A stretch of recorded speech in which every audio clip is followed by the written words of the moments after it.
Great. We're just about over waypoint 1 here.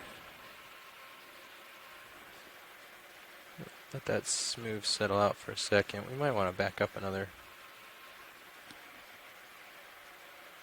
10 meters or something, just so I'm right on the waypoint 1 when we come down. Yeah, you want to do that? You want to get us a ship move 10 meters due south? Thanks.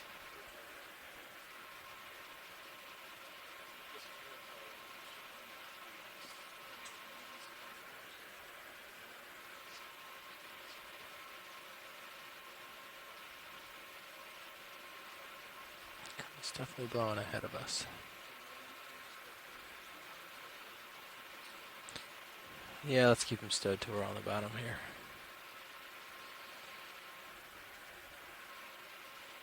Just gonna back up a little, come down a little.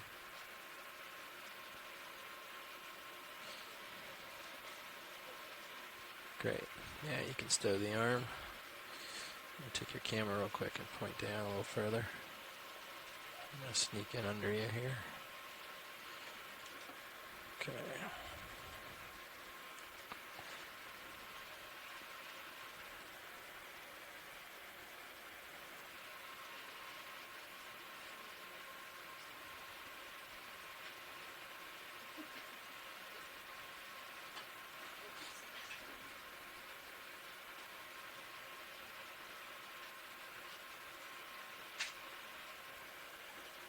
So here's your green. Yeah.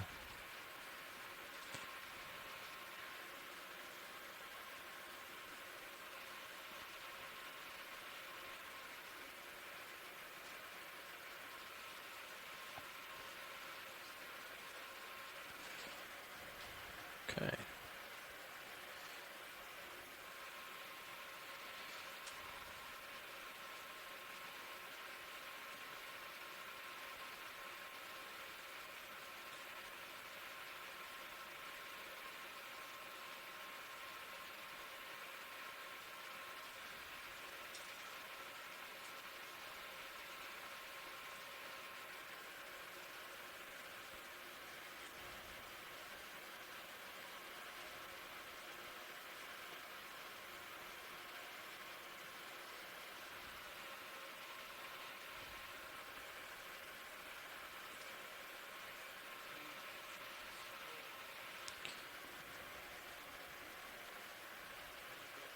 Okay, looks like that move's about done, so you ready to acquire bottom? Okay. I'll start going down slow. Auto heading's engaged. I'm gonna keep right under you here. I'm gonna try to keep.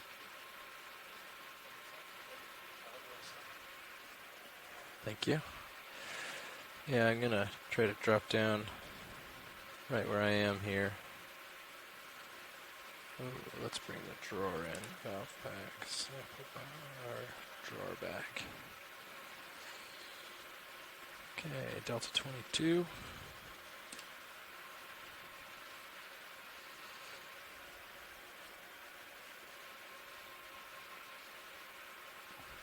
I have sight on bottom.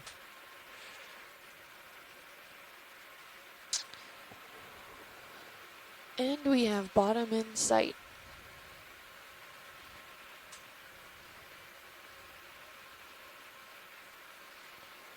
Okay, I can see why they wanted to be here. We're going to give the pilots and the ocean videographers a quick moment to make sure they have all of their cameras set up. So we'll be coming back in just a few minutes as soon as they're all ready set up to go. But based off first appearances, Delta we 23. seem to have a somewhat of a unconsolidated sediment bottom with a whole bunch of encrusted nodules. We see out in the distance some larger boulders that are also encrusted. And these could be a combinations of several types of minerals, including ferromanganese encrusting and phosphatic encrusting. It's just a great overview of the area that we're going to be exploring today.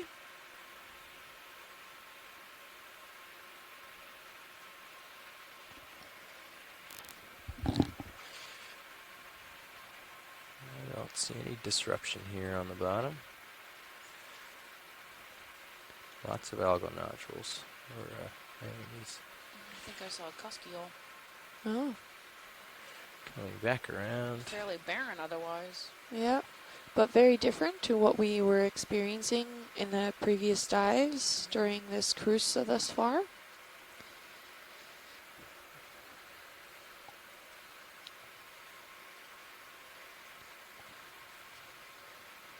Looking for any disruption.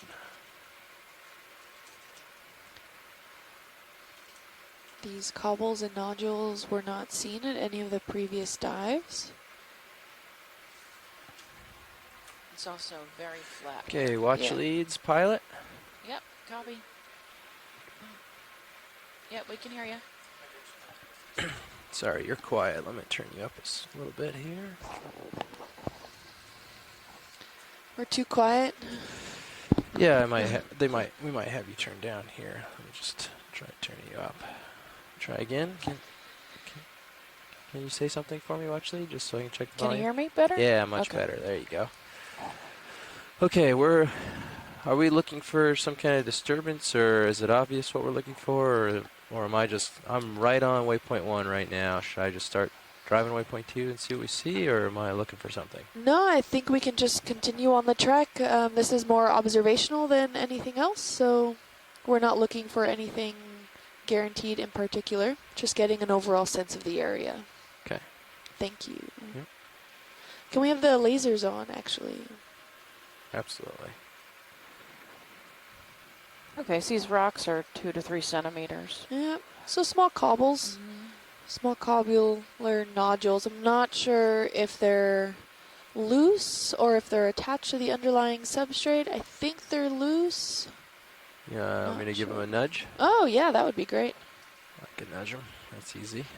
And also give me a feel for what kind of sediments we're dealing with here. Okay, you can see the skid on the right. We'll just sort of touch down here and give it a little rub. Maybe. Don't want to scrape too far, just in case. These are going to be some quite tough nodules, so... I am nudging with my back skid right now, it turns out, so I'm going to back up and look and see what we did.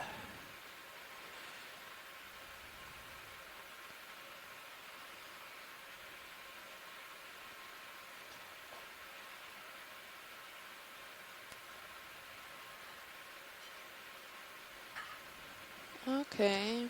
I don't see much. Yeah. I don't see much either. So I'm on a little slope here, so I'll just turn my head so that I can put a skid towards the downhill, I guess. And try that again. Or towards uphill, that's what I meant to say. See if my skid will touch now. So, pilot, can you tell, can you feel when the ROV actually touches ground? Does it respond to you? No, it's just a visual, so you can see how right now, how the skids are able to move still without disturbing the bottom. Yeah. I have about 60% thrust down right now, so if I could touch the bottom, I would be. Okay. That's my only indication. So this is, I'll do a little turn here and see if we can get a section that's, see if I can get my skids low. This seems like,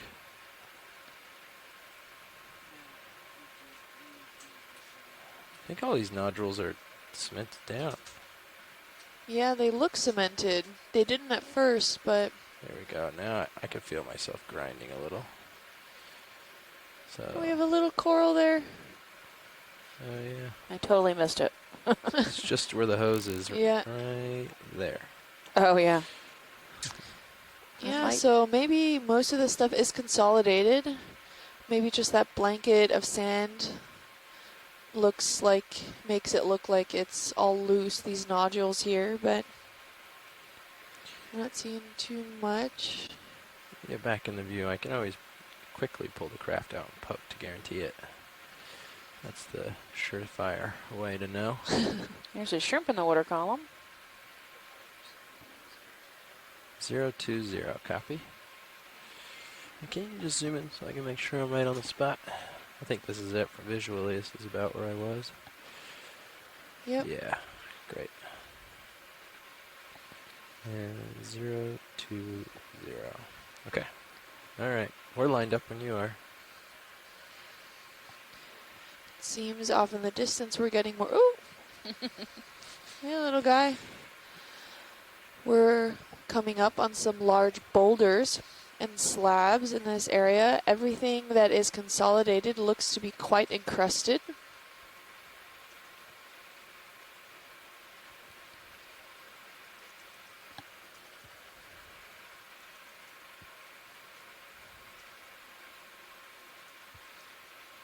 Swing arms. Okay.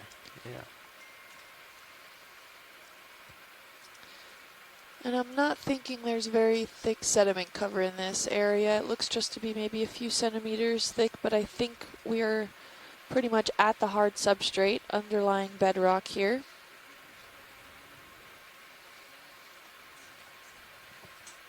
All right. We have a ship move dialed in, but I'm pushed out here. Would you like a little poke in the sediment at these nodules to guarantee? Yeah, actually, that would Okay. be great All right. if possible. Absolutely. Be quite easy for us here. Locked in. Okay. Yeah. Can you bring up hydraulics for us, please? Great. Thank you. Tilting down. Arm is live. Close the jaws. Oh.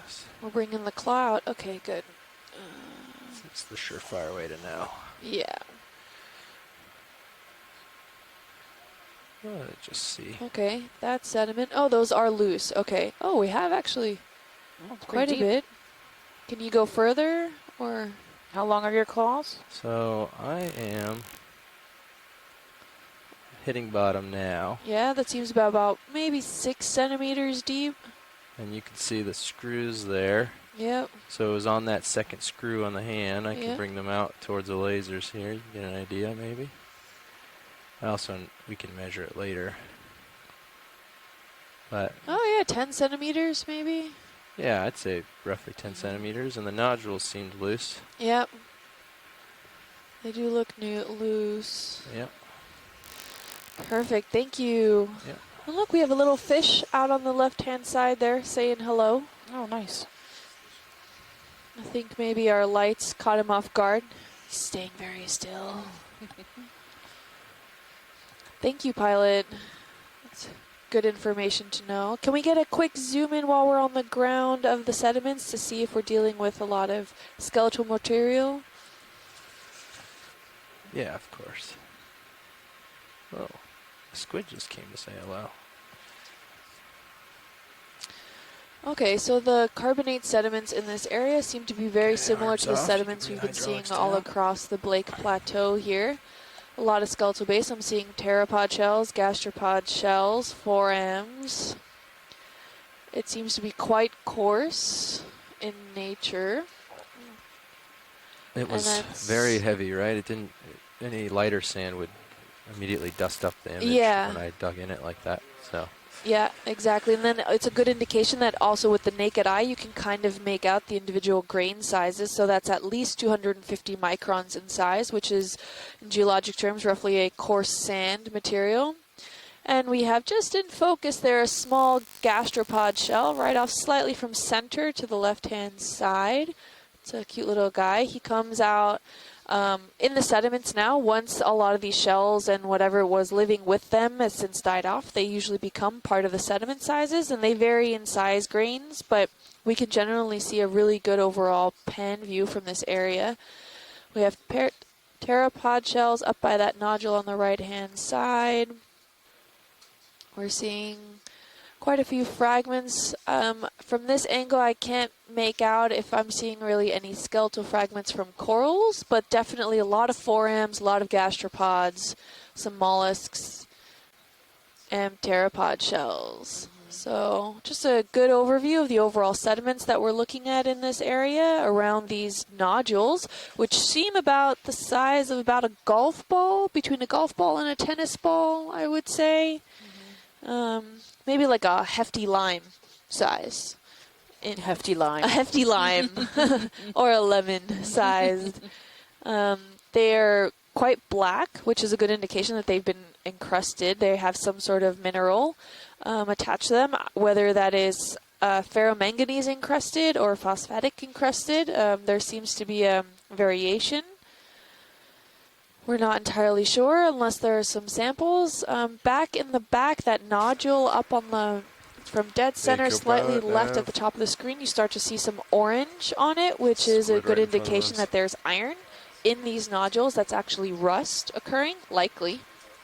Maybe microbial, but I'm pretty sure it's rust that's there. So we know that there is some iron in these samples. We have a possible colonial tunicate at 2 o'clock on that rock. Yeah. It's either a tunicate or a sponge. It's difficult to tell from this distance. We just had a pilot change, so we're going to give him a few minutes to settle in here. Yeah, watch these. Do you want a view on sponge? Let me know what you want. Sure, we can Yes, take a look at that. Yeah. I think it's a tunicate. Oh, maybe not.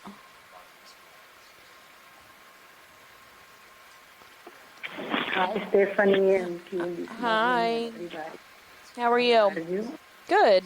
I'm good. I'm here at the ECC, All right. Branch Oceanographic Institute. And, wow, that looks like a sponge. Sponge. Unidentified, huh? Any ideas what it is? No idea. Yeah, me neither. If we get a little closer, we could say Demospongia.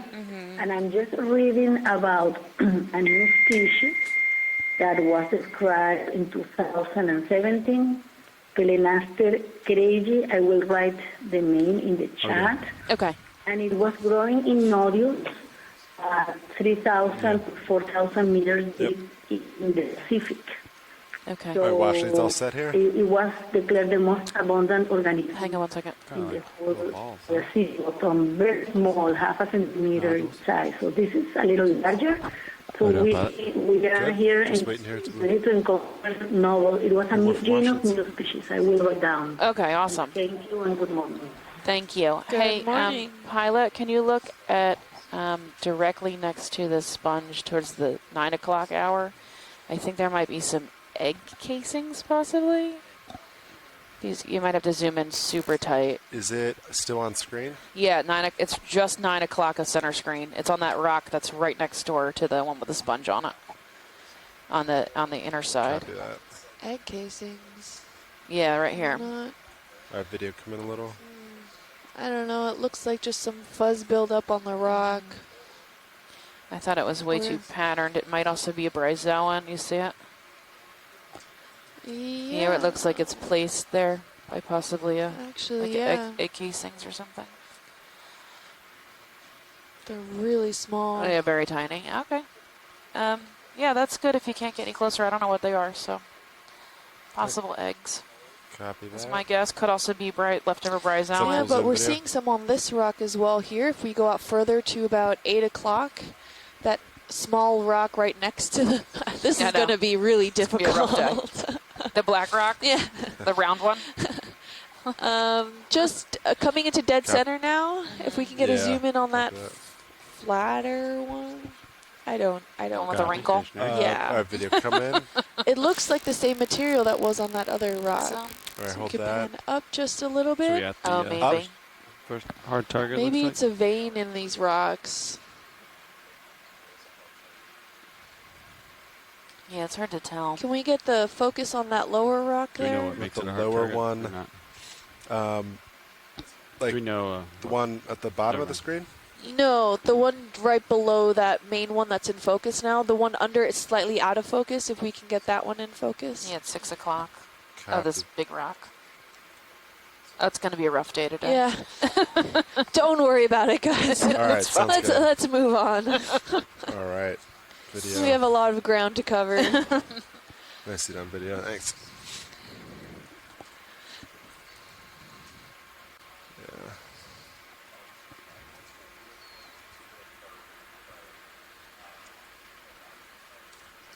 Sounds like a plan.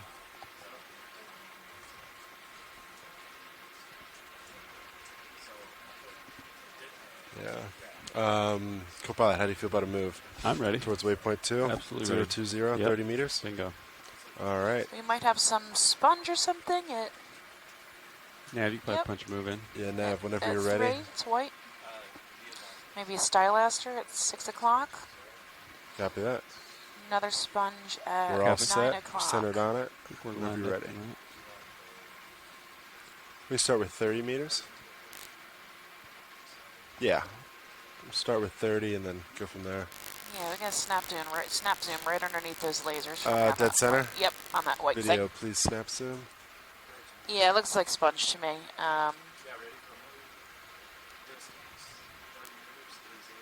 Maybe Pacastrelid. Looks too soft to be a lithisted. Ooh, what's that orange thing at noon? Looks like it could possibly be a sea star. That's right off screen too. Go up. Yep, it's pink right there.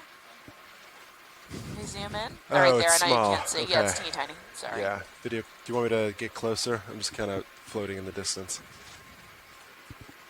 Micro star. Chris, any ideas on this white I sponge? think so. Just come wide for a second, video. Thanks. All right, Yes, watch I think these. you're right. Definitely a massive astrophoria Astrophoria. and similar to Pacastrelli. Do you need closer zooms Okay. Thanks. of in-screen? Pacastrella, Or it do you could want be us to move them? Poecilastra, etc. Yes. Good. All right, video, we'll keep going.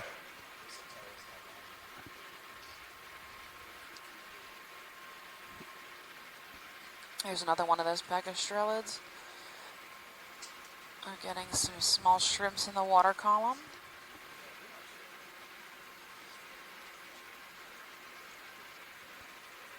And Ariosoma, this is the toxic sea urchin. These are pretty much ubiquitous. We've seen them every day. Sometimes in high abundance, sometimes sparsely distributed. There's a squid at 2 o'clock, hanging out near the bottom. He looks like he's made half his body white.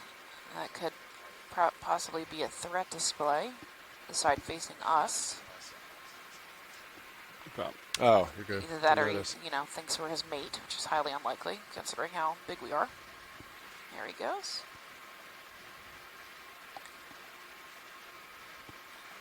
Maybe there's a cylindrical thing right above laser that looks different. Now it's at like 2 o'clock from laser, pretty close. Copy that. Video Yeah, it's snap like a from here. cylindrical, yeah. Maybe just a different shaped slab or rounded rock. Okay. I think it's And just maybe a Pacastrelid sponge that one there. right there. Yeah, that's all. Yeah. I just wanted to see if Copy it that. was. I thought maybe it was human debris, that bottle Come shape. wide, video. Thanks.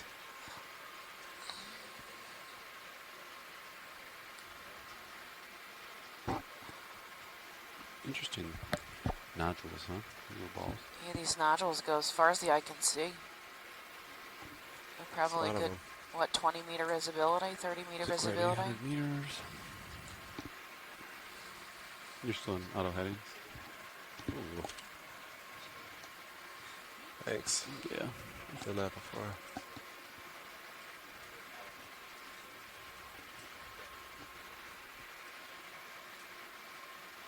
It's fairly barren here. There's a few sparse biota, but it's limited. Mostly the bottom is this unconsolidated sediment with these rock nodules everywhere. Ooh, there's a nice shell at 3 o'clock. If we swing back, yep. He's sitting on that rock right there. I mean, that's helpful, right?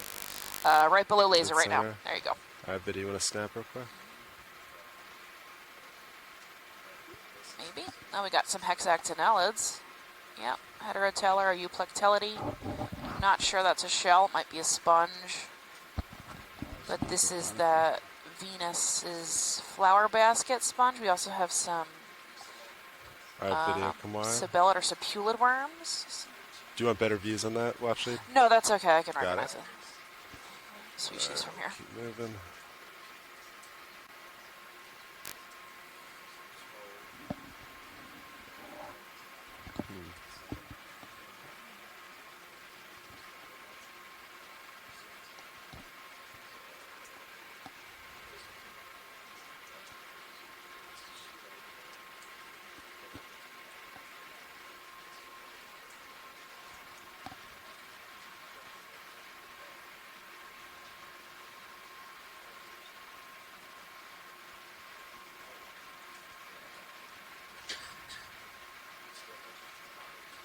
Oh, we got a black belly rosefish Oh.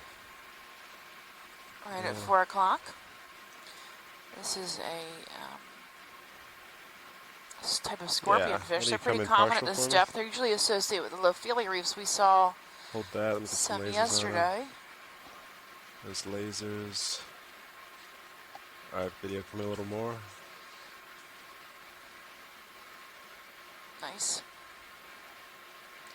They are an ambush predator. There's also a Ophiuroid Yeah, at copy noon that. Just give me one more second. and a Stylaster at 2-ish. All right, video, whatever you need, I'll keep in center.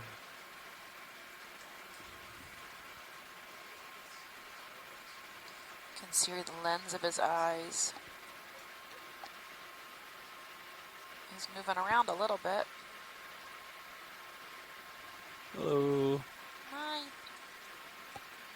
He's like, I Yeah? Sounds great.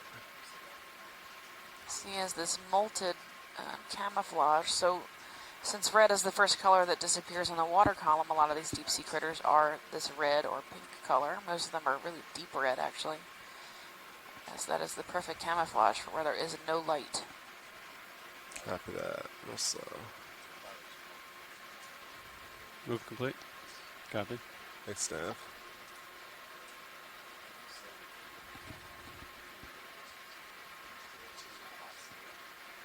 Oh, good wash lights? Oh yeah, I'm fine. All right.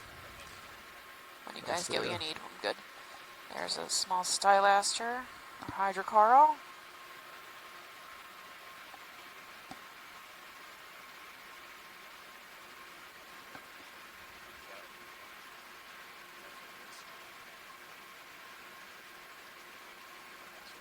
Actually, there's quite a few Stylaster out here. I see them scattered about. Got you at 76. Others. Probably 20 or Split 30 maybe? just in this Oh, field no. of view. We got a small fish swimming by. What'd you say? And Couple maybe that? a shrimp or something. nothing. Oh no, Got you another at fish around 76. 4 o'clock. 76. Copy Move's that. complete. I'm just finishing the swing. Sorry, wash lights, say again? I'm just narrating. Oh, okay. Sorry.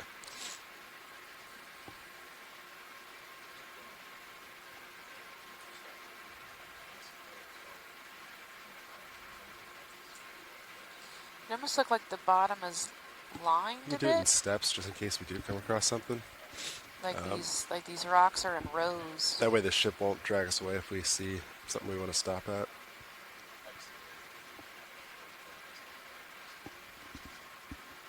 What's our average speed Copy that. necessary to achieve? Yeah, what do we Goal. need?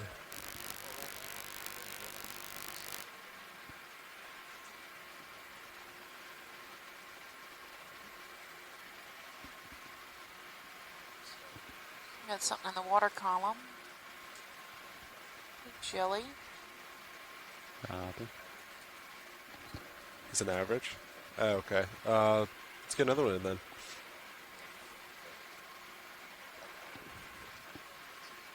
Yeah. All right. Yeah. Keep us on track, and I think we're all set.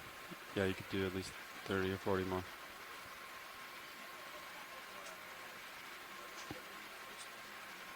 Sure. Yeah. That's good. If we don't see anything else in another See how the 30 meters, we might be looks able kind to. of like yeah. lines.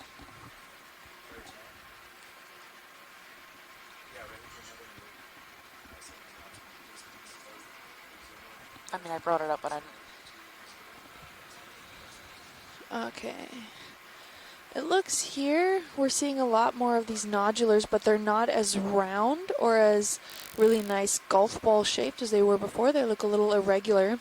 And if we look out into the distance, especially if you look at camera 2 from the Sirius view, you can see that a lot of these nodules seem to be quite linear in shape and quite parallel in distance to each other, where you have maybe some larger nodules forming those larger linears, whereas the smaller ones kind of make up the in-between. And that could be something that was from the previous mining that was occurring at this area.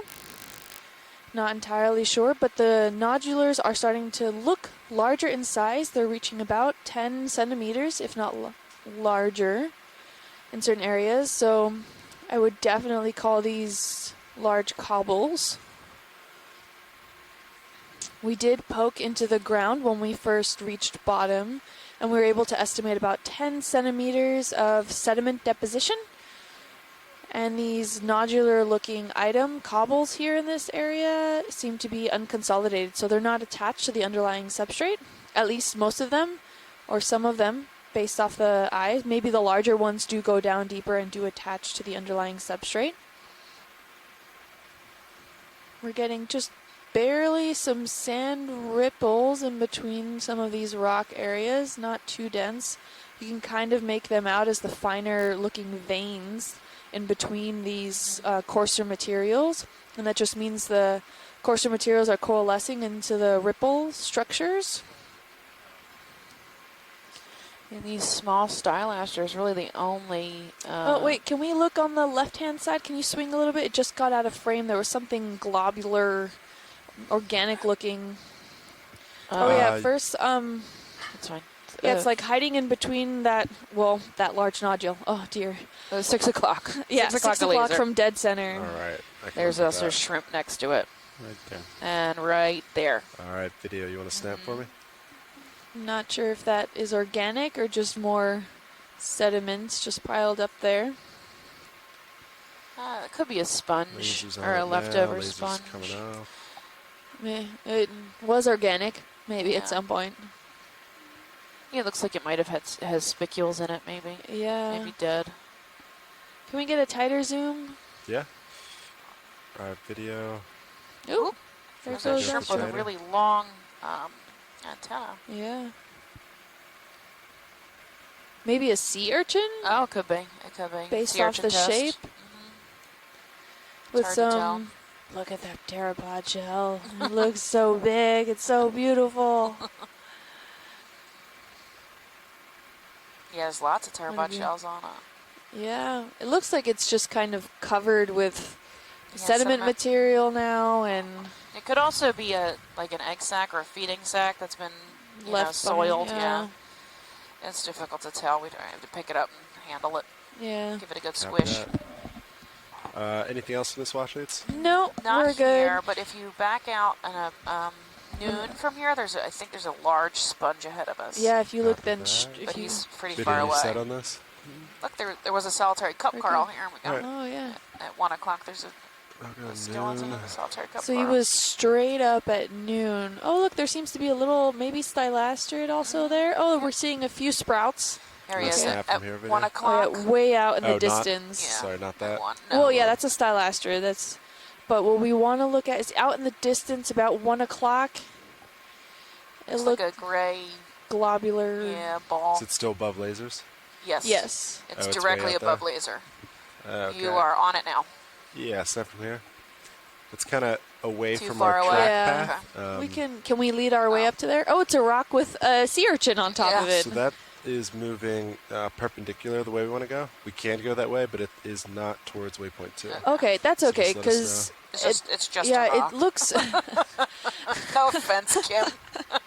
Well, it's actually really interesting. How did this rock get here? It's larger and a different color than the rest of the what we're seeing here. It's not as flat against the surface, and a sea urchin Zoom in clearly on, finds the it ship.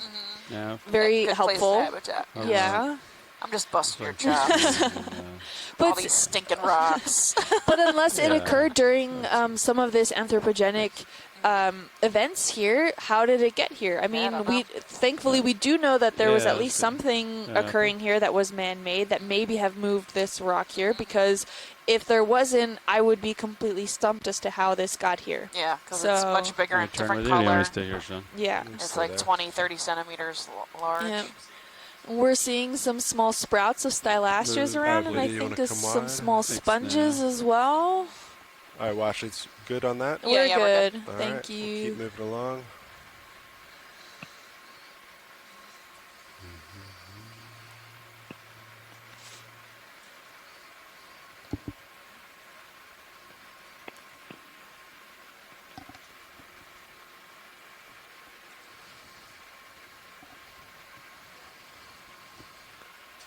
You can see these nodules as far as the ROV can see. Yeah, they're everywhere. That lining, that striping Yep. continues. Oh, I think there's a fish dead ahead, right where your lasers were. A small jelly here. Oh, floating by. You want jelly or Hi, fish? Jelly. Jelly. Sorry, fish people. Oh, there's a Oh, fish. there's another fish. Is that a ribbon fish? I have no Maybe? idea. It's I a don't shiny know. fish. Yeah. The best I can give you. All right, video. This one's I know cool. you're It's busy. really like Yeah. koosh ball. Lots If you do of have zooms, lots go of for it. tentacles in all directions. He does not look like we've Seen seen him. Yeah, he looks similar to the helmet jelly, where he's got that bell with the red How you internals, doing, Yeah. Kappa? and then these tentacles that go up and down. But I don't know which kind he is. He's very neat. Yeah, the pink looks like it was probably a reflection from our lights, but it looks like where he could maybe illuminate. Yeah, possible. It could also be food that he's eaten, or actually part of his internal organ structure. So Yep. he's pretty neat. I like him. All right, Washley, or sorry, Mark. video, come on. Oh. We'll leave him.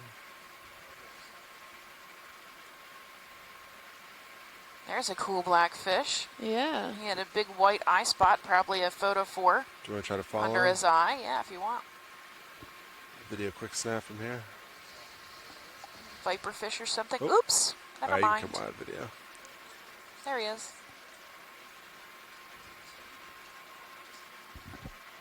Yeah, I think that was a squid with his arms deployed. Yeah.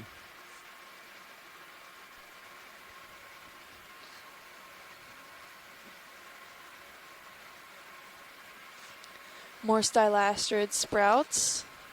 All right, Nav, how long has the ship been stopped for? Copy that. I'll try to push Some here. of these I say cobbles are try to get looking another more move in. maybe like Let's little keep doing ridges. 30. They're getting larger. Just in case, like Fish that it. rock, if it comes Oh. across Please another swing one, 3 the o'clock, ship won't pull please. too far away. It's a fish to starboard. Yeah, there was a Could just- fish at 3 Starboard. o'clock. Nope.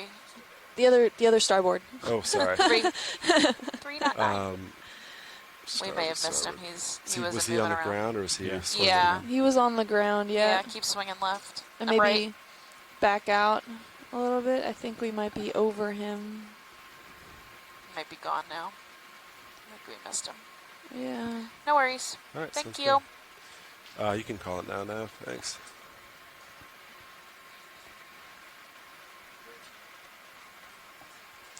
We're getting these sporadic,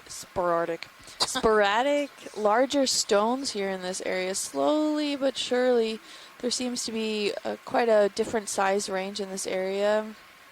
We're seeing still somewhat linear, these parallel structures coming through, but we're losing maybe some of that definition that we did see earlier. These stones are getting about 20 centimeters in length at some of them. We're seeing more ripply structures from the sand. There's I think- another area soma at 9 o'clock. Yeah.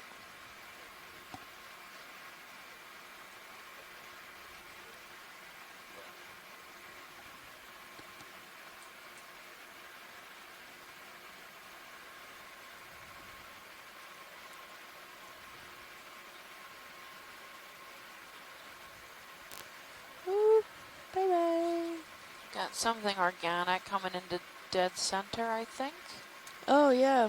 We can zoom right above laser. Video, you want to snap Looks it real like quick? something soft. Spongy, maybe. Spongy, yep. Euplectellity. Yep.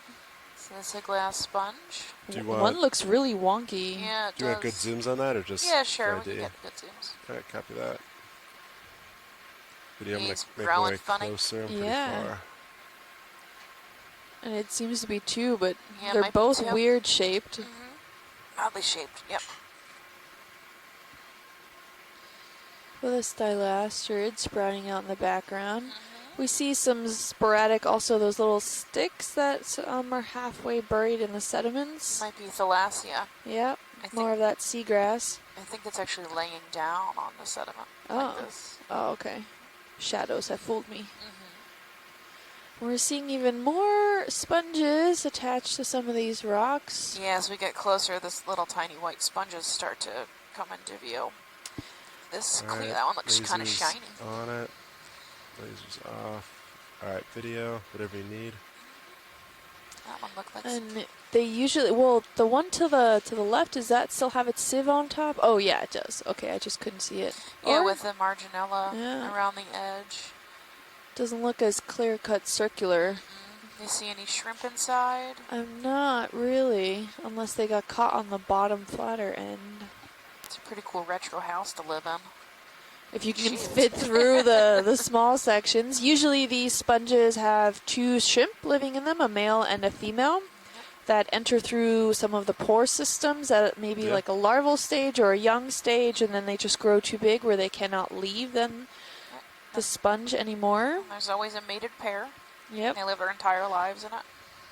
But I believe this is two sponges. I see two oscules, Yep. possibly. So, okay, we're good whenever you are. All set. Copy that. We're seeing that fringing on that sponge again.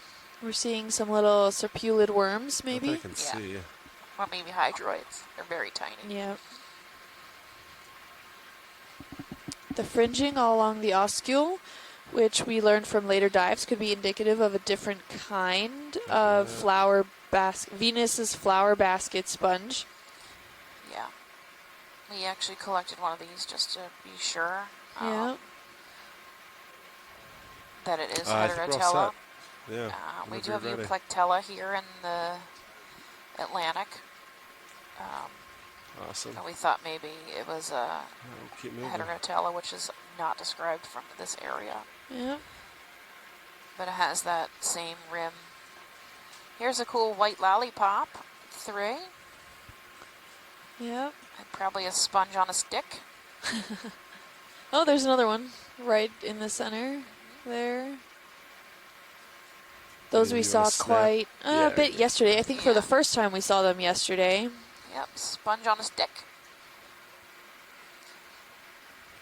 Now is the stem made out of those silicious fibers? I'm not sure because it's attached to rock. Usually those are stuck in the sediment, right? Yeah. So, I don't know.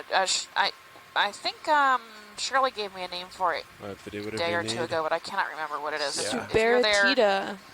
In the chat Suberitida room, Chris says I have in the Stylocordaia. chat, like, Stylocordaia and Suberitida. from the order Suberitida. Of the It Mospondia. does look like a teed up golf ball. Yeah, I can always get closer if we need it. Perfect. And to the Suberitida. right, you can see the small blob, exactinated Sorry, I ran probably, away from you there. an encrusting sponge.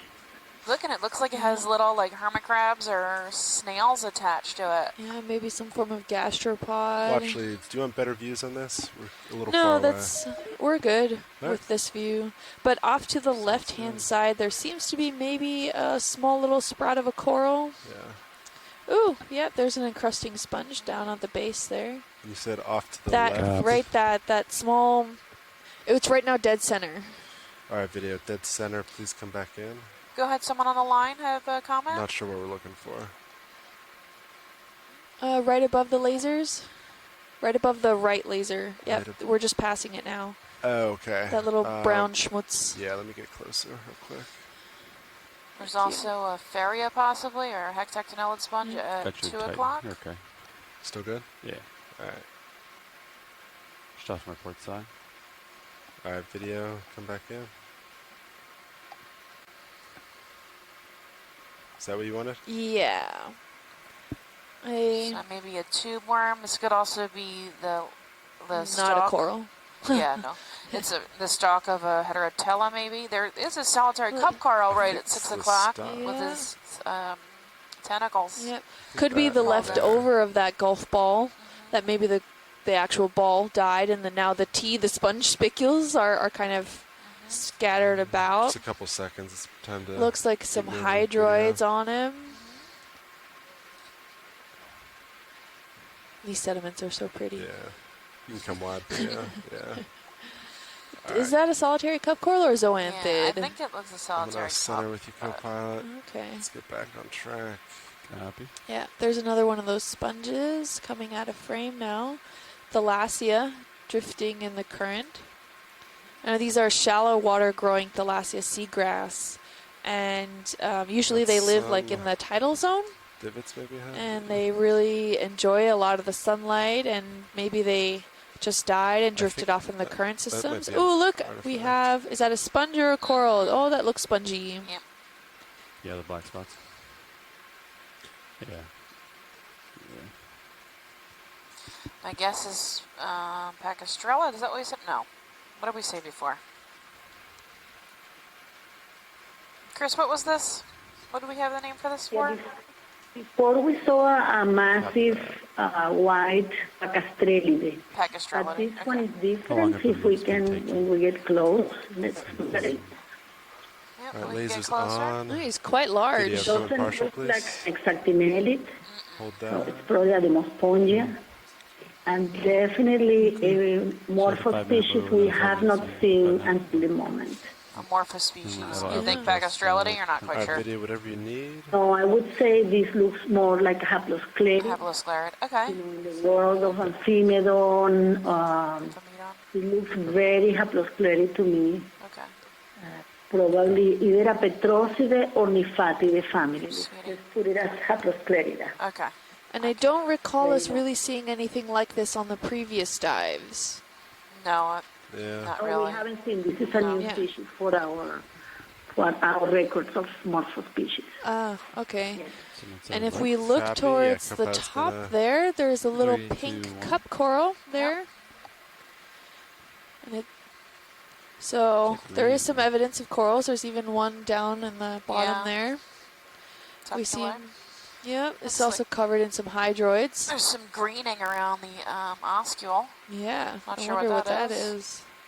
Yep, some little amphipods and Ooh, a hydroids. 4M. Oh, yep, a A little 4M.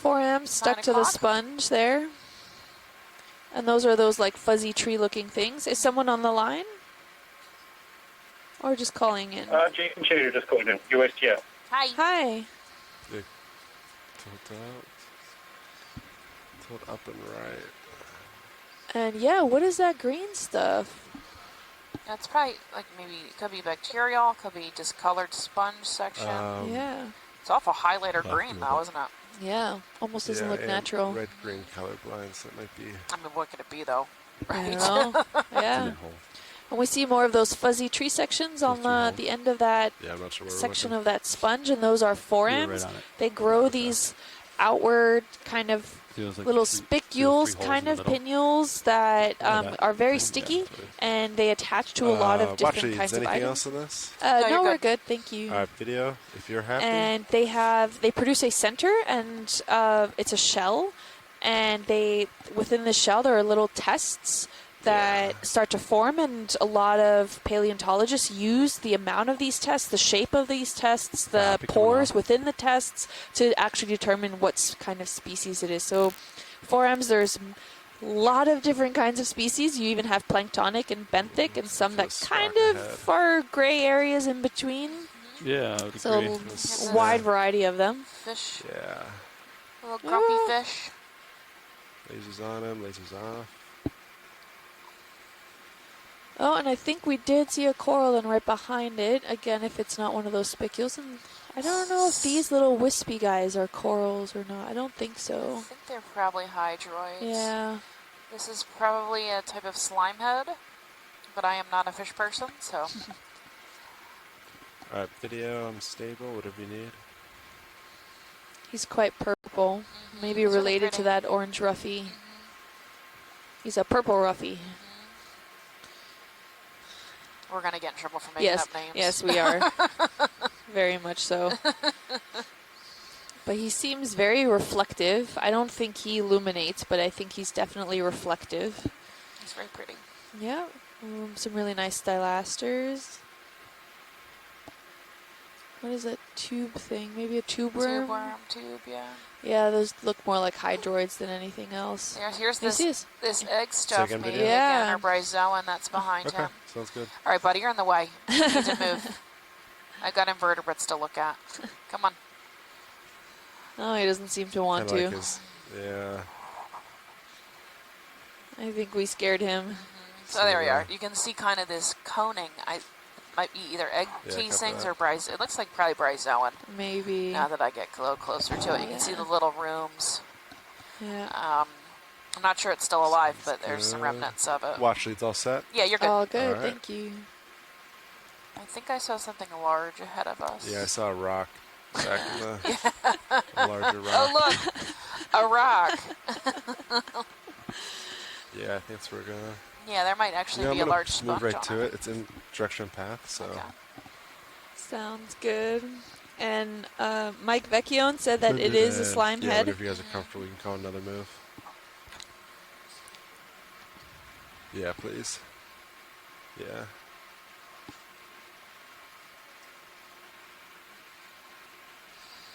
Okay, so I think it's a shadow from maybe we'll. Yeah, can we Zoom get on a this? zoom in on this one? So Jason reminded us that before that irregular rock that That looked video, kind give of me a totally partial, out of please. place might have been something that was hold intentionally that. dropped in the area for a point. Lasers coming off. So if we can get another look at one, and this might be one of those similar. This looks different from the one we did see before. It is encrusted, has a Yeah, sponge video, on whatever it, you need. Chrysogorgia. and a chrysogorgia. We have our first coral. Well, besides the cup coral. Watch, is anything specific on the rock? Just to the get a- sponges and the Just overall. Yep. Copy. A good overall panning. Maybe Pachystrelity. Seeing Chris. different sponges I on guess, here. Yeah. These little white ball sponges. Yeah. Little brown ball sponges. Yes, go ahead. Oh, go ahead, Nev. Yeah, I can tilt up.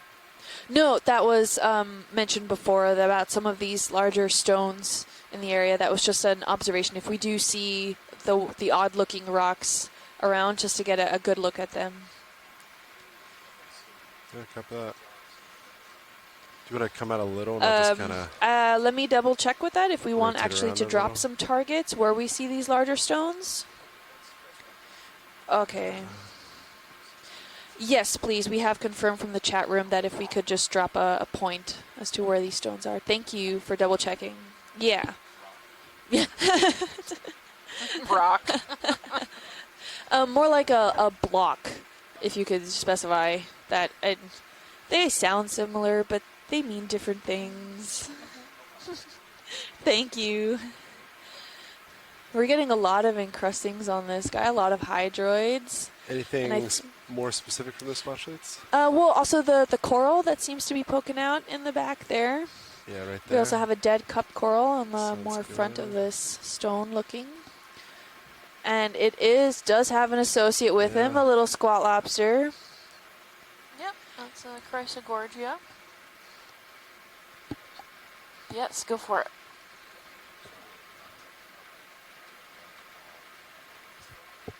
Okay. Sounds good.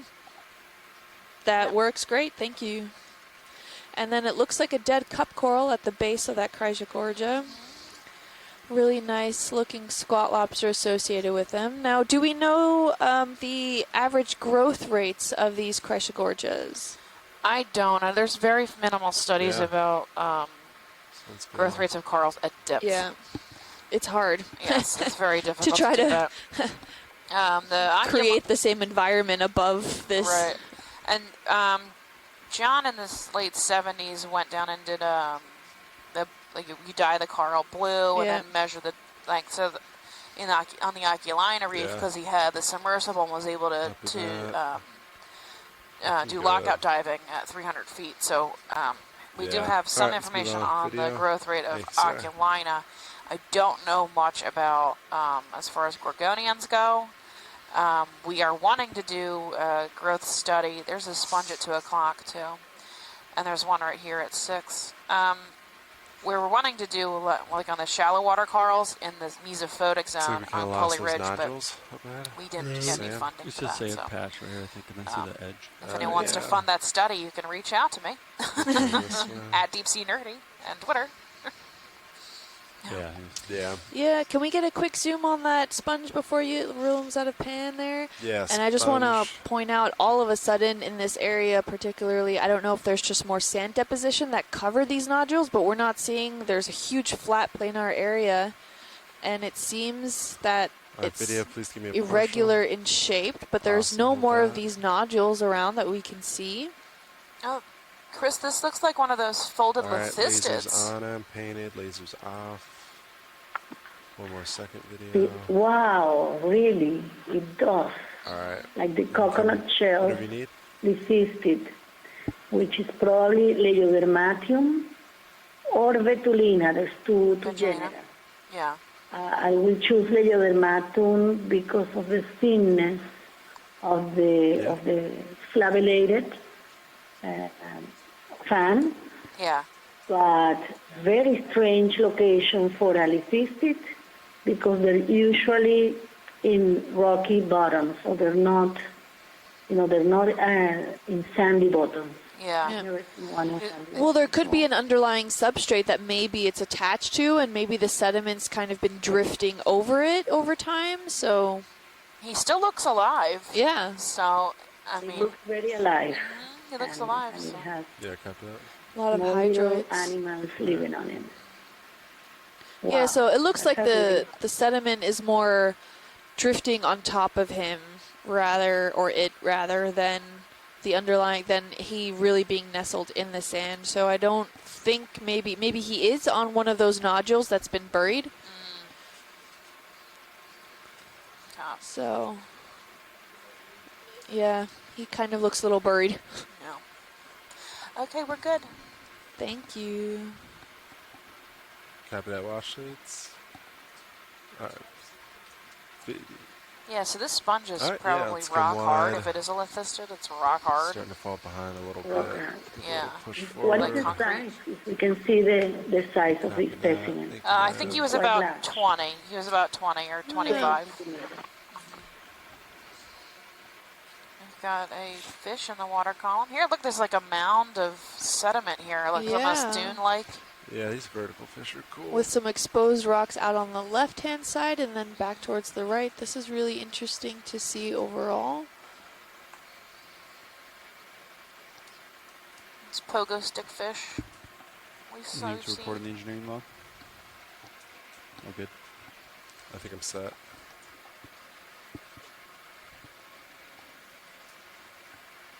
So he kind of hangs out vertically in the water column, and he just kind of goes up and down by a few meters or so, and he's called, well, I don't know if that's an official name, but we call him Pogo's fish because he kind of bobs up and down vertically in the water column, and when his tail touches the seafloor or something, he bops straight up, maybe goes to a different location. But his entire life is pretty much spent vertically. Yep, he's fishing right now. He's looking for prey to munch on. If we could pan down then like also his to the chin has a tail little of this spike on guy. it, yeah. Yeah. He's very shiny. Yeah. Pretty aggressive looking. So when he gets too low, he'll bounce back up with a quick whip of his tail. The teeny tiny tail. He's got a little caudal peduncle on the end.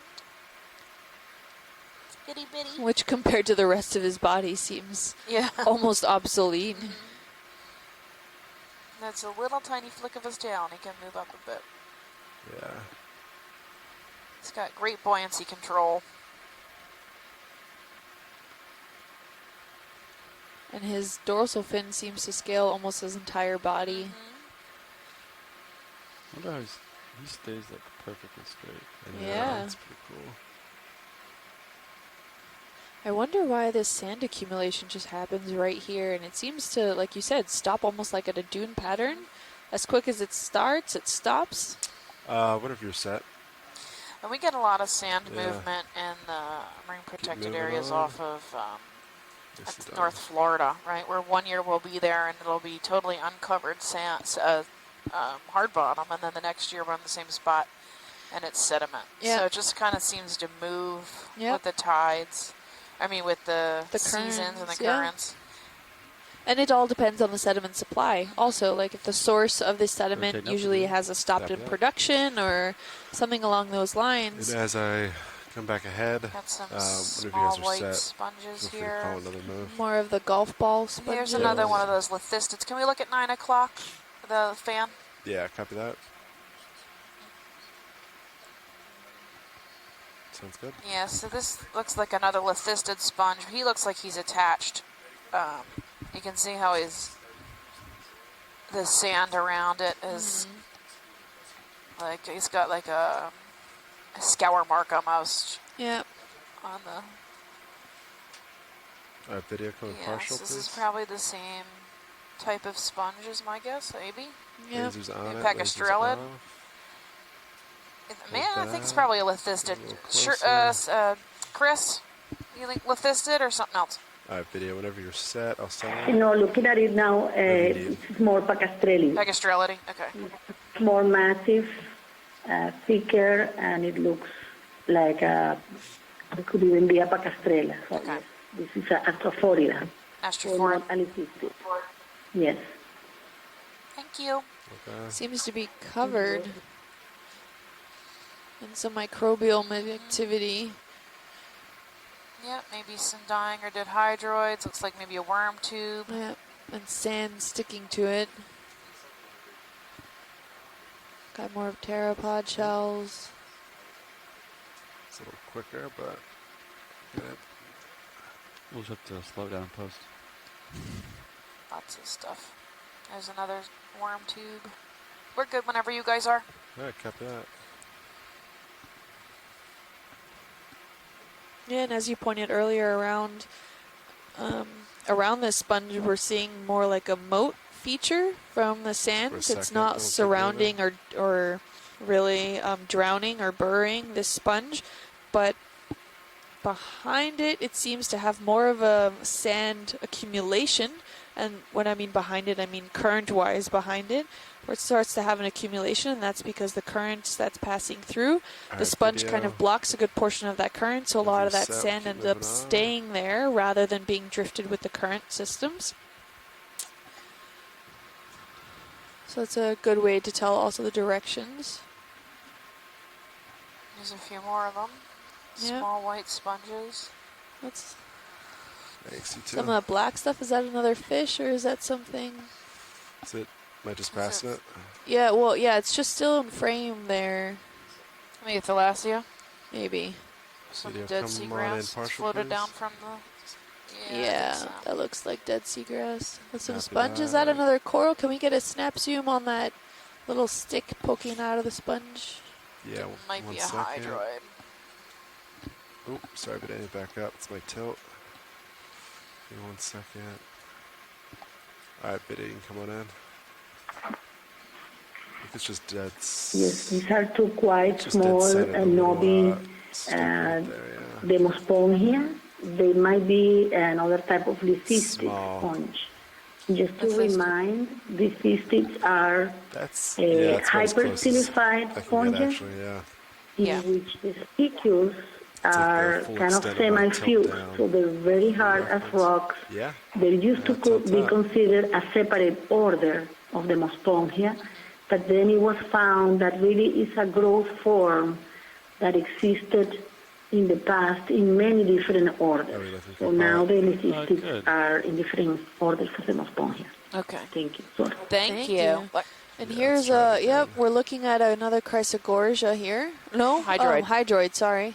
Doesn't really have a slow tilt, yeah. That's okay. And There's a a forearm. forearm there, and you can Yeah. see kind of by the polyps of the hydroid, they're smaller than this forearm, and This is that video. kind of like think it's that branchy, time. sporadic, It's, spiculed little item there with the solidified center. And when he dies, he becomes part of the sediments. That skeletal center stays behind. There's some stylaster poking up on a single rock that's here. That's kind of fun. Yep. Just some sporadic exposures. Sometimes the current maybe could be strong enough when the sand moves, it also picks up some of these nodules and has it drift with it. We've got a great sponge at here at noon. Oh, a few sponges. There's a couple of these. This might be Corallicity or Liodramatium. Yeah. Let's get a little closer. Has their work been... Dead center watch lead? Yes, please. The white, the white rippled. The large one. Has there been growth rates tested on sponges of different species? I don't know. That's a Chris question. It's not. Yeah, this is maybe a relative of Liodramatium, maybe Corallicity. What do you think, Miss Chris?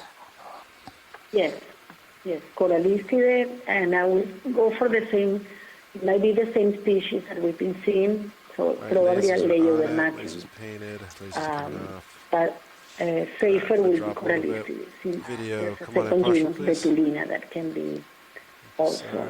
Yeah, so the same growth form, looks like a shell, fragmented, relatively thin. Very interesting that they're so abundant here. yeah. So the other one is likely it is on a hard substrate that was just then buried by the sand over there. Yes, this is another lithisted type sponge, right? So it's rock hard. Thicker. Yeah, it's thicker than the previous one that I called Leiodermatium. So we're safe for calling it Corallicide, probably. Great. Awesome. Living it in the family. Oh, yeah? Oh, great. Okay. Copy. And underneath it, you see some sporadic yellow isolated cup corals. Oh, yeah. All along this little piece of substrate here. Copy. His polyps are in. I don't see any of his tentacles. Yeah, polyps will polyp. Yeah, his He's a polyp tentacles single are up. polyp. Yeah. There's no current down here for sure. Yeah, bright yellow. Yeah. See how the tether's going straight up? Cool. It's not. Watch, it's all set? Yeah. All good. All right, Biddy, you happy? No. All right. You can go around and see, if you look if you just adjust your eyes a little bit, you can see sporadically quite a few of these isolated cup corals. They occur in a variety of colors, but here yellow seems to be the color of choice. Oh, there's Oh, another there's one. a clear one, yeah. And then another Golf ball. Corallicid.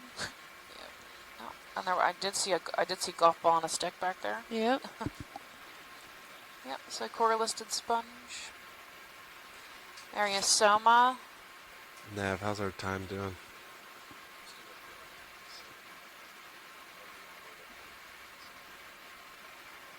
All right, copy that.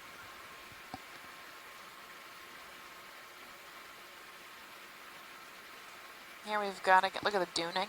This like dune shape and then exposed rock Good over here. there.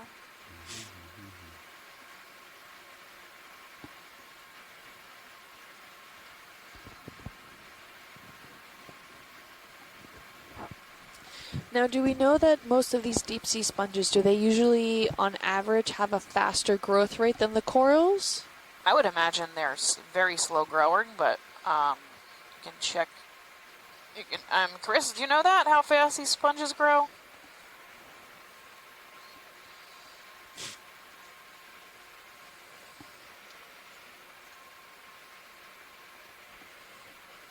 Let's see if she's responded in the.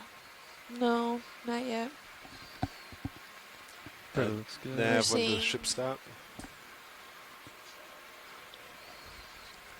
These ripples aren't really consistent, are they? No, they look to be, quite Maybe in like 30 cross seconds. bedding you wanna call almost. up I another wonder one? if that's indicative of the current Sounds good. systems that we're looking at here, or simply because a lot of these sands look like they're dunes almost. It looks like one is encompassing over another one, and then another one is coming. They're moving like a big sediment drift.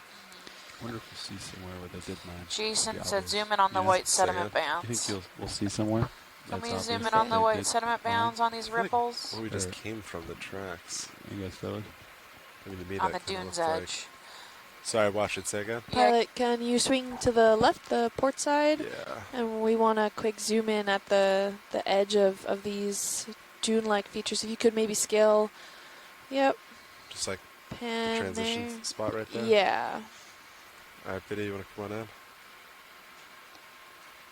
Laser's coming off. Any specific view, or just kind of like that? Yeah, I think it's almost too bright to get a good feel of the sediments here. So it looks Shut like some there's... lights off. Is that? Yeah, just maybe dim them down. I think the white is reflecting a little higher. So we have this No, probably brown wanna try shutting some lights tan off. sediment, coarse sediment that's on top, and what's underlying underneath seems to be a lot more skeletal better material. video? Yes, perfect. Thank you. Yeah, those I white think things. so. Yeah. Do you want to do a little more, Papa? Yeah, maybe a little more. Yeah, that's good. So we're seeing actually what this looks like right on these edges is a lot of accumulations Yeah. of pteropod shells of all this silica-based material that's generally a lot Left. lighter than the rest of the coarser grains that we're seeing. So it could be those are maybe the first to be transported and moved in the current systems. They're a different color than the surrounding sediment grains. I can't make Sounds out what good. those tan-colored sediments are. Could be some colloidal material or reworked in the systems, but I'm seeing quite a bit of the skeletal stuff, and that's all that lighter stuff that's there. We're seeing pteropod shells, gastropod shells, forams, some mollusk shells here and there. And some of these pteropod shells and everything, they're of siliceous material, so they're not actually calcium carbonate, which makes them very light in the water column. They're very thin and very fragile, so they're really easy to move. These other grains, I'm really not sure what they are. Maybe residual material from the underlying rock that has been mined and has been kind of scattered about on top of these dunes, mixed in with the grain somewhere. Okay, well, you good? All set, wash shades? Thank you. Yep. Yep. All right, we'll keep moving. Can I try a light experiment, John? So the Yeah. pogo stick is actually called a cutlass fish. Oh, Should I okay. ask what it is for us? or- Cutlass. Just have the lowers and uppers on and turn the mains Thank on. Kind you, of like Mike. our term Yeah. better. Yeah. We're just doing Ooh, a a quick, creepy view. Light adjustment, see what happens. Little Wash bit. shades. So that's just your uppers. And we're your back just to a uppers. lot of these exposed nodules. And These are mains more coming back on. It's slab-like. gonna get bright. There you go. All right, we're back to standard operating procedure Oh. there. And I have a correction to make. Yeah, the pteropod shells are calcium Yeah, carbonate. They're aragonite rather than looked like calcite, there which was is a lot of what the other looks core like someone fragments just moved are. the area we came from. Core fragments. yeah. Other shells and stuff are. So, sorry, yep, Yeah, they are. it's There's kinda other material that is other siliceous line. based. I don't think any type of current Maybe like could've some You think so? leftover tunicates or moved that many whatnot. nodules in that area.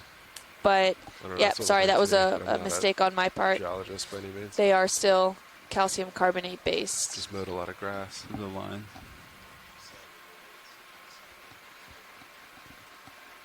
Yeah. Oh, I thought those were just the sediment. And the rock exposures now are getting quite sediment, large. Little shadows, yeah, dude. That's what I thought they were. Can we have the lasers are on. Oh, okay.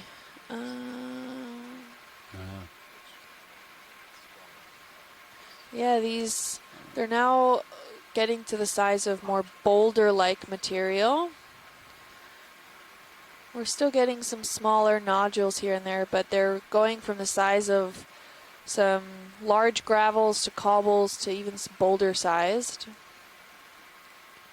I want to see their equipment they used. Yeah, I've been thinking about that too.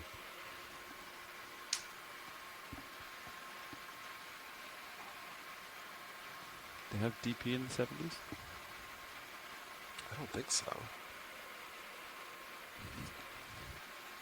Manual. Position holding. Did they? So a lot of They these have good sediments GPS in this pickup? area is quite similar to what we've been seeing before as far as composition goes. Yeah. A lot of that calcium carbonate skeletal material, fragmented, and a lot of the sediments that come Yeah. from skeletal materials are, in fact, a a lot of lot of them advantages now. usually in this area are seen as forems, and there are hundreds of millions, probably trillions of little forems that make up a lot of the sediment that Yeah. you're looking at here, and those forems are what we saw What is earlier. One was accuracy of a cell alive, phone? and it had those little like spicules coming out of it, and it kind of, there's two different types. The planktonic ones wander around in the water column, where the benthic ones are actually, they live within the sand already themselves, and then just when they die they stay there. But the planktonic ones, there's Delta different 14. species that live at different He's got to levels move within the going. water column. Can we look at that sponge We'll that just trudge went along off here. screen? Back 9 o'clock. to port. Yep. All the good stuff's on the port side. A little right. Here we go. A little bit. There you go. That white sponge right there on that rock just came into view. Okay, got it. Just a quick snap. I thought maybe it was Afro Callistes, but now that I've got a better look, it's not. All right, video. You want to snap it for me? Okay, so white. Lasers on. Lasers off. White fan. Hexactinellid, I probably. think so. White hexactinellid. Yeah. All right, I'm good. Thank That's all you. I need? That's Awesome. another golf ball Whenever you're set, there, video. sponge.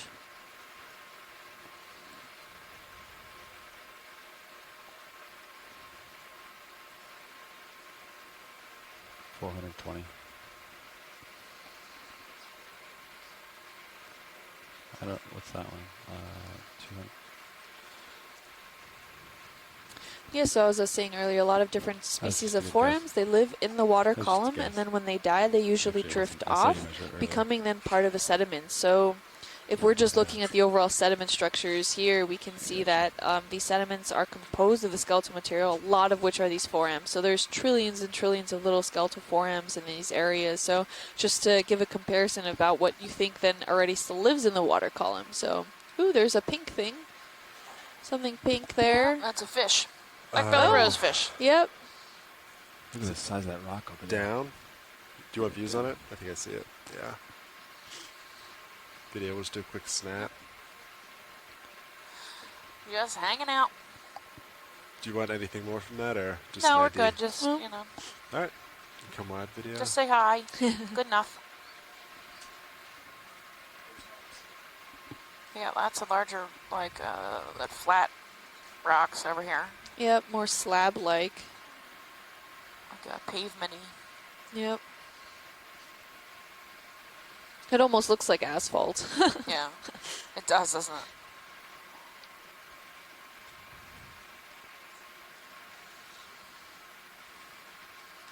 Again, one of those core-listed sponges, I think. Maybe a pack of Strellet at 4 or 5.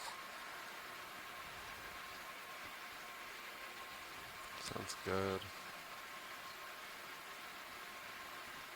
Oh, and there's a nice lithisted. Can we look at 2 o'clock? That large Yeah. folded plate?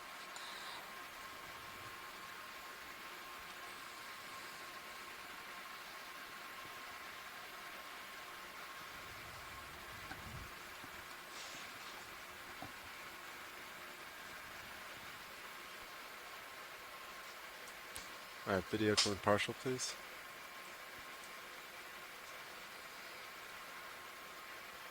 All right. Lasers on. Probably lasers off. Coralistes. If you're on the line, Chris, if I'm wrong, feel free to chime in. Yes, this is, I think, the same that we saw All the right, second video, listed. one more second. Yeah. The other one that we saw, this is Sladistica, and All right, Brian. Whatever you need. probably the same species, just a little bit more cup-shaped than before, that it was mostly in a fan shape. Yeah. So, The Coralistes, you think? Okay. Okay. Thank you. We're good. We're good, pilot, whenever you're ready. Yeah, I think I saw a little crab that's all climb right. under that Oh, yeah, I rock did that was too. off to the right-hand side there. It's gone now, though. I think Yeah. Washington's actually said they're good. So yeah, we can Yeah, that's all right. We got good image. This is the same as before, right, Washade? Same Yeah. species, yeah. Or Yeah, same, okay. similar species. Sounds good. Same genus. We'll keep looking.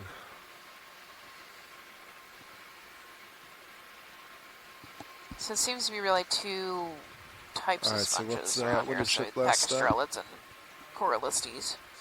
For Of the most larger part. species, Of the larger yeah. white Copy ones, that. And then you yeah. have some How do you feel smaller about another one? encrusting ones. And we saw also the Euplectellidae, and a shrimp. Yeah, let's do it. Huh? Shrimp. Sorry, we took you off the line there.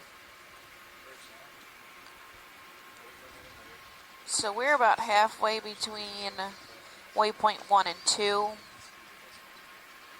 We've been seeing this like undulating sediment mounding and then exposed hard bottom, like going back and forth for the most of the dive.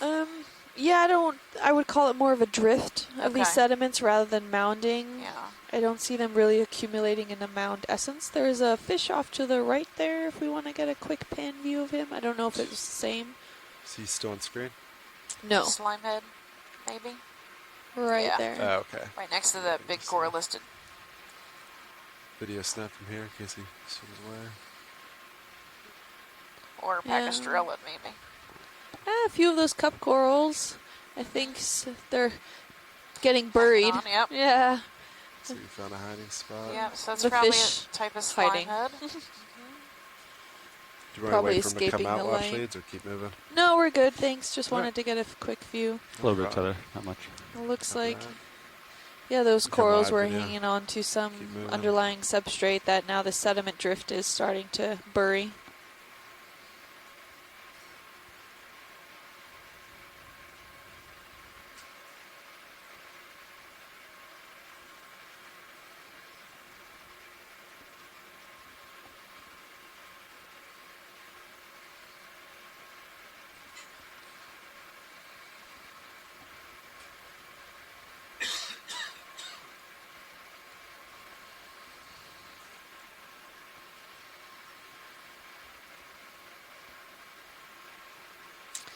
So if you just joined us today, we're at our dive 7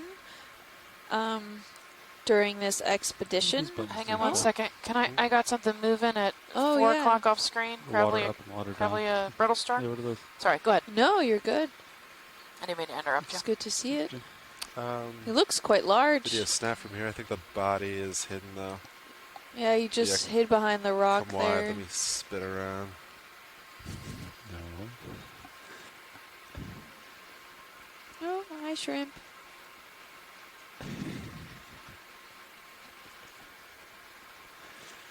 Are you a button pusher, Mark? No. Little fish hanging out with me up here. Let me know if the tether gets too tight.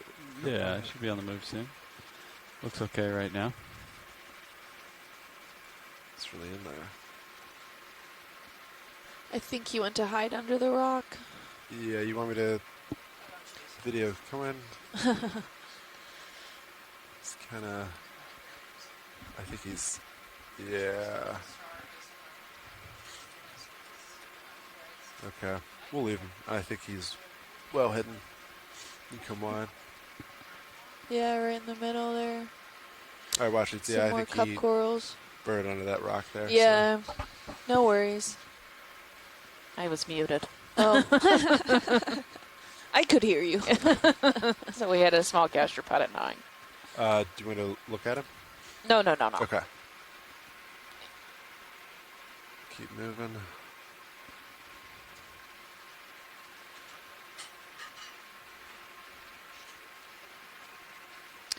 I see a few more sporadic of these yellow little cup corals around.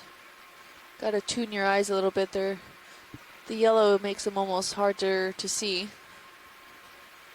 against this tan coarse grain material.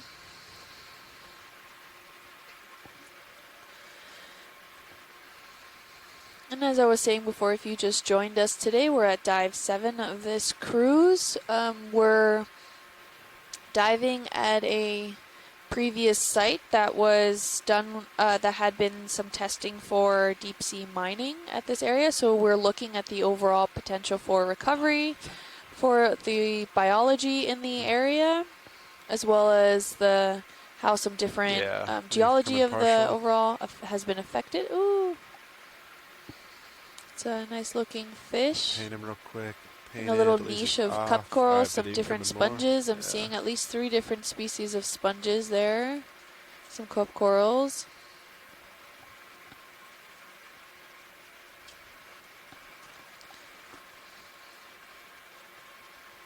Those whiskers he has under his chin are likely for sensory, where he can then feel if something is in the sand as far as food goes, or any changes that maybe he would need to escape from. We're looking at a pinkish cup coral right above him, right in front of that sponge there. All right, video whatever you need. Are the lasers out? If we can get a rough average size, one video is done. Yeah, I painted him on the way in. I'll get him again on the way out. Okay, thank you. We're seeing some various encrusting microorganisms attaching themselves to the rocks here. Yeah. Oh, so he seems to be about 20 centimeters long, all the way to the tip of the tail there. Yep. All set, watch leads? All good. All right. I haven't seen any of these cup corals with their tentacles out. So that's an indication maybe of the water column, or what we're seeing overall. We're at their happy temperatures of about 9 degrees, 8.9 degrees Celsius. Ooh, we have a little cement block, I guess, there. 85 or 58, depending on what way that was meant to be seen. I guess these are more of those cement blocks that were intentionally dropped in this area. Yeah. I was picturing if we could get a drop point here. Must be markers. Yep. That would be great. Do you want, I guess, zooms on the Hi, Jason. cement block? Is that of interest? Hi, Or just Jason. marking it? The patio blocks that the USGS dropped off in 1982. Okay. So there was like Lasers 100 on and 'em. something, and each was individually Lasers are numbered. coming Whether off. this is Just 85 or painted. All right, 58. video. Come on in. Yeah, I think it's 58 based off the top of that, kind of where the 5 is curved. 58, yeah. It maybe looks like 58. So interesting. What was the purpose for dropping these patio blocks here? If Jason, if you can let us know. What they were trying to do was if they could, how well they could image features on the seafloor using a towed camera system to do some statistical analysis of, eventually the distribution of the all right, nodule. kind of look in this area. Okay. Video. Problem is, as you can see from the sediment and other things, the current out here is pretty strong. Yep. And that wasn't fully accounted for when they dropped them off, so most of them didn't end up where they thought they did. And they could even be traveling. They could. I think they only imaged like 3 of them. So that's pretty cool that we found it. Yeah. We have no idea. We know they're within a certain sort of box, but where they are inside that box was quite unknown. But now we know where one is. We just need the other 100 and something. Yeah. Do we know approximately what year they were dropped down? I could give you the day, 1982, that they were dropped. Okay. So well, they're the best kind of time marker we have for, how things are growing and recovering and doing things on the seafloor. I probably even have the minute it was dropped off. So. Yeah, no, I only asked because of the associated biology that seems to have already made its home there. So we saw some sponges that were growing on it. So definitely interesting to keep an eye out. Maybe some certain species of sponges are growing faster than previously known. So starboard, keep you in the middle. Yeah, Thank you for that, unless Jason. We see more blocks, we'll just keep heading to waypoint 2. We're looking quite at an area of some sporadically Space sponges. If we pan over actually to the starboard side, something looked quite like it had branches. Not sure if it was one of those sponges we saw earlier, if it could be a coral a little bit further off in the distance there. Yeah, just that. Off in the distance. Well, closer now.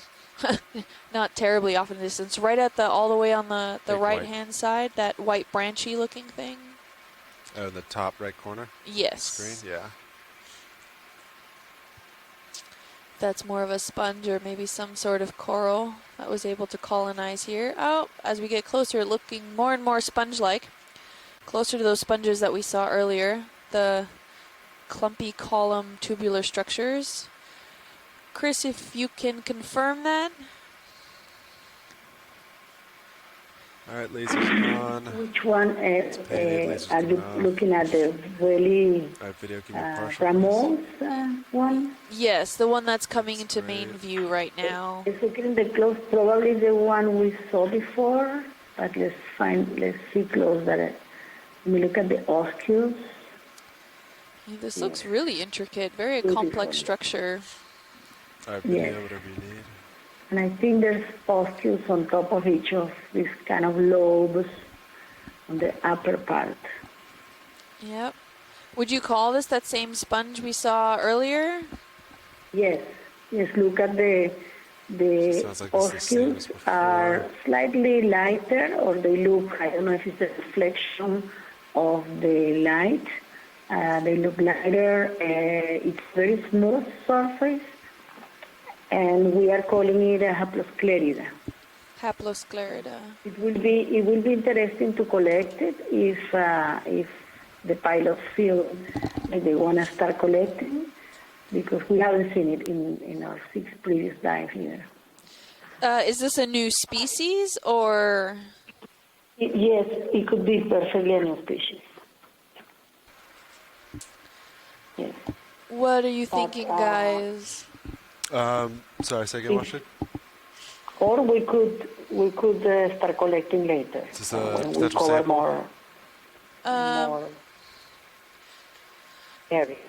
Well, why don't we collect this one while we're still seeing it? Do you want to keep like a good chunk of it, or would you be okay with just one of the snippets of these columns? Yes, a snip of it. It's a small chunk. Doesn't have to be the whole thing. Okay. Just one of those tubular projections will be enough. Sounds good. Hydraulics are up. Would it be okay to collect? Are we in a position to collect? Yeah, definitely. What's kind of size? Just a little snip from the top? A good chunk, like maybe. Good chunk? Yeah.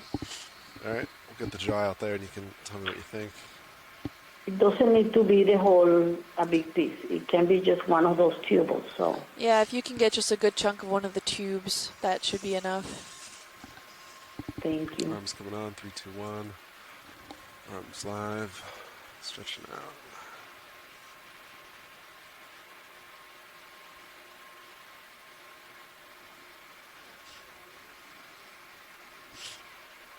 out. Yeah. Copilot, if you feel comfortable.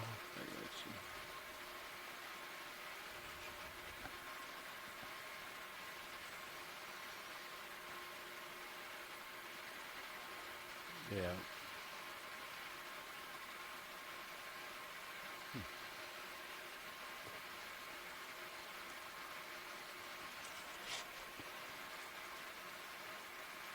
Is that good? Yeah, so how about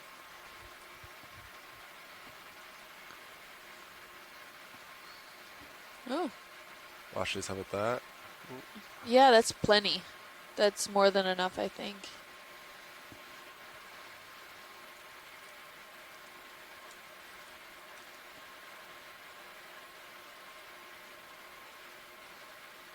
Ooh. It's a good chunk there. Thank you. Perfect. Coming out. Copy that.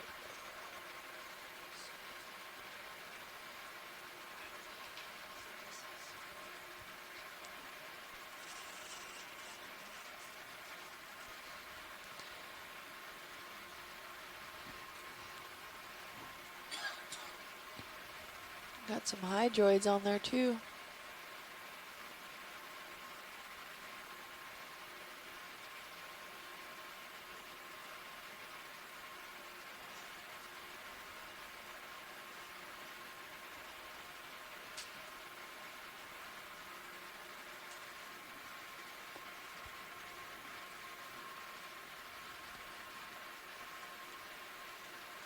Perfect, and that's port side inner. Let's go pilot.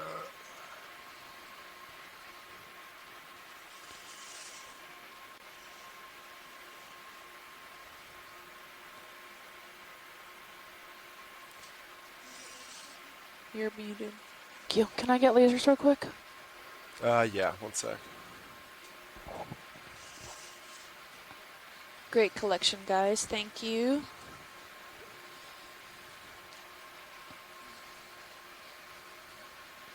Alright, arm is off. Ramping down. Lasers on.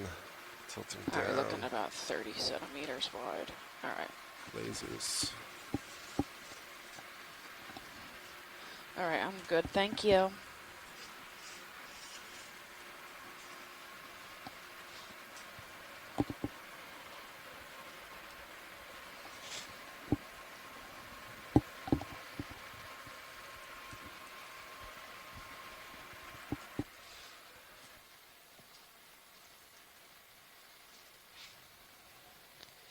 We're doing a quick pilot change, so we'll give the ROV pilots a few moments to change.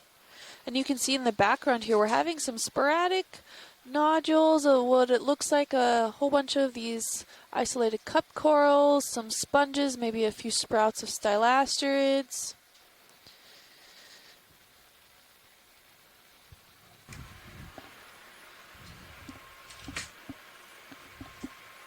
Taking off. Copy, pilot.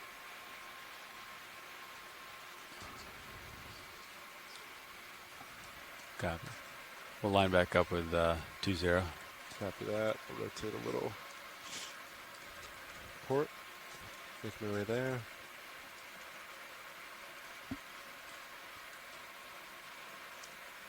Alright, Sirius is about lined up. Oh, what's this?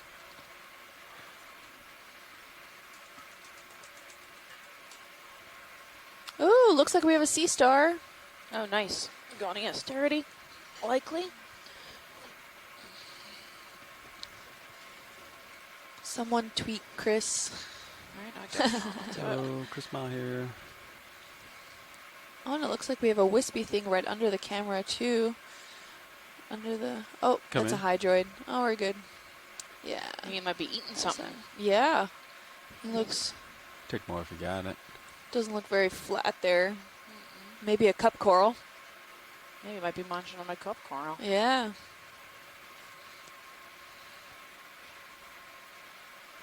Lunchtime. For the sea star, possibly. Oh, interesting texture on the top of this one. Look, it's got those little, like,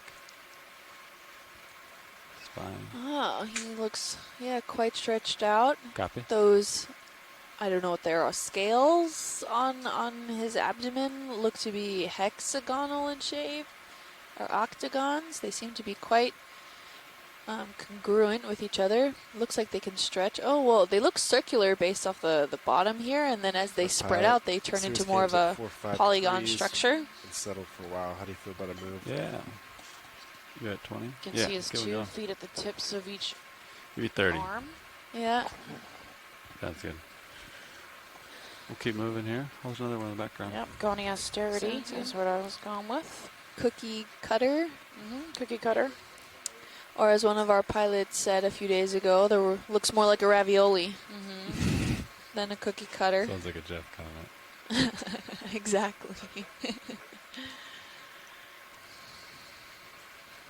Alright, so Got some nice sponges. There's a columnar sponge over there. I don't know if that's of interest or if that looks different than anything we've Could seen. snap the video. Yeah, that would be great. You guys need a closer look at this. so like a white cluster of hollow tubes. There's 3 tubes there.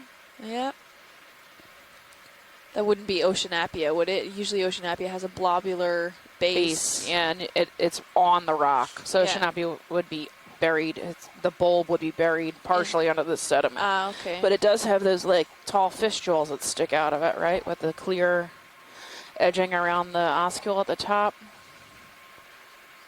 Do you want me to Yes. get closer? Yes, Actually, I'd say that this is probably an helicondride. I'll creep in. Helicondrid. And there's a helicondride, yes. There's in the Guys. chat.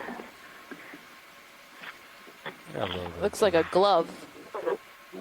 Right? That's good. Like a 3-finger glove. It might be of the genus Cyocalipta, but definitely helicondrides. Awesome. Helicondrides. Thank you, Chris. You're welcome.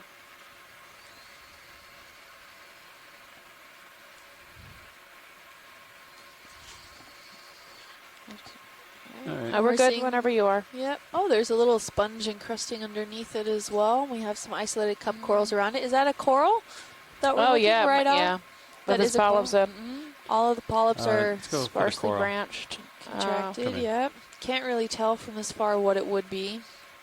Yeah. Yeah, sparsely branched coral. I can see the polyps. Maybe an amphipod on him on the corner there. He's only a couple centimeters big. Yep. At most. We can keep moving. Maybe here. a tunicate that's sitting right here. Yep, that could be colonial tunicate. Yep. There was a pretty large sponge toward the port side in the far distance. Is it on a stick? I think it might be on a stick. Yeah, I thought so too. That was gonna be the next. It's gonna hop over. Oops, shrimp.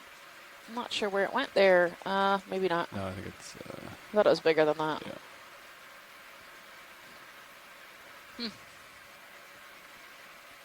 No, that's the one we just sampled. With this one. Yeah, that one we just sampled. That's dead center. Okay. So I think you're going. Yeah, it's probably back towards the right somewhere. Copy. Well, we were on our way to that one we were zooming in on. I thought he was pretty far away when I looked at him.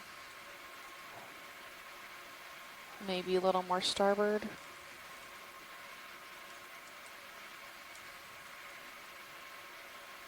Yeah, there he is. A far distance up ahead. So if you're headed that way, we'll get to it eventually. Yeah, it's a little No big off deal. track, but Yeah. Like these coralisted sponges, these big, thick plates. All these sponges are basically the same color, right? They're always a yellowy or white color. They're all similar in size, but probably a variety of species. Yep. This one might be either fan or cone shaped, funnel shaped. This looks like a double fan in front of it. Maybe a pecastrellid, like amphitheater in front of it. Yep. I wonder if that whip-like little stem there is a hydroid or if it could be a coral. Yeah, it looks like it might have a branch, which would Yeah. probably put it in the hydroid category. come in video on the. So there's this nice funnel-shaped, I would call this coralistes, but Chris might disagree. So my guesses aren't always right. What do you think, Chris? Yes, the coralistes usually are smaller. Are smaller, They okay. are smaller cups, as far as my experience. But this is a quite large specimen. Let's put it in the family Coralistidae. And Has a few things growing on it. Got some hydroids, a hermit crab, and soft coral. Yep. Little hermit crab. I'm not sure what this is. The translucent fuzzies today. Yeah, and same the, too. at 3. Yeah, the looks like hexagonal shaped encrustings. Could that potentially be a bryozoan? Bryozoan, yeah. An encrusting bryozoan? Could be. It looks like it has some soft tissue or soft tissue tubes. Got any more Zoom videos at maximum? Copy. I think it's probably a bryozoan. Maybe. It's all right. Try A that. little bryozoan mass. Oh, there's more more soft Yeah. corals inside of it. See what I can do here. In the mouth of the oscule. Okay. All right. Pilot's clear. Yeah. Megan said those little white branches might be bryozoans And on coming down. the sponge itself. We have some more solitary cup corals in this area. We're getting that pink and yellow complete. diversity Copy. here. Thanks, There's a video. small little yellow, maybe encrusting sponge back there. A shrimp hiding out. All right. We'll keep moving. We'll get back in the direction of movement. Sean? Yeah, no, looking good. This Camera's area at definitely 6-0. seems to be more sponge dominated. Maybe that's an indication of the first to recolonize certain areas are sponges. And then maybe we have some influx of smaller corals or whatnot, what have you. Maybe sponge larvae. Do they produce larvae? Golf balls on tees. Yeah. Yeah. Right? They Truffle produce trees. larvae. Yes, yes, they produce larvae. Yeah, maybe and they the travel. larvae is, yeah. No, go ahead. No, the larvae is relatively short-lived, so it's usually in 2 and 5 days it will settle. I think the maximum is a week. These sponges that you find here will populate the nearby. No? Yeah. Yeah, since they're so short-lived. So we passed by a yellow ball sponge. We also have like these lithisted-looking or bacastrel-looking sponges. And I think I see a crinoid at 2 o'clock. The stalked crinoid. Yeah. Approaching. Yep, and a thick plate coralisted. It looks.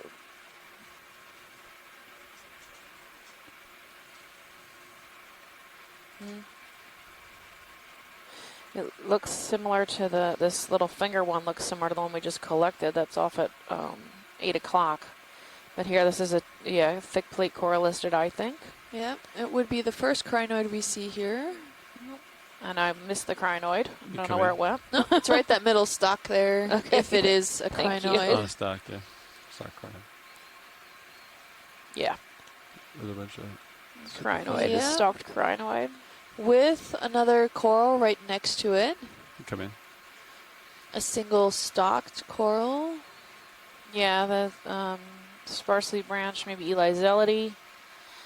Yep, so there's a crinoid. Covered in hydroids. Look at all them hydroids. Copy. Really nice. 1, 2, After 3, this, 4, we can do 5 the arms. coral in the background and see what that is.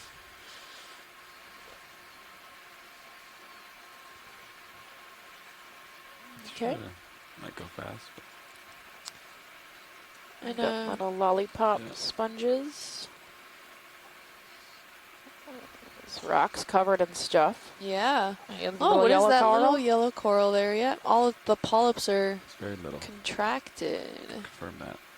I'm not seeing any outside. Maybe an amphipod at the top of that one there. We've got something interesting that's pink. It's right at the edge of the screen at 2-ish. Behind the crinoid stalk. Oh, yeah. Little pink guy. I think that's a shrimp. Yeah, it could be. Get it in focus. I don't know. You focus the pink subject video. Yeah. Back. Yeah, in the background. There There it you is. go. Yeah. That's quite Oh, interesting. looks like a little crab, actually. Yeah. It looks like it has some arms there. Yeah, it might be a squat lobster. He's very cute. Yeah. If we could get then a quick focus on the coral. Yeah. Let's go for the tall coral. This white, white sparsely branched coral. Yeah. Well, single branched. Yeah.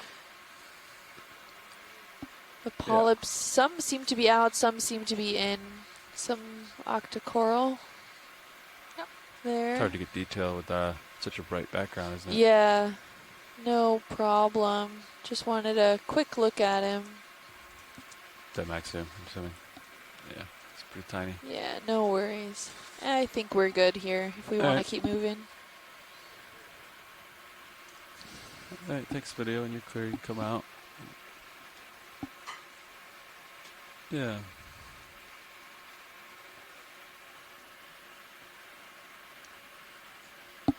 Nice.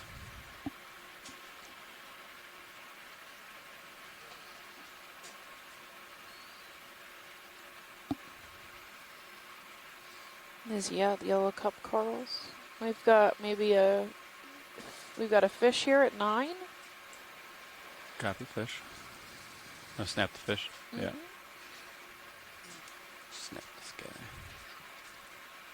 Try to splash some lasers in the... Did we see this one before? I think so.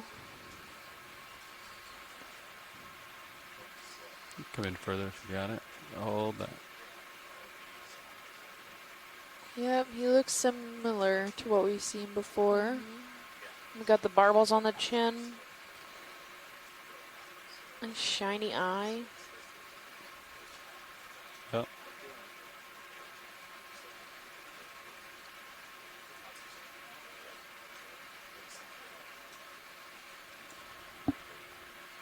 We'll let him swim through and then call it. There's no caudal peduncle, it's just that thin rat tail-like Interesting line tail. on the side. Yeah, Huh? I was thinking of that too. I don't know if that's a scar, if it's a... That is. Yeah, Never seen that before.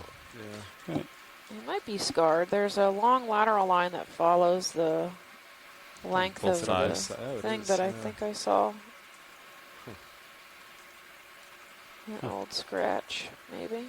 It's on both sides. Yeah, that's symmetrical. Yeah, the long one that goes from like the operculum all the way to the tail is the lateral line. Huh. But Cool. on the other side, it looked like he had a scratch that went like diagonal Oh, to yeah. that. Okay. Yeah. Yeah, so that lateral line actually is a bunch of tiny pores with a tiny hair inside, and it can sense pressure changes. Wow. So that's how fish school. They know how to school together. They get sensing the pressure change in the water column. That's crazy. Alright, return back towards the direction of movement here. Then we can get a move underway. Yeah, lots I of think. rippling here. Yeah, camera's 7-0. Sirius is not moving anymore. Ooh, what is that in the background there? Is it? Oh, no, I think the ripples were deceiving me. Another pancake sea urchin. We know that the tips of some of those spine spicules, they have these sacs that are filled with poison and toxic material.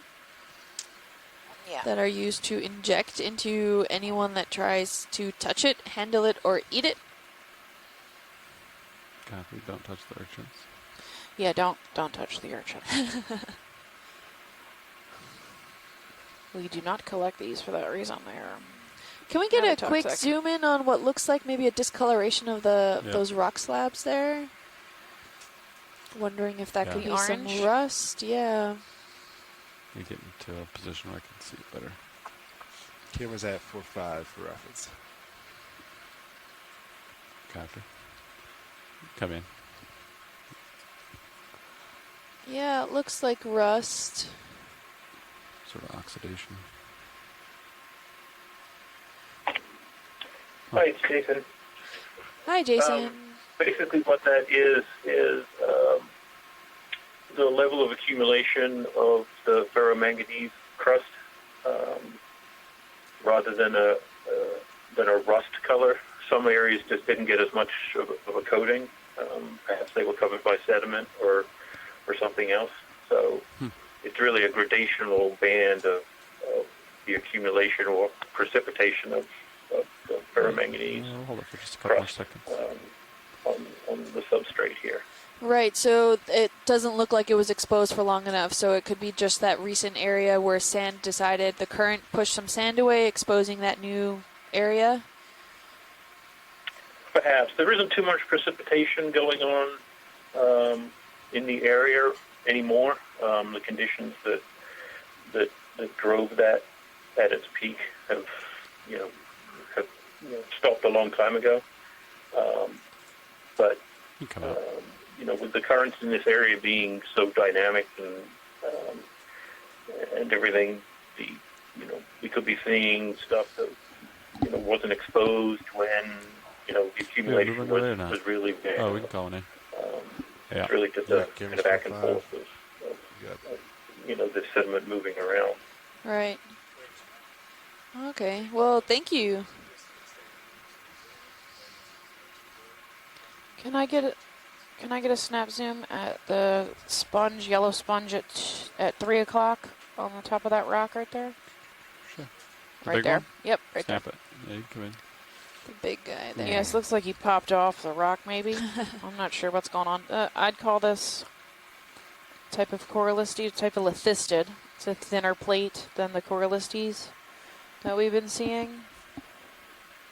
So he was standing on his own at some point. I would think so. That you can see this looks like new tissue here at the base. Yeah. I'm sure Chris can chime in and correct me, but the rest of it looks kind of old and decrepit and not so happy. But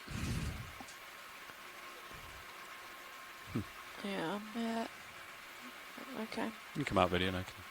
There's that yellow encrusting sponge off to the right there. Yeah. Yellow. Some yellow Yes, that yellow small ball is different. Yeah. Definitely. And we saw it in one of our dives. I call it a calcare, that small little ball that is to the right of the large dying specimen of Corallistide. And I don't know what that thing is. So it has the same color that the coral.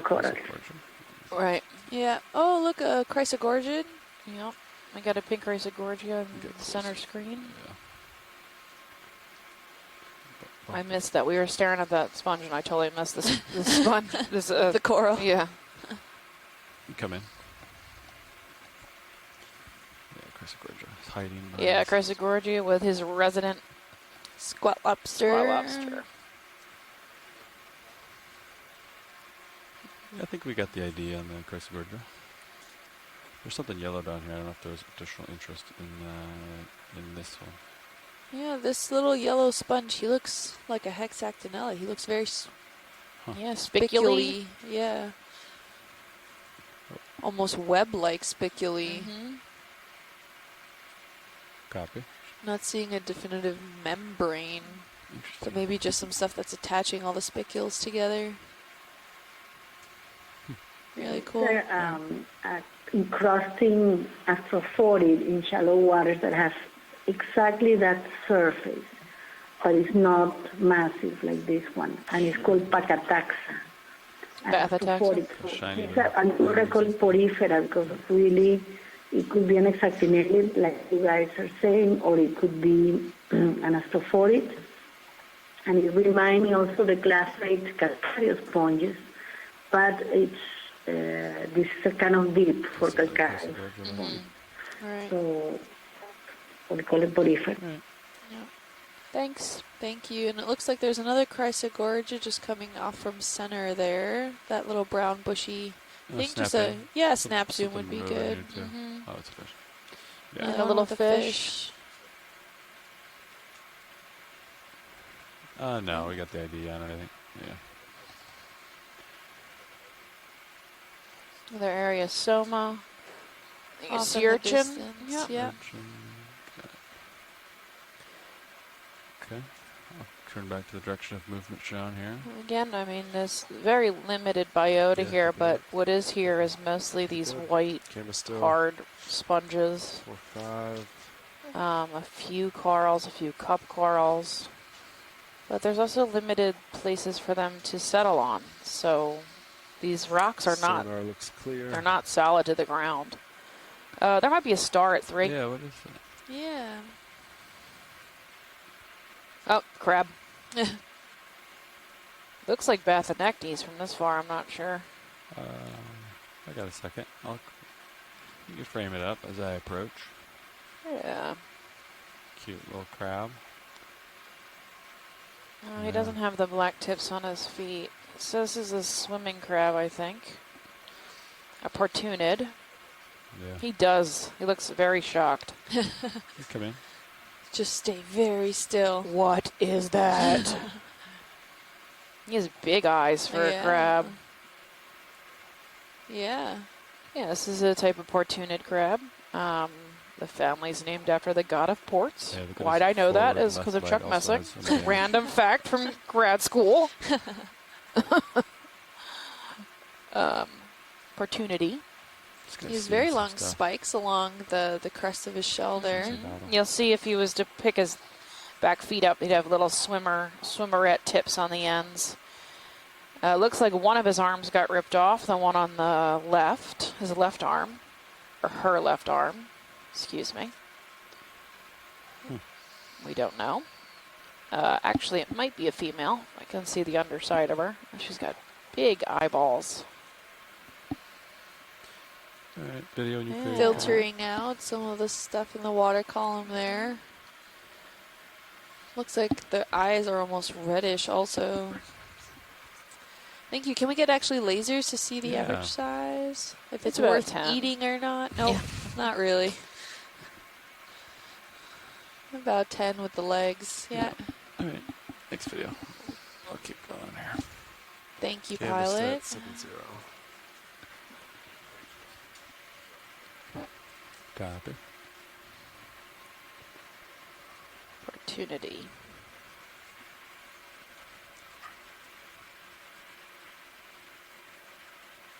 More of these golf ball on a stick sponges, teed up golf ball sponges.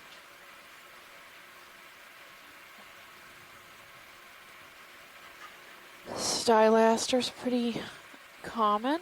We have a stick-like item right center screen at laser. Yeah. Get a good look at that. See what this is here. Possibly a dead stalk of something.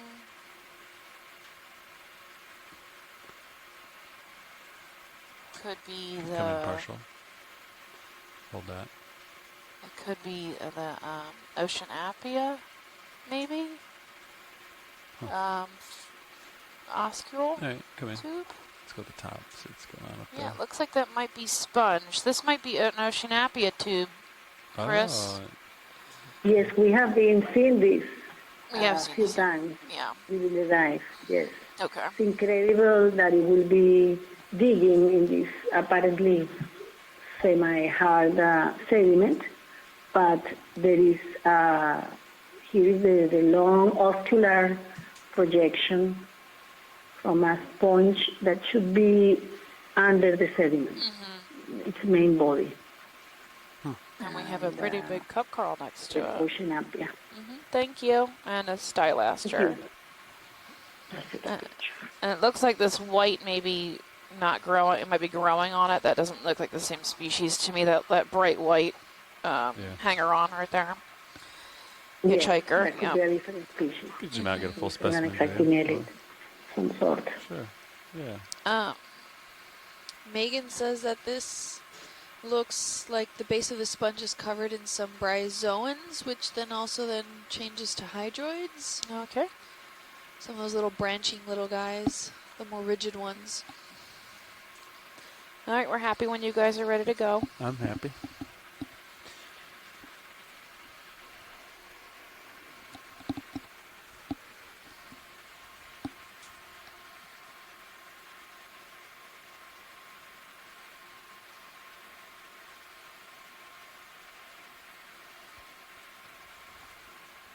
Pushing ahead.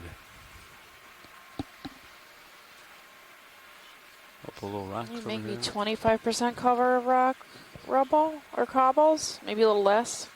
Yeah. Copy that. Let's We have every Sporadic. now and then these large Push slab forward. like Probably caught another. boulders. They're elongated and irregular in shape. I think so.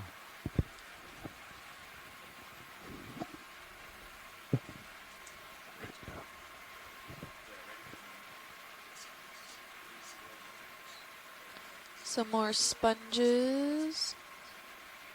Yeah, snap this video. Coralistes or lithisted type sponges. What is that? Chris Oh, another Chrysogorgon. Good eye, pilot. And some yellow You come back out. I'm solitary cup corals. Yep. Looks like he had his associating squat lobster there too. We're back to, well, what's the size of these? Can I get the lasers on, please? Lasers of the sponge. Or the rocks? No, just the general, the rock area looks. It's 5 to 10 centimeters. Yeah, I would call it maybe like tennis ball or to grapefruit sized cobbles here.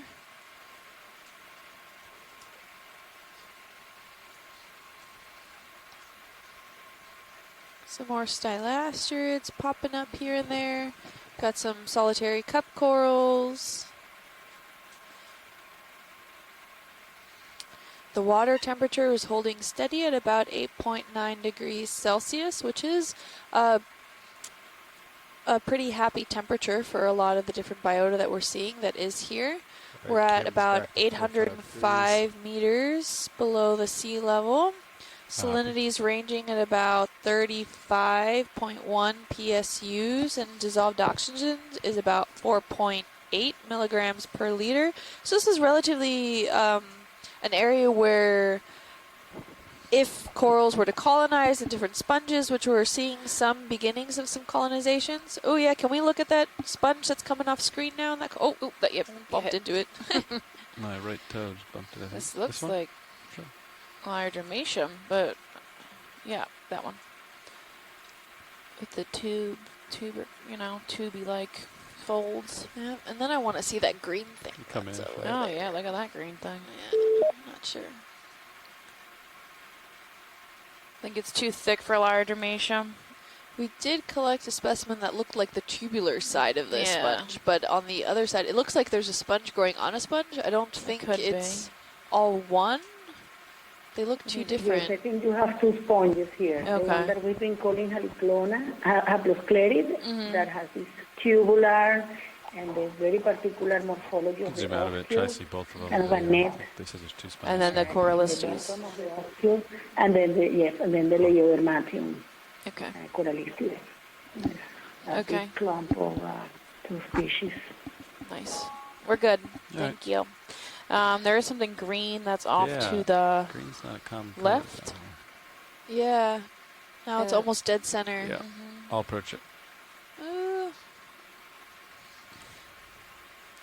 And Jason from the chat room made a note that these nodules in this area are quite irregular in shape, and they're variable in size and overall shape pattern. So they're not very circular or cylindrical. They're just kind of variables, and we're looking at like large gravel chunks to larger cobblestones and even some more slabby boulders in this area. So it's a good note. Oh, it's that sponge we saw earlier. The one that looks really close to the shallow water one, if I'm not mistaken, Chris? That falls in. Yes, it looks very much like the small hexactinellid that we've been seeing. Oh, wow, but no, this looks like something called Sinachirella. So I would say it's probably a Spirophorida. These round holes in the particular arrangement are very similar to Sinachirella. And so this will be in the Spirophoridae.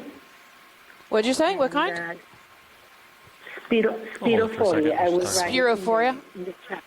So this is different to what we saw before, just before that it had more like a trellis, lacy type of surface. That we were not sure if it was an Hexactinellida and a Calcarea. This is definitely a Demospongia. Copy. And I will write in the chat the name of the group. Thank you. Thank you. If we look... Wow, we need... Oh, Spirophorida. I see it. And if we look a little to about 7 o'clock from it, we see a really fantastic specimen of a pteropod. It looks really nice. The front view of it, which is not always what we get to see. Oh, and a little gastropod right at 6 o'clock. You see on the left? Yeah. Some of the spicules all around. Suss that out. Hey, video. Probably just sand. We're good whenever you guys are. Yep, thank you. If we could get a laser shot just to get a size. Copy. You can come out video and see how big this little guy is. Oh yeah, he's only about 4 centimeters. 3 to 4 centimeters, I would say, in size. Probably gonna swing a little more. Ooh, and if we could actually pan out to this nodule that's on about 8 o'clock-ish. From laser? Yeah, there seems to be something like spiny coming up. Maybe that's another type of sea urchin there. Come in. Tiny pencil urchin? Pencil buster, come Maybe. in. Yep. A little bit to the... Yeah. Oh, you got it. You're good. No, maybe a worm. No, I think it's probably a pencil urchin. Yeah. Come in. Got it. Just a teeny tiny one. All right, Pat. I'm right on top of you. Yep. And probably some bryozoan remnants. Probably a little more That swimwear. meshing. Yeah. All right. Looks to be just a few centimeters big, including the spines there. So Stylosideris or similar. Everything, come wide, I'll keep moving. Somebody else is getting a little ahead of me. Thanks, pilot. Yeah.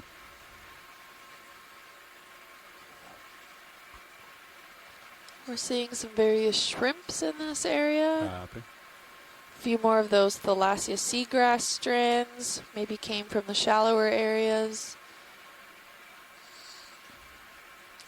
Seems Well, to be they must something- have. They definitely came Yeah. from the shallow. Yeah. Not from here. Yeah, you got that like duning lake, right? Drift. Yeah. The sediment Again. drift here.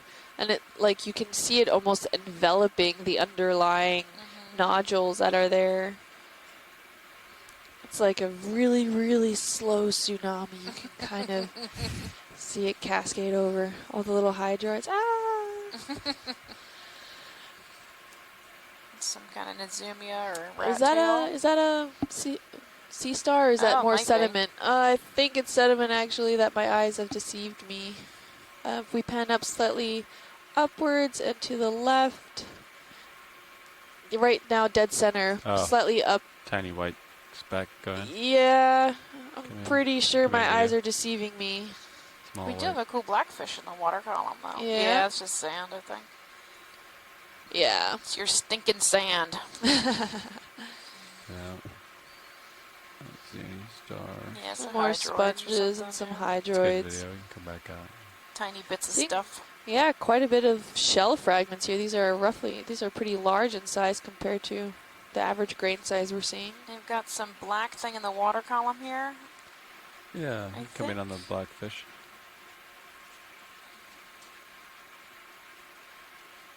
Oh, fun. Is that another dragonfish? I think so. He's cool. Ooh. Come in. You got His it. little chin barbel. He uses a lure to catch stuff. Yeah. He's pretty neat. So if we get close enough to him, you should be able to see his Ooh, he's Photophores. opening up his mouth a little bit. You can see some of his gross Zoom out a teeth. little bit. I'm gonna get him. He probably has a giant mouth. They can usually eat fish bigger than themselves, I think. Most of them. Get the shrimp. Wow, nice. He's a fairly Yeah. dark black color. Try to get some light on him. Can we get a zoom on that barbel Yeah, if come in. possible? Go in. The lure that in, he has on the in. bottom of it. There was a request. He floats up. Is a that bit an better. identifying characteristic? Maybe? I don't know. We have to ask Mike Vecchione. Alright. Take some more zoom now. Boom. Oh, Yeah, yeah. neat. Looks like a little shrimp or something it could be, you know. Yeah, maybe an amphipod. Something tasty. Open your mouth again. He's in my light pole. He's just. I mean, Yeah. granted, this thing's probably not longer than your finger. There his teeth are. Yeah. Oh, for being tiny, he looks ferocious. Yeah. He's pretty close to me. Just absorbing all of my light. So the barbel tip is important based for their taxonomic descriptions. So we know it's a dragonfish. As to what kind, maybe down to the species level, that's a defining characteristic there. It doesn't seem to have It's a pretty dragon, yeah. intense pectoral fins. I'm not seeing a dorsal fin until you get to the tip of the tail. So that's to reduce the water movement, right? Yeah. So that he's not sensed as easily by predators or his own prey. Yeah, he hardly moves He's the on rest of his moon. body. Yeah. This is this little tiny tip of his tail. Go, buddy. He's probably aiming for a shrimp. I know. We should play the Jaws theme song. Doo-doo. Oh, Oh, I think we blinded him. Maybe he didn't know where the seafloor was. He's probably trying to escape our lights. So Well, yeah, why don't we move on? Let's leave this poor guy alone now.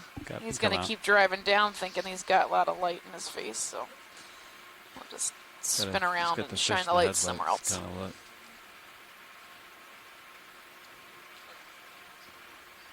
Yeah, seriously. Lots of sand waves here. Yeah. You want the jelly? Yeah, jelly's cool. Come in. Where's the jelly? Oh. Right there. I think. Maybe not. No, I'd just be... So this jelly, it doesn't have a lot of long tentacles. What is this? Looks like a ring of schmutz. Yeah, it might be some detritus. I think it's maybe a chewed up ctenophore or a chopped up jellyfish. In situ sushi.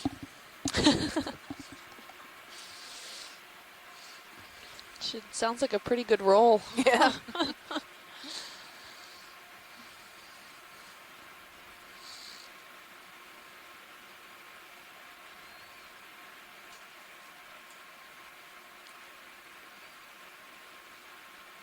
We're getting some sporadic nodules here. It looks like a sand drift kind of came over this and covered a good portion of any of these nodules that may have been in the area. We're getting some few exposures here. They're quite variable in size and shape. Getting like some small boulders to cobble sized. Getting more stylasterid sprouts, some solitary cup corals also. We saw a few chrysogorgids.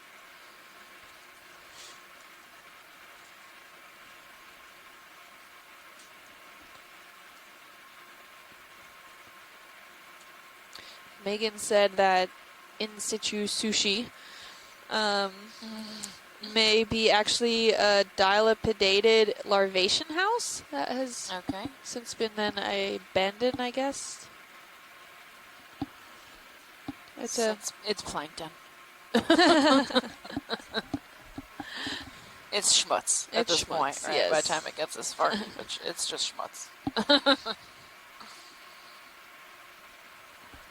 Rock cobble. It's this little white stock here. Yeah, that's actually...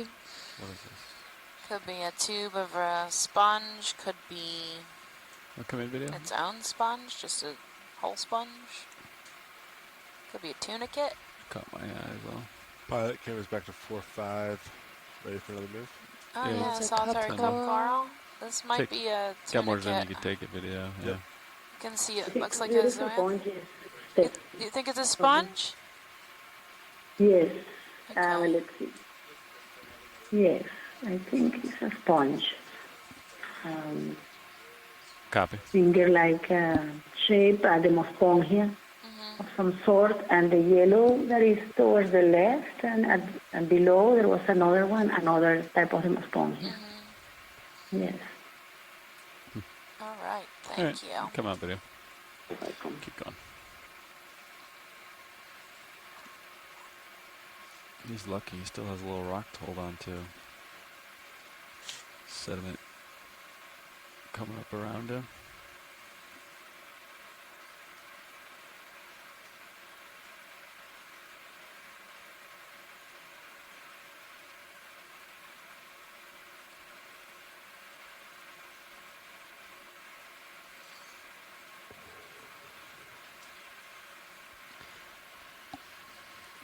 Here we're coming across some more slab-like substrate here. Maybe some zoanthids or something on it.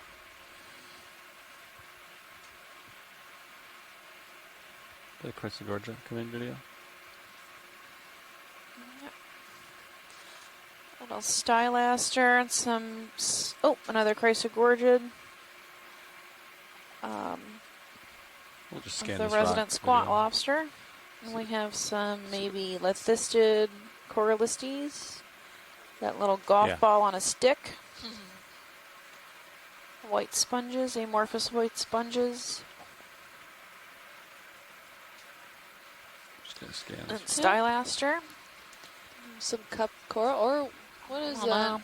sponges. That's a dead stylaster, this brown one that's all crunchy. Yeah, but next to it. Yeah, the white one I would have guessed is a sponge, but I don't know what kind. It's odd looking, floral. Yeah. Yep, says a living and dead stylaster coral. Nice. Right. Jason. There's a second one. All right. And then right off to You that. can zoom out a little bit. Yeah, what's now in zoom there. Wait, can you stay zoomed in? Yeah, sure. That conical structure there. Left or right? The left. Oh, yeah, right now dead center. Oh, okay. The white Yeah, sponge looking thing. Looks a little white sponge. odd. Yeah, big guy. Yeah. Maybe Does it's just a look odd. sponge with zoanthids on it? Could be. Doesn't Yeah, look like probably based on the texture at the base. I can see it looks Yeah. spongy. Any ideas, Chris? Beautiful small sponge, yeah. I agree with you guys. Just a sponge And and it a... could be an Spinelli Yeah. or a demo sponge. Yeah, we're at Peripera. Straight up Peripera. Kingdom. Or phylum. Yeah. No idea. And a serpulid worm tube behind there, off in the... Is it a brown conical shaped thing? I'm not sure what that is. Where are you looking? Right here at 9. Oh, yeah.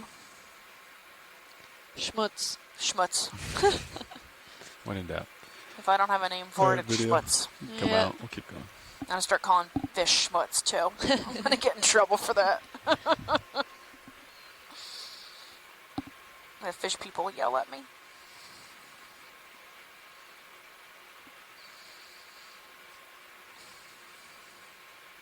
You'll get a tersely worded email. Yeah. Stop calling fish schmutz. Alright, I got another cool sponge up here.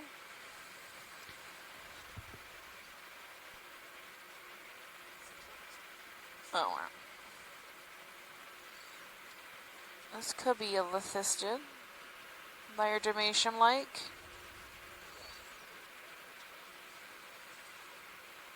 Copy. This is a folded plate. Yeah, Can we get a quick zoom on this guy? absolutely. This is much thinner than that Coralistes Come in, we've video. been seeing, which makes me want to say Laerdamatium, but I don't know. Past Lithistida, really. Interesting shape. Yeah. And Stephanie, much thinner, is similar to the first one that we saw, Mm-hmm. and we call it Laerdamatium.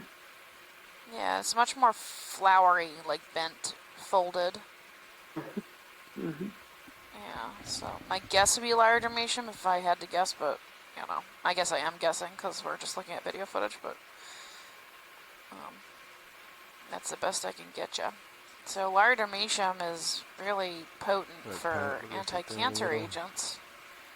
Our biomedical research department at Harbor Branch has found Camera set 7-0, looking good. potent secondary metabolites in these species that help. I think it's pancreatic cancer, stop pancreatic cancer. It's a chemical liardermalide that they have been, I think, doing testing on at this point.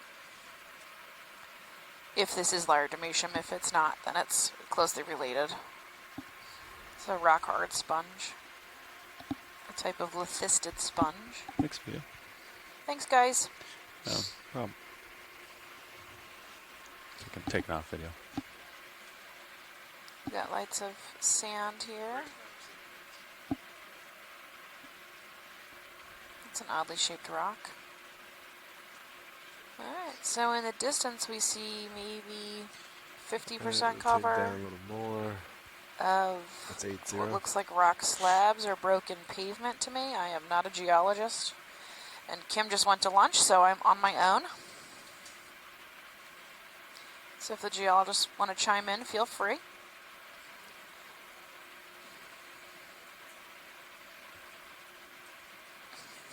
Thanks, Jason. He said I did fine.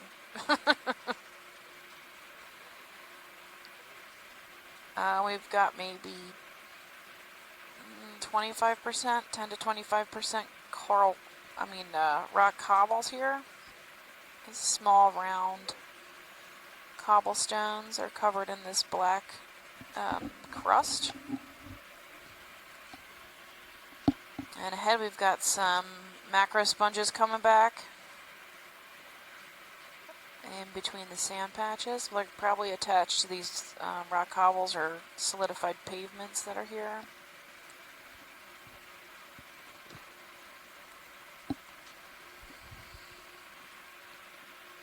When we get closer to the sponges, we're about 3/4 away between waypoint 1 and waypoint 2.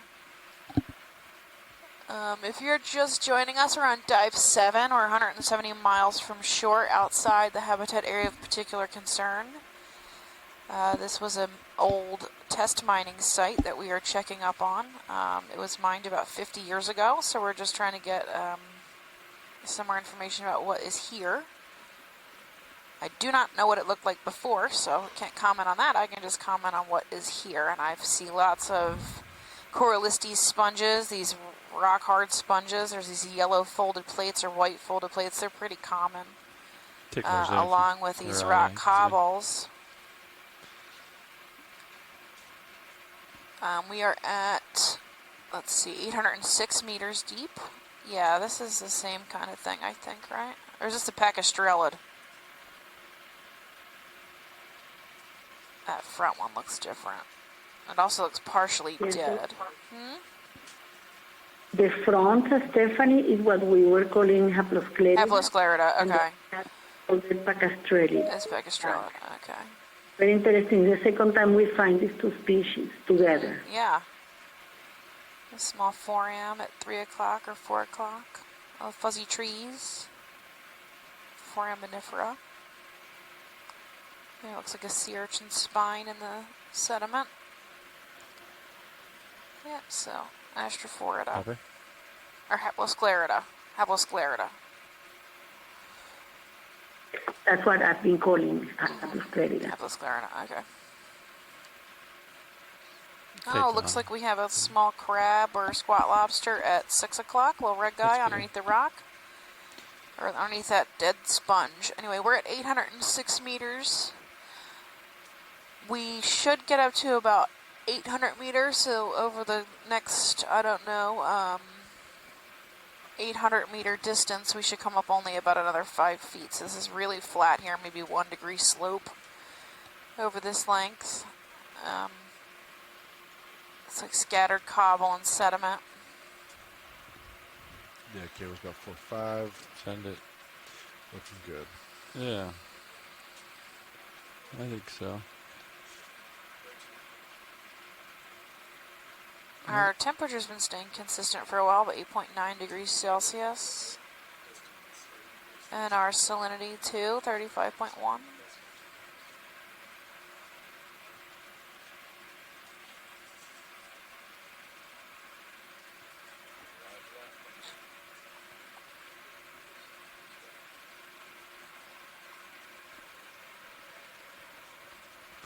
Oh, we've got a stick. It looks like a hydroid coming up.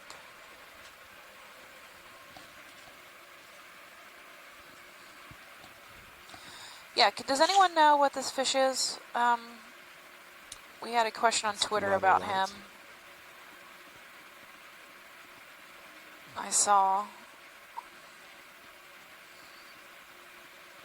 Oh. We saw him earlier today. Yeah. Oh, he's got a weird bump in his stomach. What's going on there? Maybe it's pregnant? Symmetrical? Is that, yeah. Maybe it ate one of the rocks. Oh. Ate a rock. Gravid, yeah, which means it has eggs.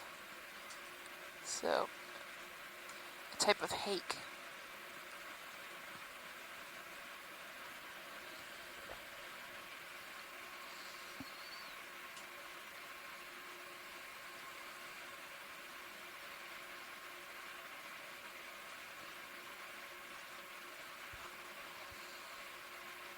Yeah, so it's either a parasite or it's pregnant. It's awful weird shaped. It's very distinct on one side.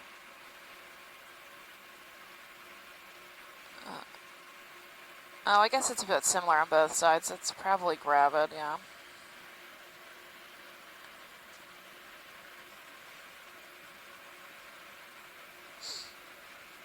parasitic.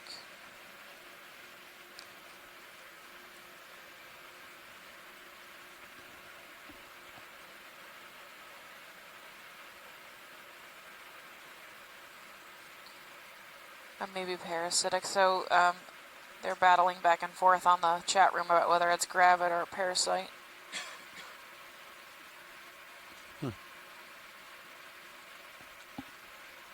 Alright, we'll let go video. Yeah, he's cool. Or she's cool.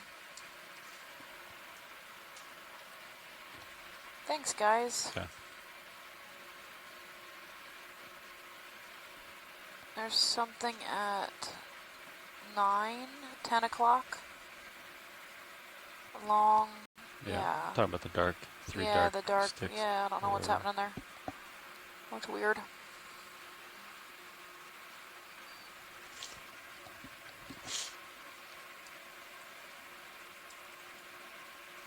Snap it if you wanted. It might be some leaves or whatever. Oh, it's just detrital material. Yeah. It's a single leaf. You can come back up. There's a fish back here. I lost it. Oh, he's facing away from me.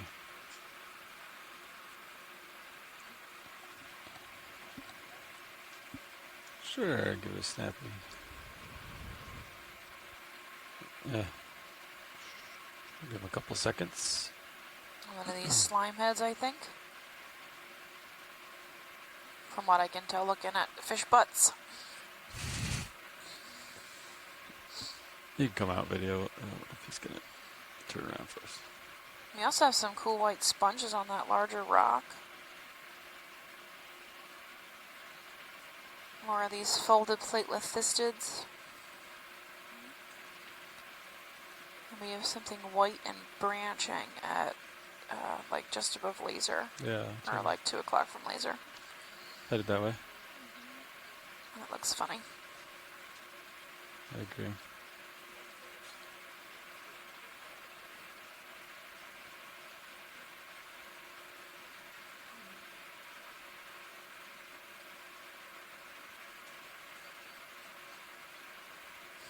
It's a sponge, but oddly shaped.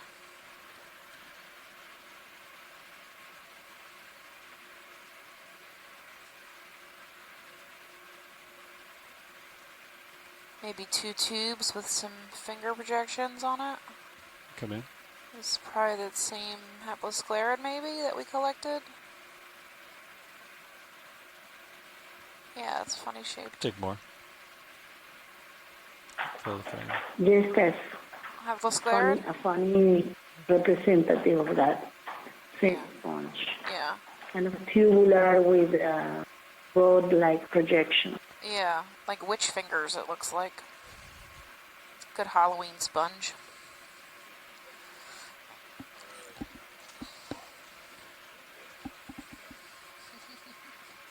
Yeah. Someone making those like hand shadow puppets. Red Pike camera's at 7.5. Still looking good. Come out video. I think we're good with this one. Are we still on the move, Sean? A little bit of swing, yeah. Okay. So we get the sand drift again, right up against the, butting up against this rock cobble, cobble area. It's a rat tail or an Atsumia, I believe.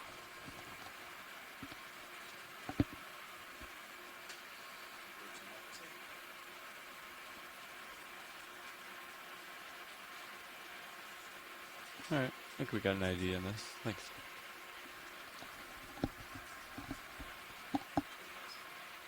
Couple of small stylaster. Put camera at 8.0. And I see 4 or 5 large macro sponges in view. When we get closer to the bottom, there's a bunch of small little ones, but they're difficult to see from a distance.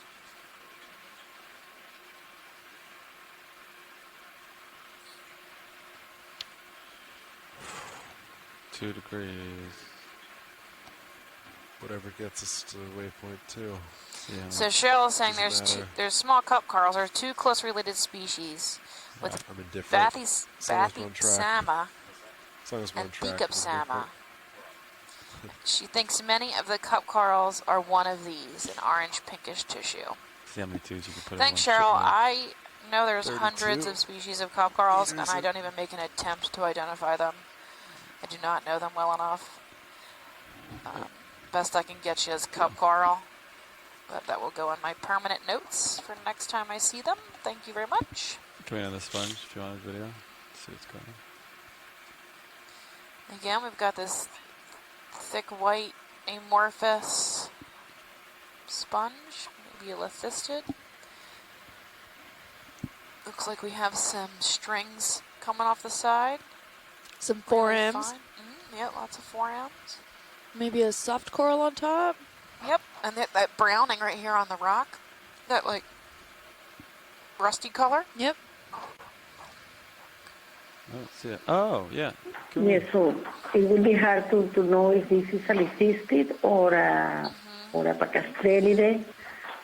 If we give it a good I would squeeze, say maybe we could yes. tell. Needs to get squished. Alright. It looks like it could be two. Look at the edge here at 9 o'clock. Chris, I'm not sure if it's going to come in clear on your end, but it looks like two different kinds of sponges. There's a light color cream one and then a darker cream one. Yeah, that's encrusting on it. Maybe it's both, and that's why we're stumped. Oh. That's the theory I'm going with. Maybe the top one is a lithistida, and the bottom is a Pacastrelide, and then at the base to the right you have a small hexactinellid. Yeah. And Yeah. these type of sponges with very hard and highly siliceous bodies were very important reef builders in the late Jurassic, from the late Jurassic to the early Cretaceous, so from 160 to 100 million years ago. Oh, so And then they, once stony corals form the hermatypic reefs, they are left to deeper waters and caverns. But they were very important reef builders from the late Jurassic to the early Cretaceous. Nice. Looks like a primnoid, possibly. Keep going more video. See what we got. Those are really small polyps there. Some seem to be out. Oh, and what is that Copy. attached to them? Next.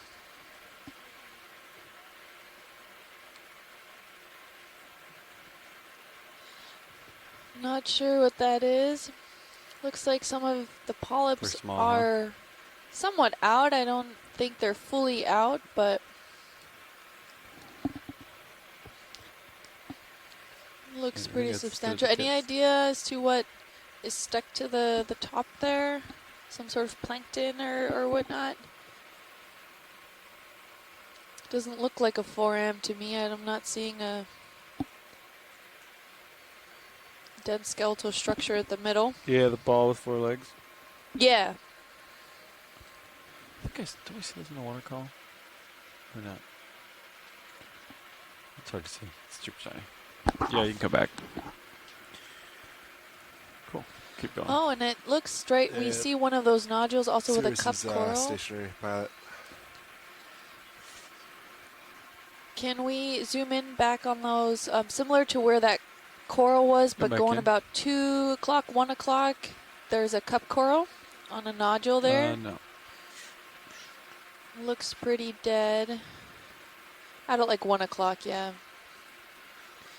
Seems to be, I think that coral, it's just almost off screen now. It was Oh, right there. okay. Yeah, that little All guy. right. You still got the white closed up. Come in. Yeah, I'm not even sure if he's still alive or is he's newly dead. I can't make it out.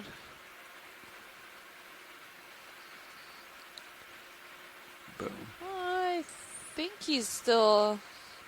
Hard Oh to say. no, he does look pretty dead. Yeah, and then there's what are those hydroids or supulid worms off behind that Yeah. rock? I don't know. That's quite interesting. It looks like there's a pencil sea urchin spine still in there. Gold tubes. Yeah. Copy.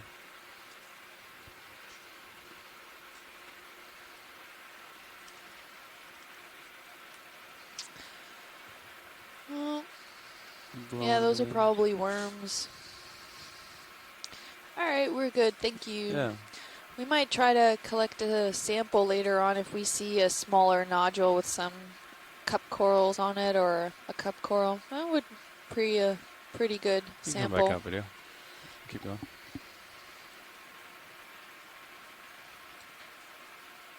Copy. Looking for cup corals.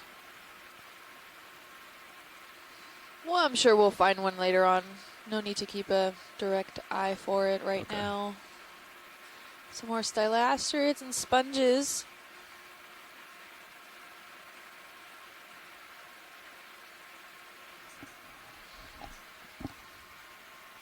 Line back up with the shot here. Yeah, copy that. We have a Okay, shrimp doing somersaults in the water column there.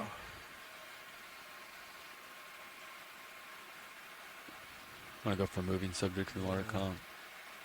What is that? Oh, Very, what is that? very difficult.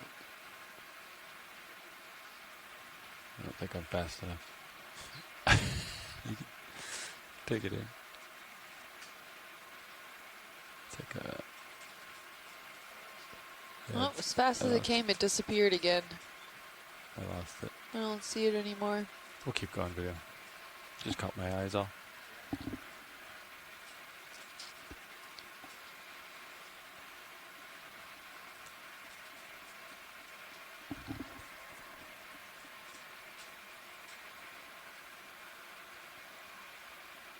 Coming across more of a nodular field again.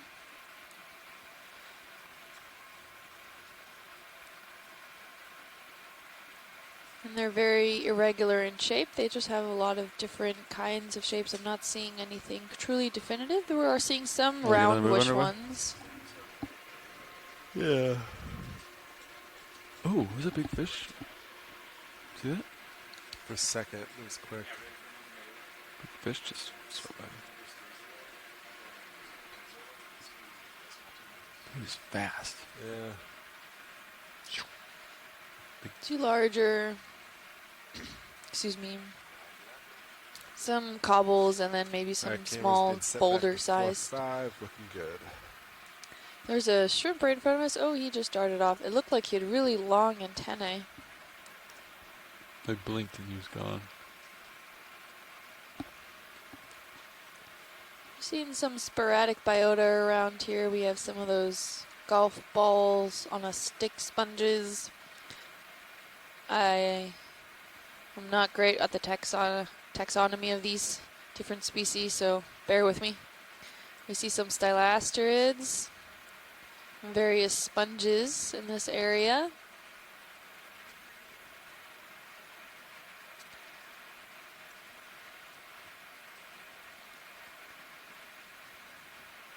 And some of the coatings on these nodules are not just sand. It's a lot of different kind of microfauna, including microbial material, forams, bryozoans, hydroids. These are all things that find any way, shape, or form to latch themselves onto any hard substrate or some feature. Even a crinoid stalk. Ooh, this one looks interesting. Right.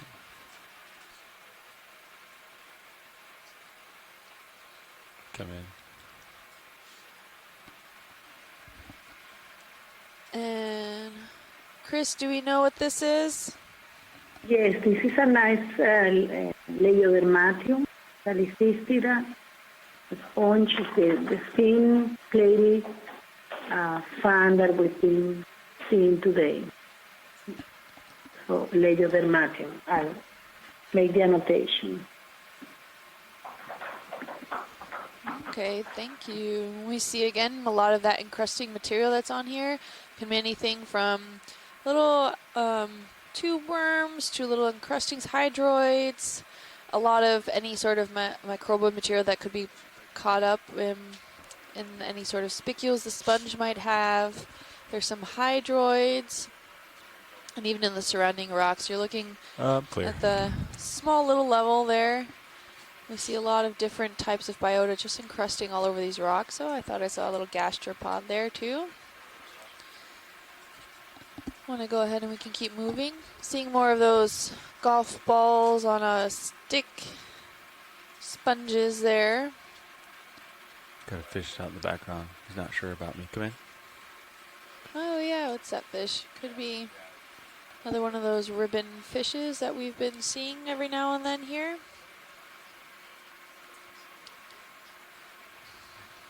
He looks like his underside could be capable of illuminating. He's quite silvery. He almost looks like he has a lure on top. Ooh, there he goes. And he's gone. Oh, and those golf balls on a sticks are actually, yeah, the lollipop sponge, sorry. Those are lollipops. Chris is saying that they're called Stylochordila. Stylochordila. Sorry, I'm really bad. Michael Vecchione was calling that a viper fish. So we've seen now today a dragonfish and a viper fish.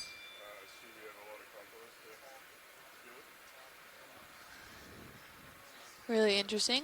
We're going through a shift change with the pilots, so we'll give them a moment to all get settled in. Off to the lower right-hand side, you can see one of those large slab textures of the exposed substrates with some sporadic nodular, kind of grapefruit sized to golf ball sized, irregular shaped nodules. Some look more elongated and rigid. We're at the base of this deep sea venture site here on dive 7. We're approximately 806 meters deep, with temperatures staying pretty steady at 8.9 degrees Celsius. And yeah, the salinity and dissolved oxygen levels seem to be staying about stable at 35 PSUs for salinity and 4.8 milligrams per liters for the dissolved oxygen. We're about 170 miles off the coast of the eastern United States. That is 274 kilometers. We're tracking about, today's dive track is about 1,300 meters. And we can do that. Usually the dive track is no more than about 900 meters because we're usually going upslope, but this is a pretty flat area of about 1 degree slope at most. Okay. So we can go farther in distance rather than actually having to climb up or climb down certain slope angles of the mound features. Similar to what we saw yesterday, we didn't have too much time of travel, but we did get to see a lot overall of those mounds that we were able to scale up and around and look around. We're here, given that it's relatively flat, we have a good view, surrounding view of our environment here. There you go. Copy.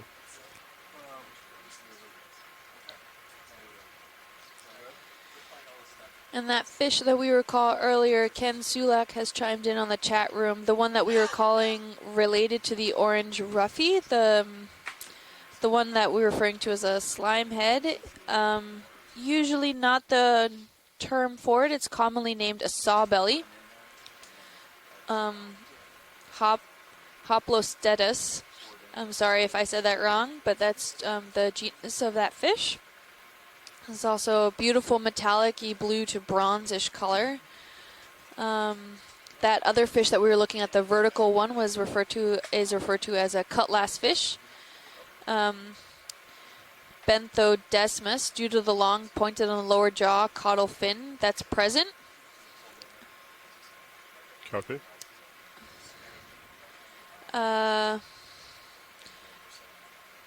The next one is the black one, midwater fish, probably species Estomaius. Based on the shape of the head and the long, thin barbel, I'm guessing that is that dragon fish that we saw earlier. So thank you very much for all that information, Ken. It's highly appreciated. Oh, here we're just passing one of those large slabs again of those rocks that are exposed. Again, these nodules seem to be very irregular shaped, and we're not seeing a consistent size or consistent pattern in this area. That especially we were seeing at the beginning of the dive, where a lot of these nodules were somewhat linear and parallel in distance to each other. and trailing along the same line. So here it seems to be a lot more sporadic.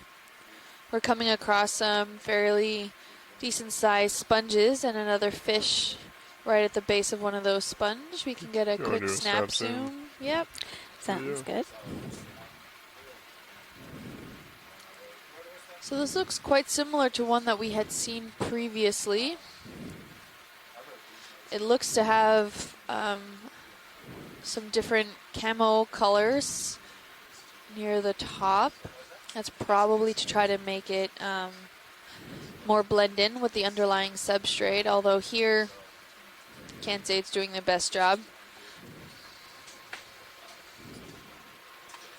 We seem to have a pretty consistent color of the sands, that kind of dark beige-ish with then the black of the internodal, Just lead me where you'd of like to the go, whether the nodular head or the substrates lateral here. lines. We could follow it back. Oh, and a little Could hermit swing crab also over down for the there. eye.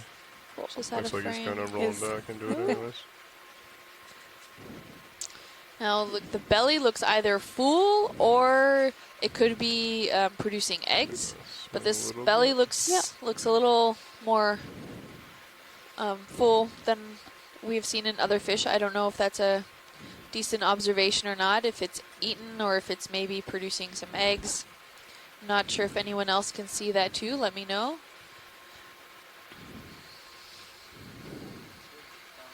We're getting a good view of the other side of it.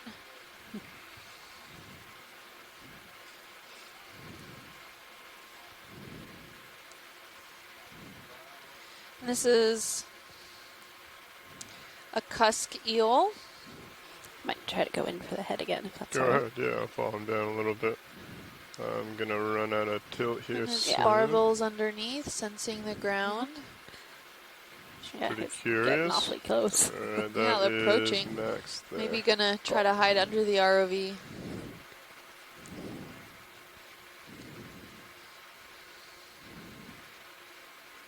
Okay.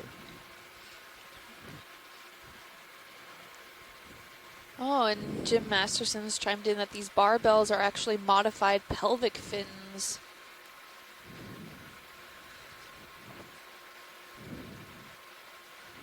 It's really interesting. He's gonna probably swim off my screen. We can let him go. Yeah. He's Thank right you. between my toes. Alright, whenever video is clear. I think that's a worm that's crossing right across the, almost near the bottom at around 7 o'clock of the screen there. Yeah, It looks is to that be full moving. No, I can go on in. Still Is it a max worm? tilt. I can come back a little. You know.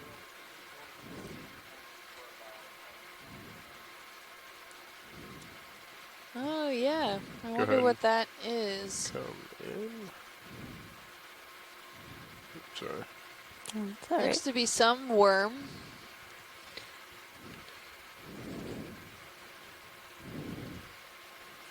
Or a sea slug. Feel free to take zoom as you need it. That is full zoom. That's full zoom. Copy. That is pretty small. It's moving quite fast. Probably a ribbon worm, Scott says. Blue ribbon worm going at that speed.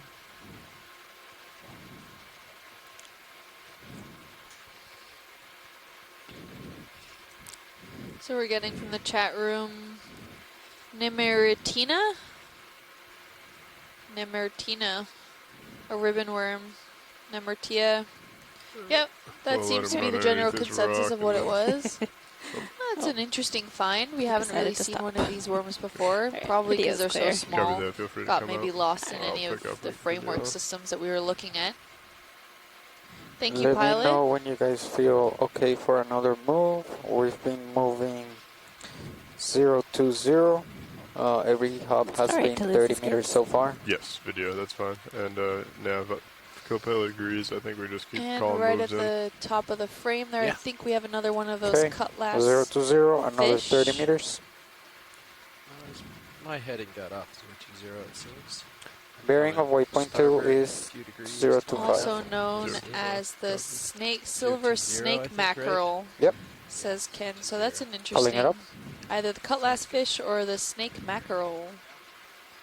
You can tell it's highly That's reflective. 020. It has that silvery body. There. We see a little more sprouts, most likely stylasterids amongst some Any interest in sponges. this video? Oh, I mean, yeah. I'm always it's a interested good frame in checking against the really things. dark background there. You Understood. can see Feel he's free to highly come in. reflective. Just slowly approach it. It's a partial.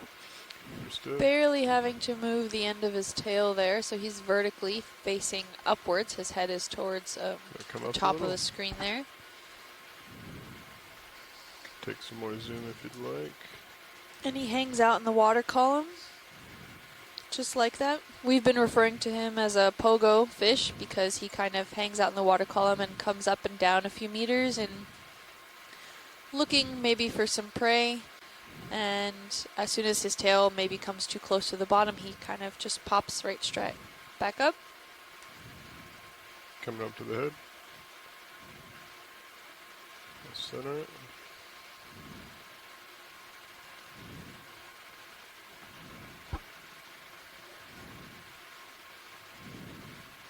Looks like he has a pretty large mouth in comparison to his overall head. Coming down a bit. I'm sorry.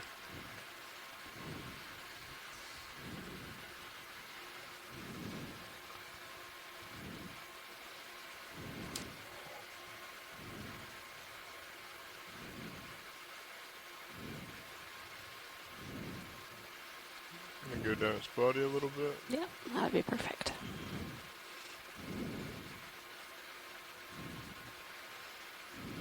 You see is just this very small little We'll let him just tail drift off fin screen. there. Yeah. He Screen, doesn't get need to back. move very much, probably conserving Get back to energy. diving. There isn't Alright, coming back down. exactly an Nice abundance of food at the depths of the ocean. So a lot of 020, the was that organisms move? here try That to is correct. Copy. maybe conserve their energy. And nav, I believe it's 115 is halfway. So if you want to let me know at 115. My eyes aren't really on the clock 115? for you and Ida. Switch. What do you mean 115? Time. Oh, okay. So local time. All right. Yeah.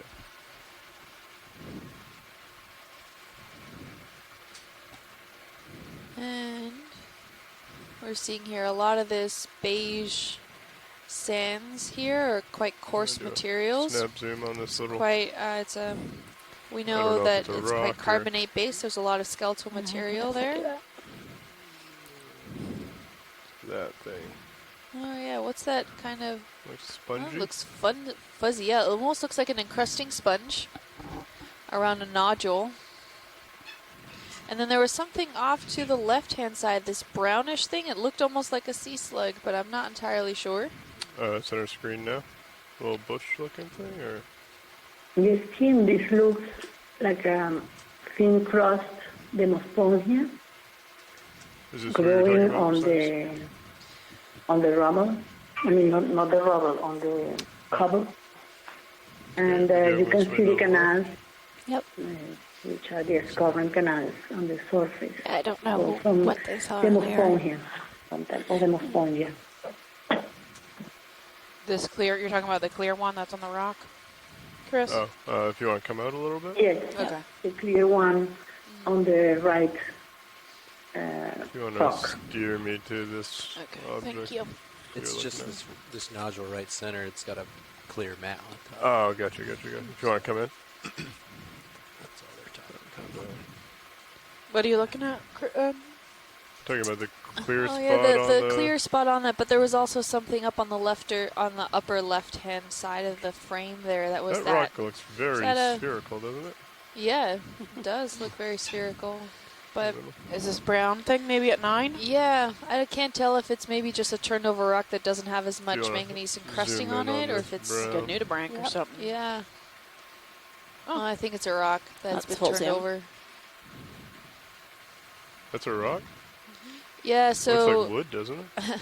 yeah, actually, but Jason had chimed in earlier and said that sometimes these sediments were surrounding certain parts of the substrate. So when that ferromanganese encrusting was occurring from the water chemistry, that not a lot of them got tough encrusted. encrusted. So they seem to have more of a rusty color rather than I think I see what you mean. maybe This a little star? thing down there. a sea star, right? Coming at the bottom. Yeah. Where, yeah, near dead center now, off to the left-hand side. But yeah, so Jason was saying that not a lot of the ferromanganese got encrusted in portions that was buried underneath. Ooh, Batfish, maybe. Yeah. Frogfish, maybe? Grumpy. How do you? He you sure got is. 65. Or shocked. One of the Yeah, I two. can tilt down a little for you. Okay, if you want to come in. Looks like maybe his, the frog, some type of frogfish. Yeah. Surprisingly cute. He is cute. Some really deep blue eyes there. So these, Thank you, if he is a frogfish, I think he is. He should have a That's full type, zoom. he should have a little angler. The ship just stopped moving, pilot and They usually co-pilot. see right like one. in the nose where the nose would be. Not seeing one. When I volunteered at the aquarium when I was in college, we had one, and you'd take a little shrimp, put it on a stick, and hold it in front of him, a little dead shrimp, and it would stick out its little angler and try and lure this dead shrimp in. It used to crack me up. Anyway, yeah, it's some type of frogfish. Jim Masterson says it's a batfish. Batfish. So is that Nice another idea. name for a Good frogfish? Or? It's a different type of anglerfish. Okay. And he's got 2 front feet, 2 back feet. So he walks pretty much along the seafloor. Yeah, he's a little bottom Doesn't seem dweller. like he's going to go anywhere. Okay. Clear when video. Can we get the lasers also to get another Yeah, I got size? lasers on. If you want to come out, we can paint it. Ship has stopped, but I'm looking back at you. Understood. Family All right. Okeanos. There we Yeah, go. that's All right. something I was not going to Oh, pronounce. There's Is that- another fish yeah, back you behind wanna him. do a snap on that fish? It looks a little different. Oh, look, there's another fish right there too. Oh, and that's The what slime head. yep, Ken was referring to Yeah, maybe before. that's right. It's related to the orange ruffy, Yes. Hoplostetus. And he said it's commonly called a sawbelly, not usually a slime head. And we got pretty good video of this before. I think so at the beginning of this dive. Copy.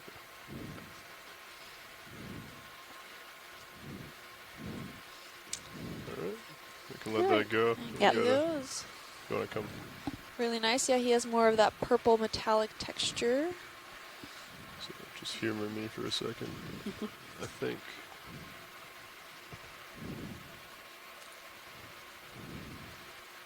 I'm going to do a partial zoom video. Uh-huh. Do you remember where that lighter piece was? It's in the lower right. Oh, yeah, yeah. Good call. Do I have time for this, co-pilot? I just want to... Yeah, we're stable.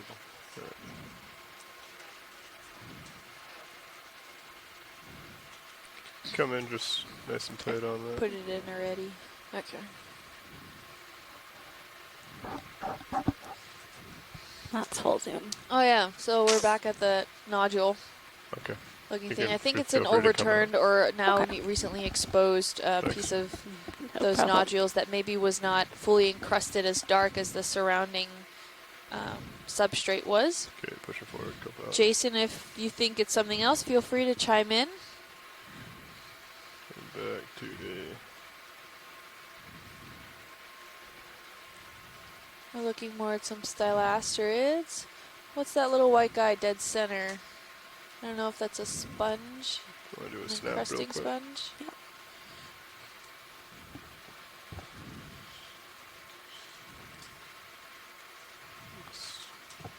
Like a shell? Oh, yeah, that's yeah. neat. Yeah. A flat shell. It's got some rays. It's quite pretty. Go ahead and come in. Yeah. A bivalve, maybe? I don't know. Oh, no, it's Oh. a top snail. Uh, So, is it still alive? Maybe. Looks like maybe. I don't know.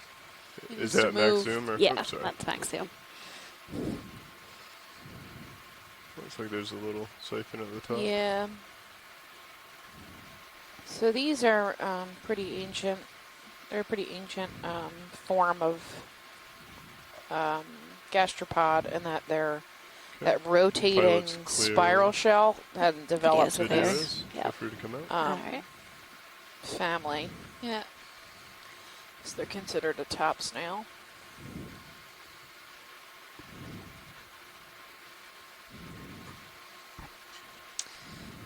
Another possible stylastrid off in the distance there. The little white specks. That's generally what we've been seeing. Yeah, quick snap zoom. Confirmation's always good. If you could just do a quick snap on this white, thank you.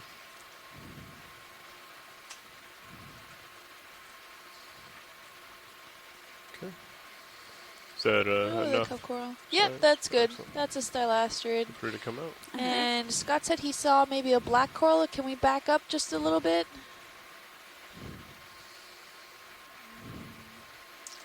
Not sure where he was looking.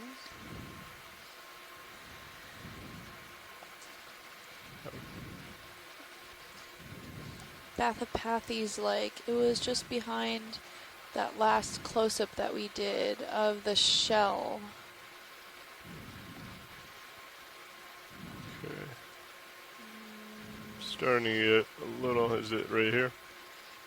Coming into to the left, coming into center. Yeah, I think that's actually a hydroid. We've been seeing a few of those. Yeah. You can take a quick zoom in, or, oh no, maybe a coral. A coral.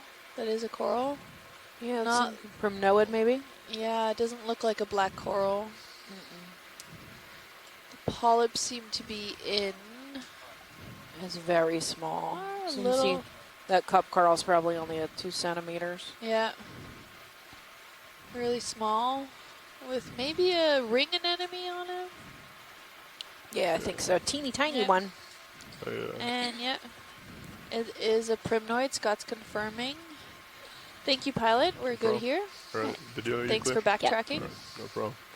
Just underneath the co-pilot right now. Push out a bit. Woo, taking off there. We see a few more lollipop sponges. There seemed to be something off to the left-hand side. If we kind of pan over that way, I saw something white, coral-esque jutting out. Keep going. Keep going. Maybe it was in my imagination. Oh, no, there. Is that a sponge, you think? Out in the distance? I think so. The white one? Yeah. Yeah, and it looks like we might have another gorgonian, possibly. Yeah, that's definitely a sponge. Yeah, that looks similar to what we collected earlier today. There's a fish, too, on the... Yeah, it looks like almost a cutthroat eel. And that here's another one of these cusk eels. Yeah. And that lollipop sponge. And then I think there's a gorgonian at 9 off screen. This branching is probably a hydroid. This little thin stick here. Yeah.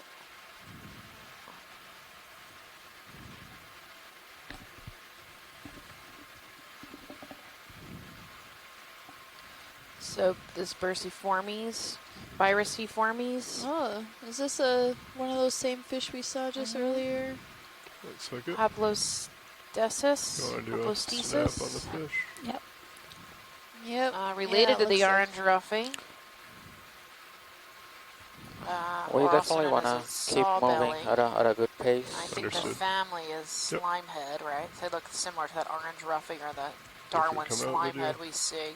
Yeah. And watch leads. The mesophotic zone. Yeah. I don't know if you heard Nav or not, but if we want to cover a lot of ground in this track, we're going to have to keep kind of trucking along. Oh, so yeah, we're fine. No problem. Do these quick snap zooms if you'd like. Yeah.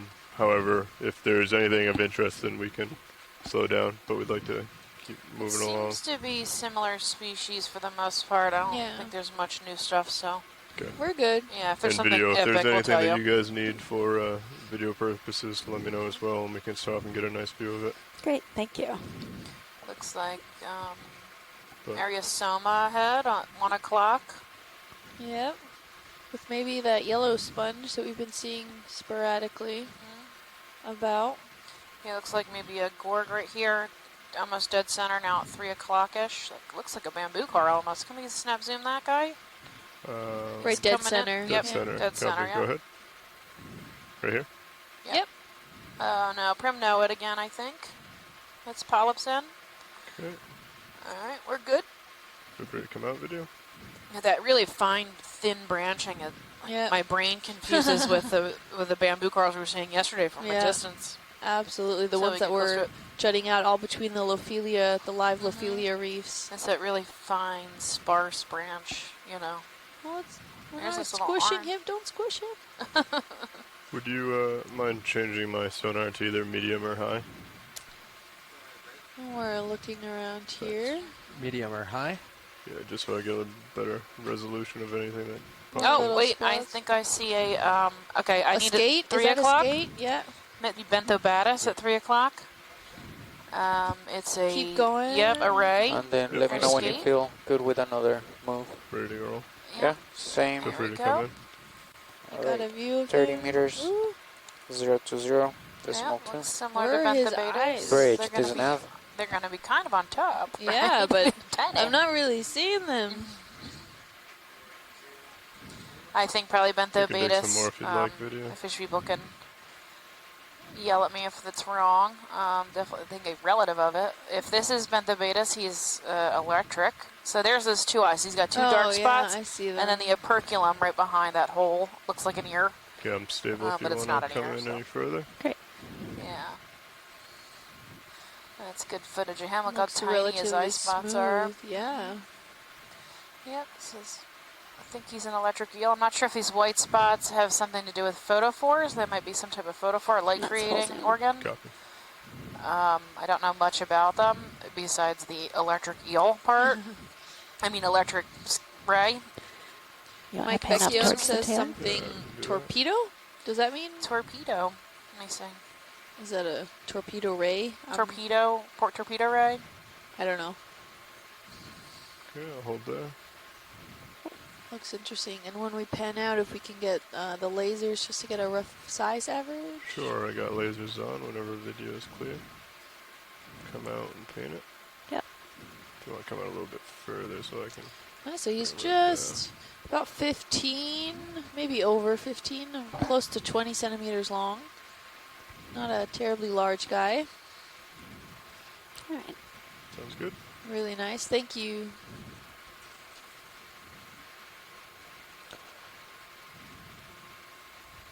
What did you want me to do with the sonar, pilot? Well, if you could just change it. Yeah, you got down to medium. That's All good. right. Benthobatus. I helped you out. All right, thanks. Gotcha. Somebody check that for me. I'm not sure if they saw those little blocks in the sonar or not, but they said they found one that was 58 and to keep an eye out for more. How big was it? It was small. From what I heard, it was like 20 centimeters by like 10 centimeters. Looks like a cinder block. Yeah. Oh, torpedo ray equals electric ray. Okay. They have that really distinct Like that round one I had? bulbous head. On Yep. the, Yeah, can we Oh, go sorry about towards that block-looking structure there? Maybe we found a second one. Not sure. Yeah. oh, those large rocks. Yeah. Well, the Are actual these- block, the drop block, Sorry, that say that maybe again? happened. These are marker rocks, maybe, Oh, I that see. we marked, that Thought they it was an used outcrop. I to... did Well, the as one that well. was similar to before, like the 58. Not sure. We have to get How a come I closer don't look see in. that on sonar? This is, it's It totally may be out a of little place high. here. Yeah. If it's a block rock or not. Maybe too small? Maybe. No, they're about this size. If you could increase that maybe to high, I think I feel pretty safe between Ciros' view and bathymetry that pretty much all we'll be seeing is small. Can we get a quick snap zoom? Sure, if you want to snap. Here, we can just Yep. do this. It looks similar to that brown one we saw at the beginning. Yeah, but not the block that I know that they were referring to. But maybe we can take a quick drop point anyways, just in case. There's a primnoid on the side. I think there might be a bamboo Yeah. coral on the top. Yeah. How do we We label can these? zoom on that. Rock. Rock. Rock. It's F5, F6, right? That sparsely branched one at the center. Relatively large brown rock. Pilot, I think It's they wanna different from the zoom on one surrounding of the smaller corals on the black rock. rocks. Sure, yeah. I'll come over. Which coral? The The larger coral at the fan top. ones? The one at the top, yeah. The one on the sides are primnoids. The one at the top is tricky. Okay. I don't see any This, banding, maybe. Couple band or a couple Yeah. stock. Oh, ones. it looks like that primnoid we saw. Yeah. I'll settle We've there. been seeing. Sorry. Let me just go to. Alright, go ahead. Yeah, that's That's good. full I zoom. think it's a Copy. cremnellid. I don't see any banding on it. It's also pretty teeny tiny. We're good. Alright. Okay. Yeah, Scott says both are cremnellids. Alright. Yeah, I think that's outside your sonar scan. Yeah, a little too close to it. Yeah, and it's pretty flat, so it's looking way out. Yeah.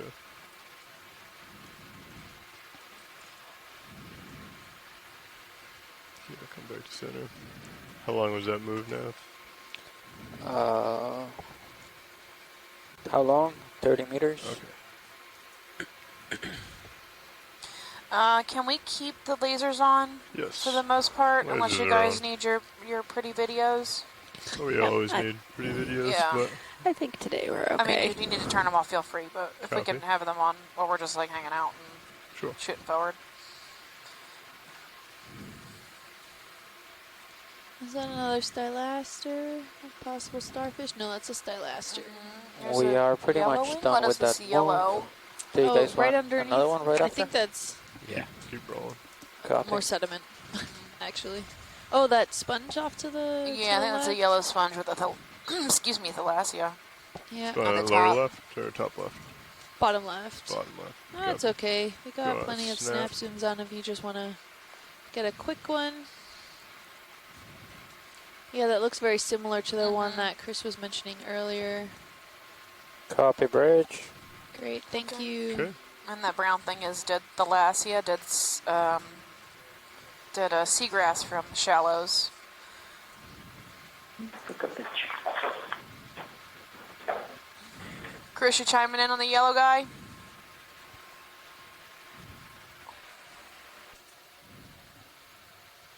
Okay. It looks like this striping is kind of back. Look at the distance.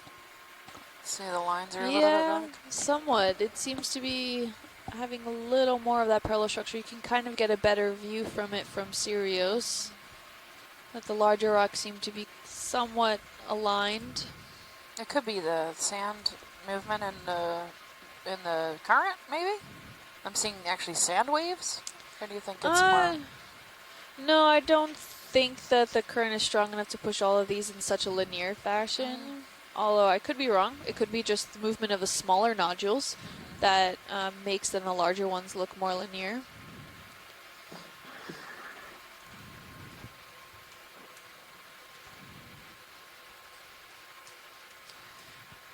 But the current seems to be going in the other direction, so.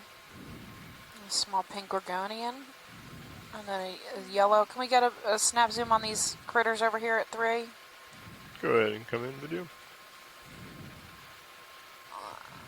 Oh, we got Feria, so hexactinellid is at 11 o'clock now, and then the one at 6 is probably a demo sponge, maybe? Has an oscule at the top. A yellow primnoid coral, maybe? Yellow coral, there's a cup coral. Ooh, and a little tiny jellyfish. Oh, jeez, that is small. Look how little he is. It looks almost like one of those hydroid polyps rather than a jelly. But that would be translucent, big too. for a hydroid polyp, wouldn't it? Yeah. I don't know how big he is because he's, it's close to the lens. Oop, oop, oop, bye. Oh, I shall call you my squishy. Here you can You let will be him, mine. Yeah. let him run away. Thanks, Violet. That was fun. Okay. If you want to come back in on this Yeah. lighter colored, the white. Yeah, so that's a Feria, that's Feria. And there's something behind it, like an Adarian behind it. Yeah, it looks like a polyp. cup coral. Yeah, cup coral polyp. With the Turn tentacles exposed. Yeah. That hasn't been an often feature. Okay. Nice, thank Pretty you. cool. So we're seeing 50 some degrees sporadic on the biota. screen. Copy. This is a site that former tests for mining, for deep sea mining occurred. So part of the goals that we're looking at here is to see potential biota returns or anything that would have encompassed the area before. Is it coming out? Oh yeah, what is that? Go ahead and come in. That looks like the larger version of what was stuck on the coral before. Oh, maybe not. Just maybe a pelagic shrimp or spider. Isopod. I think maybe an isopod. We learned that the sea spiders don't have abdomens. Right. So you've got that abdomen on this one. Very spider-esque. So graceful. Where the heck is he coming from?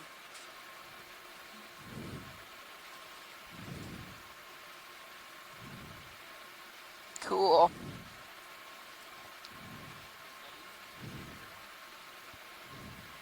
He's got 2 legs sticking up above his head. There he goes. 60 degrees. Just kind of holds him up. They might be antenna, maybe. Yeah, so we saw 60. one of these the other day. Copy. But I didn't get a Get name lined other up. than... Oh, Oops! Monopsid isopod. Monopsis, okay. Was that? That was him. Yep, that's still him in the camera. Oh, wow. Okay, we'll continue. That was the isopod that did that? Oh, Yeah. he's drifting back down again. Oh, really interesting. He can move fast. That's your light pool. You're right there. Copy. I'll keep pushing up.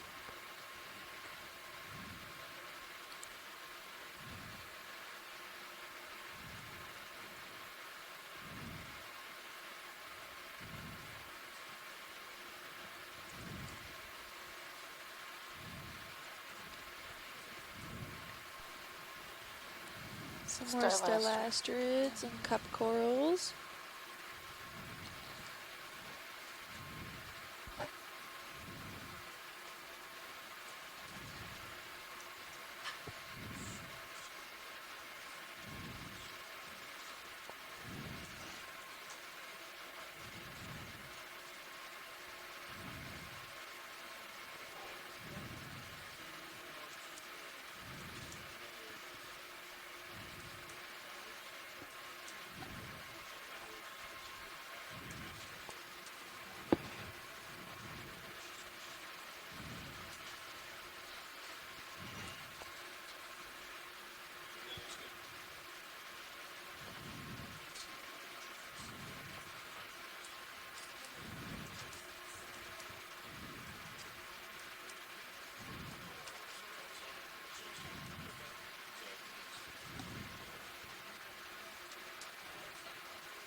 Copy bridge, move complete. Probably. Roll into another one. Sure. Co-pilot. Do we want to wait a little bit until you get ahead, or? I'm just constantly pushing ahead, I think, right about now. Can we get a quick snap zoom on this coral we're about to pass, please? Go ahead. Video. Looks like another primnoid with another really tiny anemone Bridge, this is now. attached to it. Looks good, thank you. Okay, forward.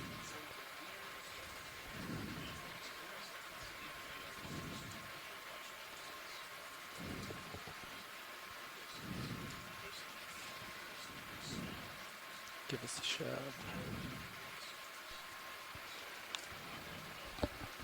Just in case they want to stop and look at something, give it a good shove here. We have a couple of sponges ahead. Yeah, some more Hydroids. stellasterids. Pretty large hydrator passing over.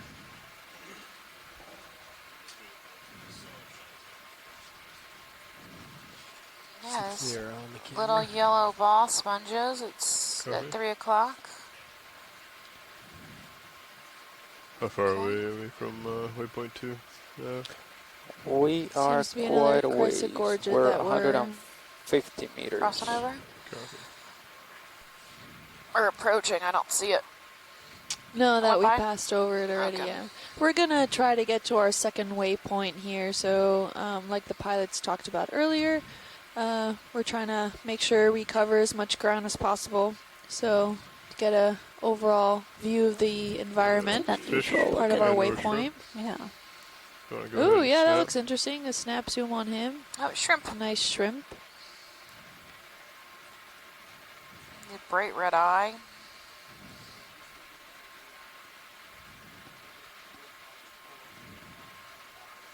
Go ahead and come in.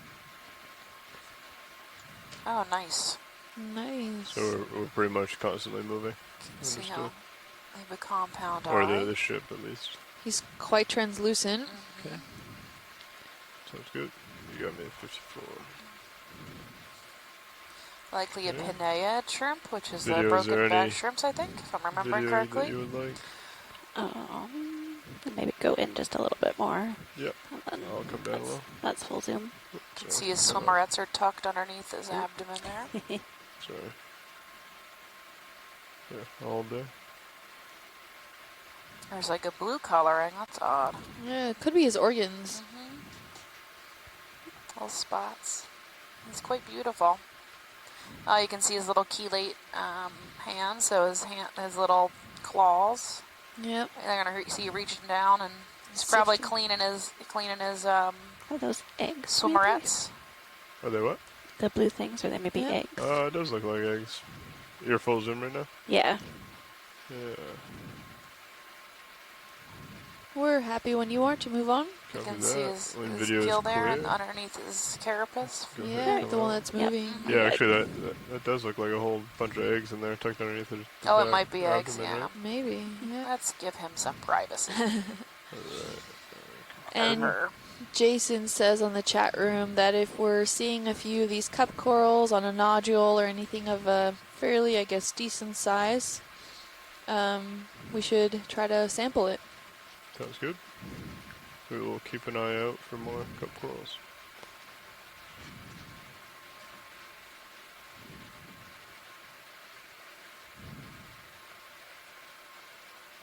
Some more primnoids, I think, at 4. The small shrimp at 5. Off screen now. Some yellow sponges at noon. Coming ahead. Can you guys just pan up so I can see what we're headed for? Sure. Oh, you have another one of those large fish. Maybe a cusk eel.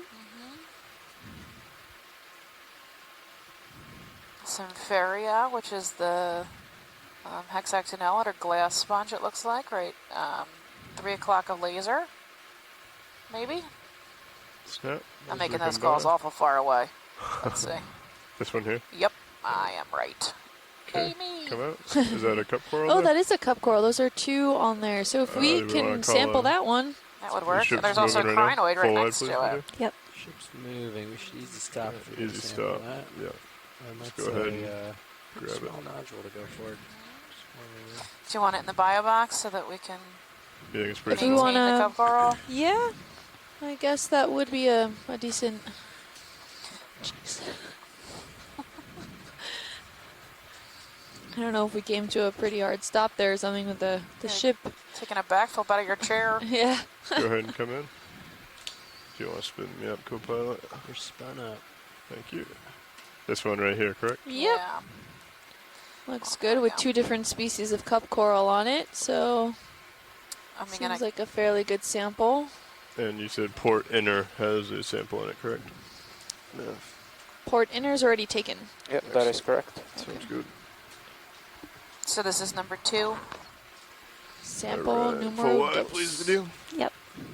Unless you want any more. Nope, I think we're good. Okay. No, and feel free to try to scoop up some sediments while you're at it. That's not. I'm not being biased. That's also coming from the chat room. So you would like me to take a sediment sample as well while we're stopped? Yeah, you know, if you can't scoop any along with the actual sample, because I know the claw can't really scoop much, but if we don't get too much, if we're stationary, might as well grab another sediment sample. Okay, so I was going to grab this coral with the jaw itself, and then I can go ahead and set up for a suction sample and get some That sounds sediment good. into jar number 5 where we have the fine filter. All right. That sounds good. Arms I don't coming think live. it needs the fine filter but whatever floats your boat. Buoyancy.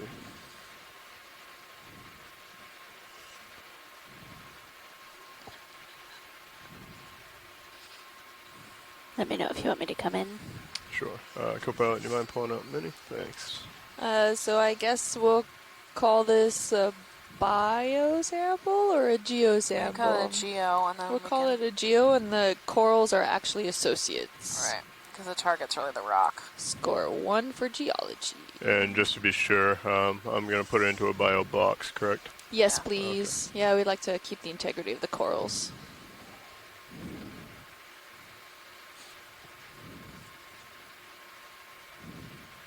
Okay, could you come in on the main camera, please? Yep.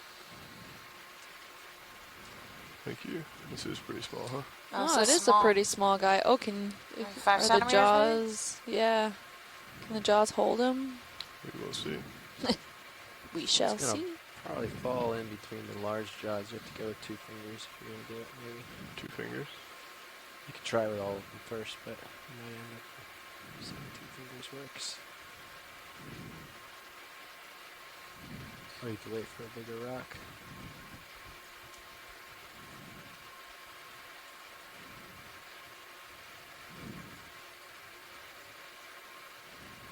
It actually seems pretty tough in there. Oh, it's definitely loose.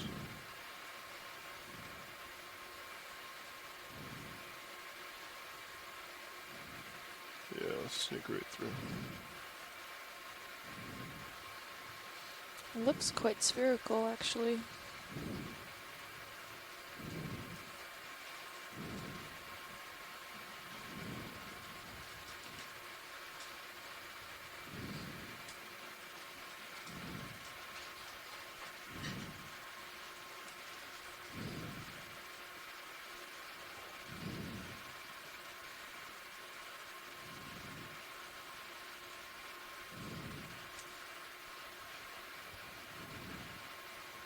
Yeah. That one rock right there is hard. I think they're all hard. You are correct.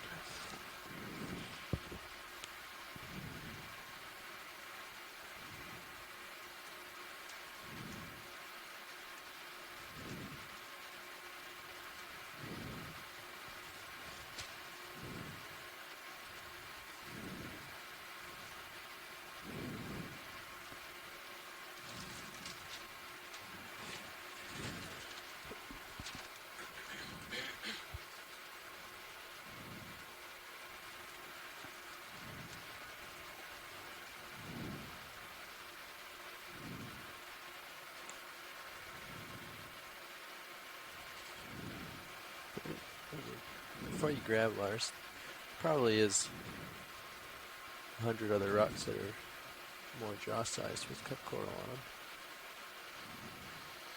If you wanted to suggest it. Yeah, if it's too difficult, we can always wait for another specimen like this to come up.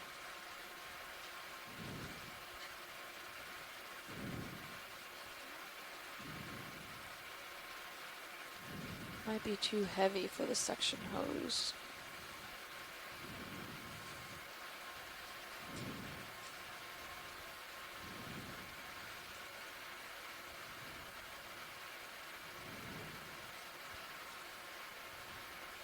Oh, oh, oh. Eee.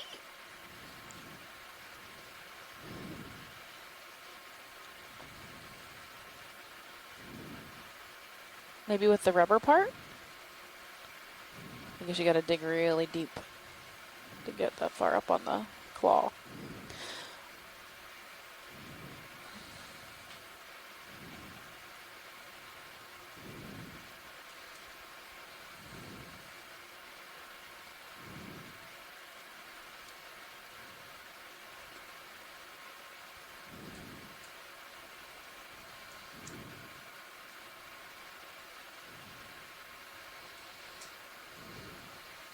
Yeah, I think you're right. Okay. Sorry. No worries. It was also like the most spherical rock out here.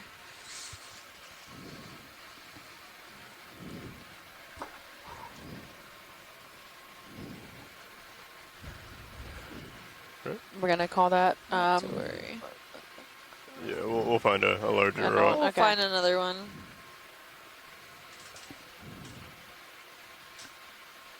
Thanks for trying. No problem. There'll definitely be some more out here.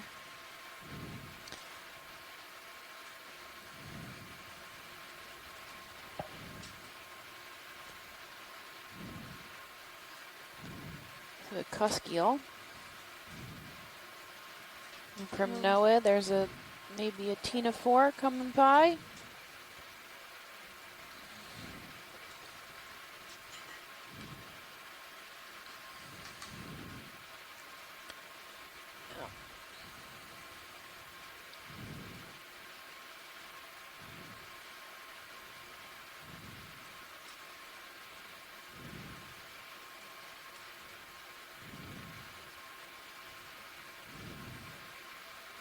It's a nice sponge at 3 o'clock.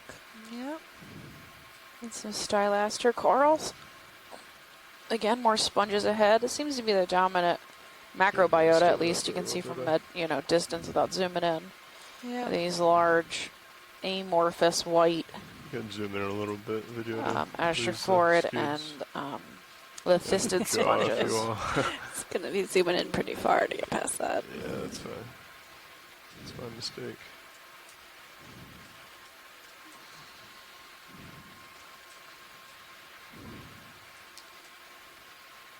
If you guys watching see anything resembling some cup corals on a nodule, we're looking out for them.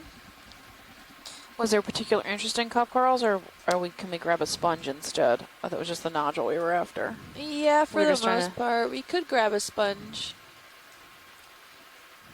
Really just looking for an associate of the rock so we can kill 2 birds with 1 stone. Yeah. That's the plan. Okay. It's a nice little shrimp down there. Literally 2 birds with 1 stone. 2 sponges with 1 stone. I don't know.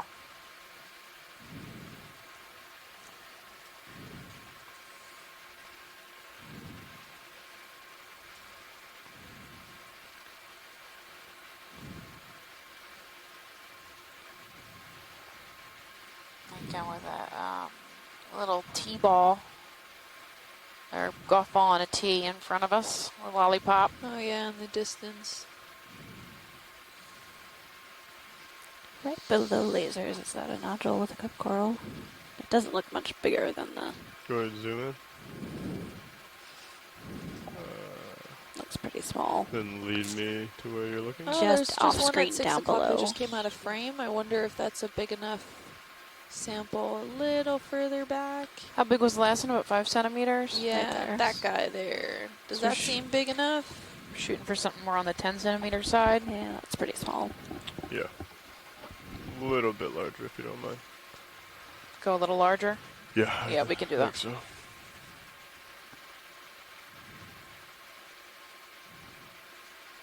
And if not, we can just pick up a, larger rock, right? It doesn't have to have an associate on it. No, but the cup corals are hard to collect, so usually they're associates with other samples, so wouldn't hurt.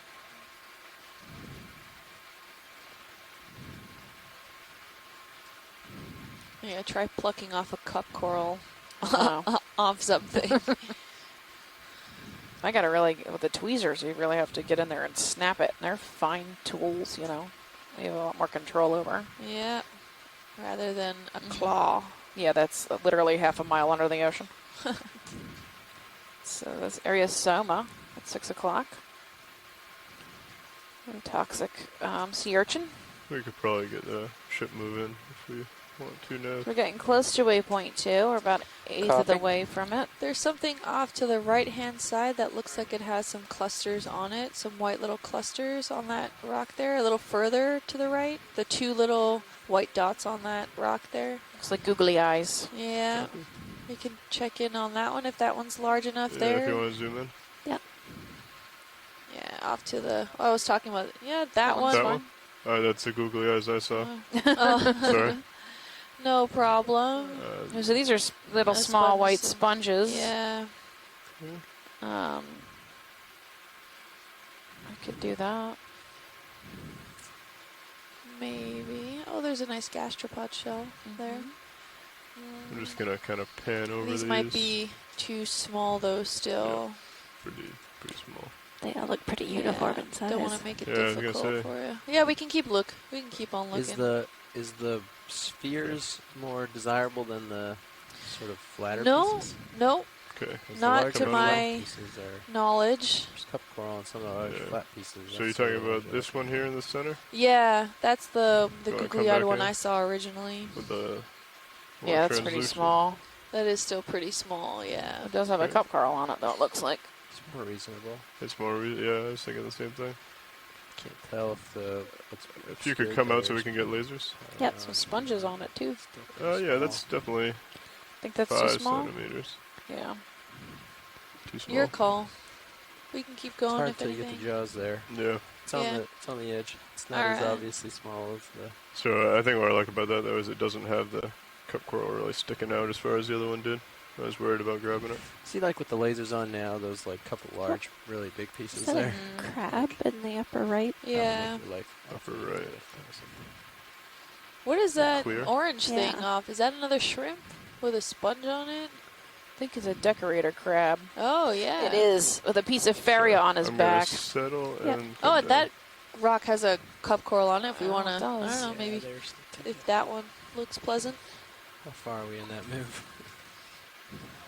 So this is a Wanna decorator crab. come in a l- oh, Barely He's 8 going to have meters. two Do you want me to stop modified it? feet in the back a couple that he more and then, uses to Copy that. pick stuff off the ground and plant on Like his this, Yeah, rock yeah. right sharp, here. Yeah, I like spiny it as back. well. It's like Velcro. It's, that cup coral's alive. Nice. Yeah, and you can see his modified feet in the back are actually they're holding the faria in place. The, Alive coral. so they do this as a behavioral camouflage or fun.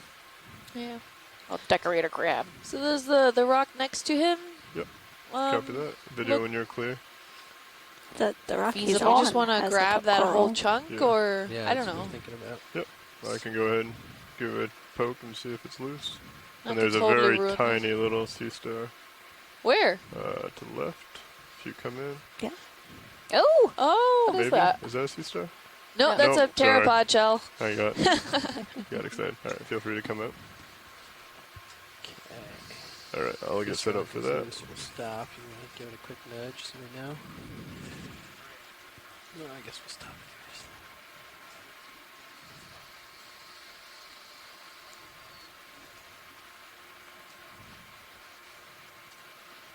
Alright, total of that move was 15 meters, so should not go over D2. Yeah, thank you. Do you want to come in? Yep. On the main. And it's this one, correct? The one Yeah. that I'm looking at now? They might be two different rocks. Yep. I can So- poke and see what comes loose. We're about to ruin your day, Krabby. he'll move out of the way. I'm just coming on. I'm just coming live. The claw.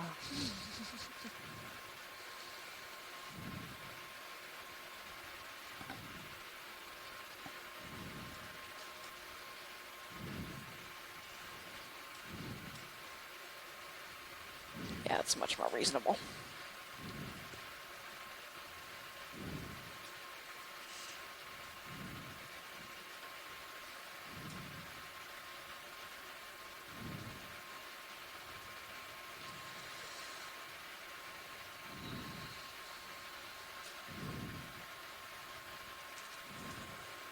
Seems to be in there pretty good, though.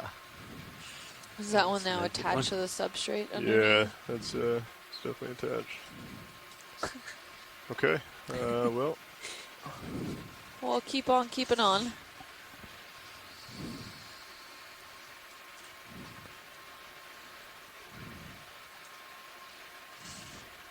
We'll get that sample eventually.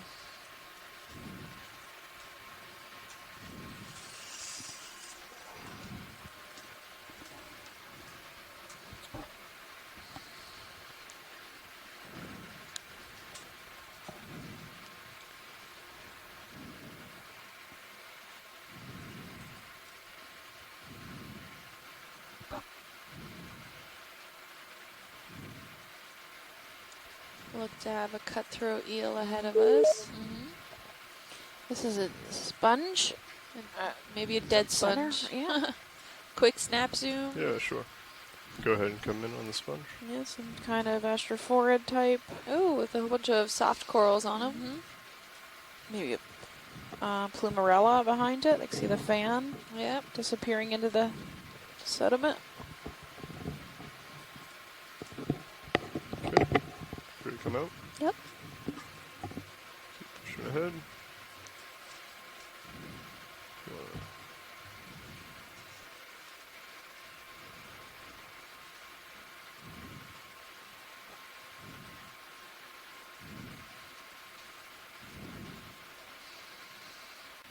We got like maybe 50 to 75% cover of this rock cobbles. Quite round.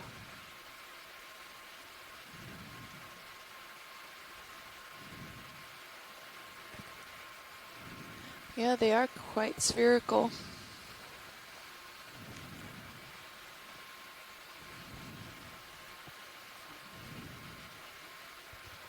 Another white sponge ahead of us at noon. Again with these small stylaster, white stylaster hydrocorals. Are sporadic. Gonna call a 20-meter move. Copy that. Oh, what about This right little about yellow 6 one? o'clock? Yeah. You want to come in on that? I may want to hold off on that now. Okay. I was Too looking at the small. one further south. It looked to be quite a slightly larger rock. Yeah, that one. Or well, they look similar in sizes. All right.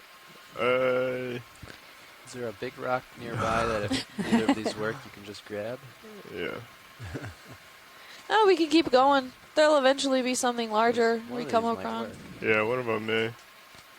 There's a pink one right there, just off screen bottom too. So you had 3 options here to try for. Right there, just where the hose is. I don't know how big that is. Oh, I We have see. 3 Oh, cup yeah. corals on rocks here, so Zoom in Pretty on it small. real quick. some options. See it? Oh yeah. The pink one. That one's pretty small. That one's pretty small though, yeah. Okay. I think I can get that third one. Okay. The pink one? No, The yellow one. the first one.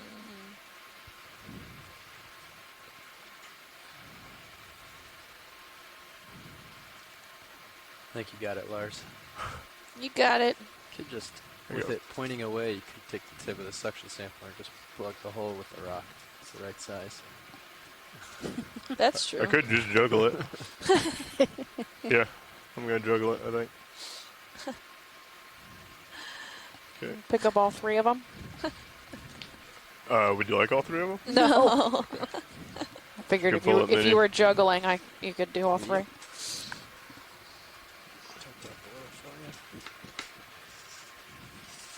Alright, that's coming live. Live arm.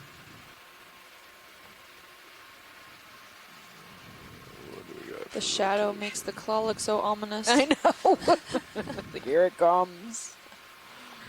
I think it'd be a pretty easy grab. Dun, dun, If you could dun, tilt dun. mini down so I can doo, get doo, eyes doo, on doo, the. doo, doo, doo. Wait. What are you going for? Right, that like I do not have control enemy you of the never arm see, right you now, know, when you're scary so moving. I'm indexed out. Do you got me ramped up? You don't have me ramped up. Sorry.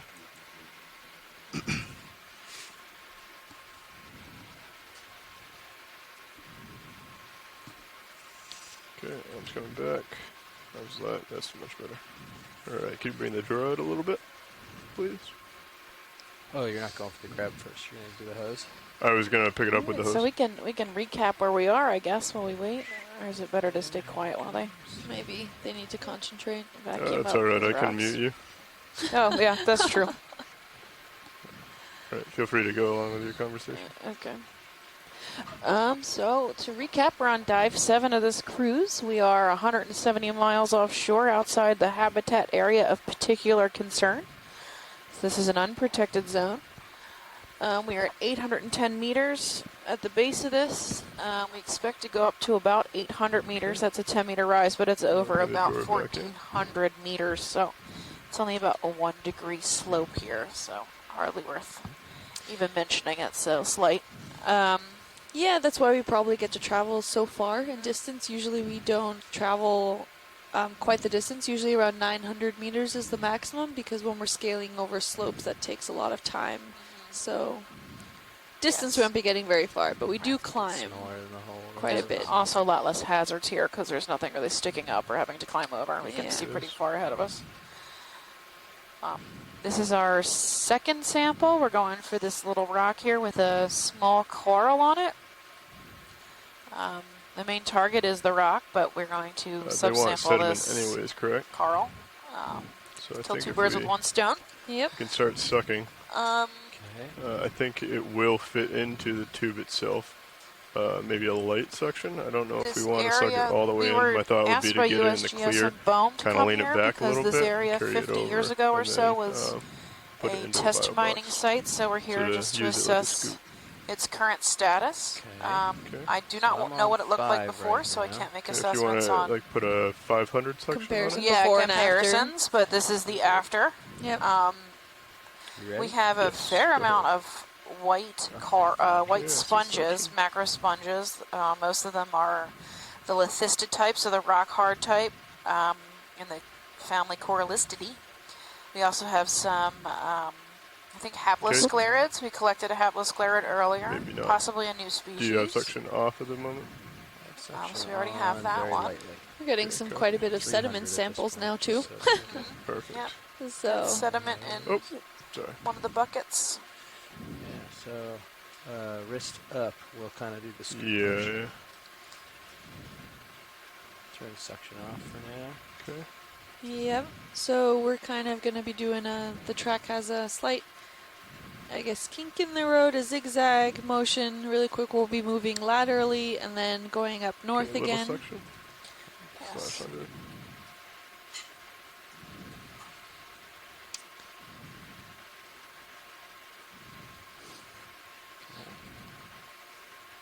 There's 4. Wrist up a smidge. Thank you. Looks like we have There the you go. nodule. Do I have it in? Yeah, you got 2 Yep, nodules. right. Oh, nice. We'll take 2. Okay.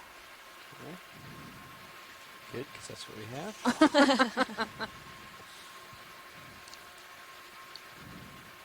And Okay. you're going to go port outer. I think that's the Yes. easiest on the hose. Yeah, I agree. Okay, We're you might going have to come out port a little, come over outer. and extend. Just be mindful of that. Copy. Coming out with the drawer. They're quite small. I would give it, yeah, about that 5 centimeter width. Okay, I'm going to come out. Want me to help tilt up on your main camera so you Yeah, can see? if you don't mind. Coming up. I'm going to need more hose, right? There we go. There we go. I try to keep it sort of horizontal as you come this way so it doesn't take a 180-degree bend. Yeah. And fall Very back nice. into the Yeah. tube. that. Perfect. You got it, Tight on the Lars. hose, but Woo. Okay. And I'm going to stop the suction. And I can give you a little bit of exhaust if you'd like. yes, please. A little exhaust. Oh, wait. blow 'em Before I out. do that, I'm going to switch here to canister 6. The exhaust so we don't lose.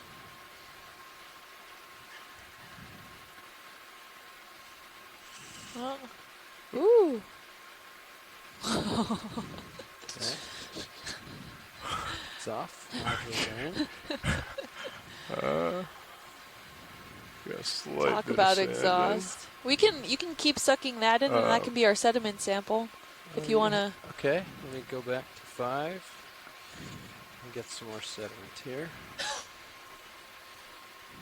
That would be great. Just, yeah, suck up whatever's left in that hose there.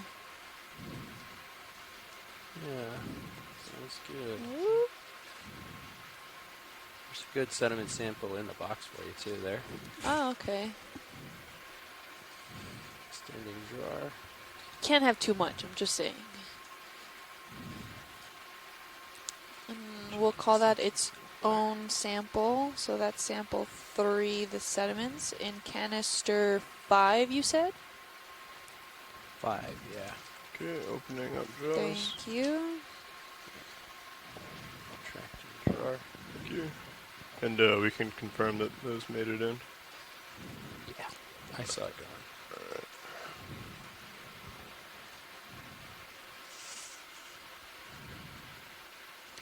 Great, thank you, Lars. Oh, we're probably still Nice work, muted. Lars. Going to 6. So watch lead, this is Nav.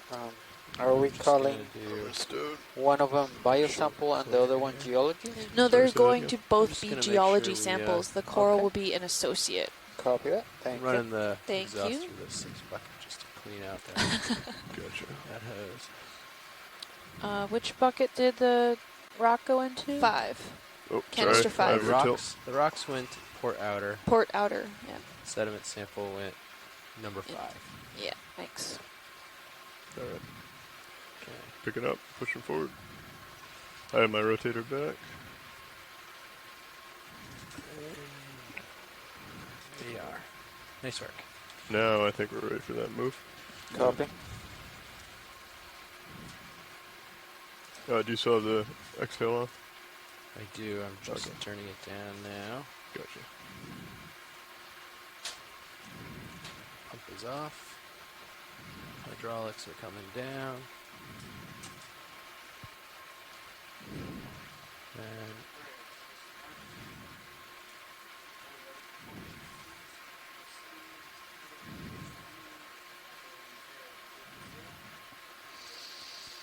next time, just a turn off the pump and a tap tap so we don't get a bunch of sand in the box. Yep. Yeah, we got some into the inner there. Yeah, fortunately. They're not a perfect seal from each other anyways, right? That was a great collection. Thank you, pilot. No problem. And here we're coming back to what we've seen pretty much throughout this dive, some nodular little cobblestones here. They seem to be quite spherical in this area. A little irregular shaped, but they seem to be ranging in sizes from about 4 to 7 centimeters. It's gonna kind of mosey well. Or maybe somewhere larger. We just collected one of these cobbles that had a cup coral on it. And then some associated sediments in the area. So I think overall it's a pretty good representation. Yeah, so we've had basically the same species and species composition and biodiversity and density of species for most of this dive here. We have these tan or yellow or white thick-walled sponges. They all seem to kind of be amorphous or fan-shaped or folded plate-shaped. They're really the only large macrobiota we have that we can see without zooming in. We might have a pyrosoma if you look at, yep. So at 7 o'clock, yep, right at the got a base clear there. tube possibly. I'm not sure what that is. Ooh, it's a fish. Looks like a little flatfish. Yeah, I can get set up for that. Flounder-esque. Yeah, some kind of tongue fish. You want me to come out? No. Okay. Got it. Oh, right near some gastropod shells. Is that full zoom? Or? No. Oh, okay, perfect. He looks cool. Yeah, I love flatfish. They're so cute. They have like both their eyes on one side. Feel free Yeah. to And they take kind of look zoom like as they you shouldn't need be it. flat. That's full zoom. That's full. So a lot of flatfishes actually have their eyes on opposite sides while they're on the larval stage, and then as they grow, their eye kind of migrates to the top. They're adorable. If anyone talked about alien species, migrating eyes. It does look quite like a tonguefish. Here's some gastropod shells. He looks quite adapted well to the seafloor. You didn't really see him all that well, and he has some speckled brown spots on him, which, with the sand covering him just ever so slightly, is really great camouflage. He looks right up in there. I'm guessing he could bury himself further if he wanted to. Yeah, and they can also change color and the spotting usually of their skin. I know flounders do that. I don't know much about tonguefish, but they should be able to do that. They Nice. change the colors. When we zoom out, can we get the lasers on to see his size? Sure. Yeah, video's clear. Okay, pilot's clear. If you want to come out so we can get lasers. And enough so I can paint it. Oh, he's less than 10 centimeters long. He's small. Yeah. Looks like 7 or 8. Yep. Oh, Oh, look, really? Lars, Oh, there's there's a another big- coral. I was going to say there's a large rock with a coral on it. Perfect size. There you go. All right. Feel free to come pull out. Scott says Cynoglossidae. We can continue. Sure, sounds good to me. I believe you.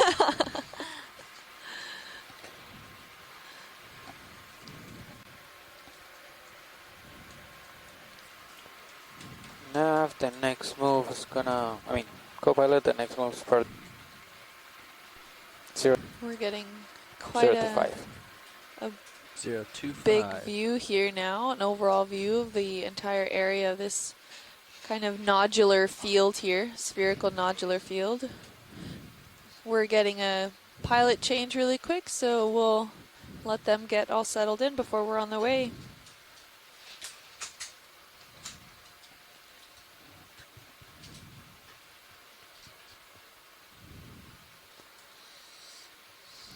Well, Scott, you're our fish expert unless Ken comes back. I don't know anything about fish. They have a chordate nerve. They're out of my realm. Ooh, that's different. Can we look at 6 o'clock before you speed off? Yeah, it looks like a dead I don't sponge know what's of happening something. here. Yeah. This right The here. ring, yeah. That ring. No, the wreath-looking dead sponge right to the right of it. Copy. Let's come in video. All right. Yeah, it looks like there maybe was a sponge here at one time. The ring of possibly Maybe a dead little bit sponge tighter. tissue. With a lollipop It's good now right on there. it. Yeah, lollipop growing on it. Yep. All right, I think we're good. All right, whenever you're good, video. All right. Tilting up.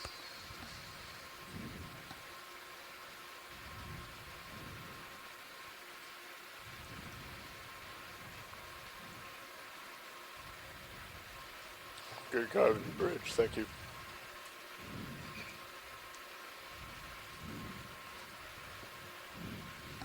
So just for your reference, navigator, right here, this is the distance between waypoints. It's Have like another six- pancake urchin 600 off or to the something like left-hand that. side. Copy that. Thank you. Yeah, area some of belly eye. Well, likely belly eye. Looks Some like of these nodules look kind of like linear in a way. They are lining up but curved. I don't know if those are just my eyes trying to make Let's, patterns zoom out in on of the something fish. All right. seemingly random. It's That's just a little cutthroat or something. Yep. And then a lithistid sponge right behind him. keeled over. Yep. Ooh, coming straight at you. It's kind of like a Muppet. Yeah, it's getting pretty close. There we go. Hey, buddy. All right, Can let's see let his it go. two nostrils. Pretty cool. Got maybe we're going Okay, over another pushing out. primnoid. We got some little stylasterids around. Ooh, that fish is following us.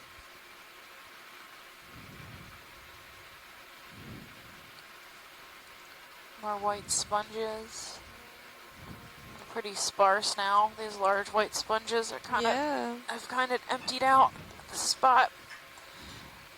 we've been maintaining similar What is this right here, the yellow one? It's a physiochemicals. sponge they've Yeah, zoomed on that a should be couple a times. small yellow already? encrusting Okay. sponge. Yep.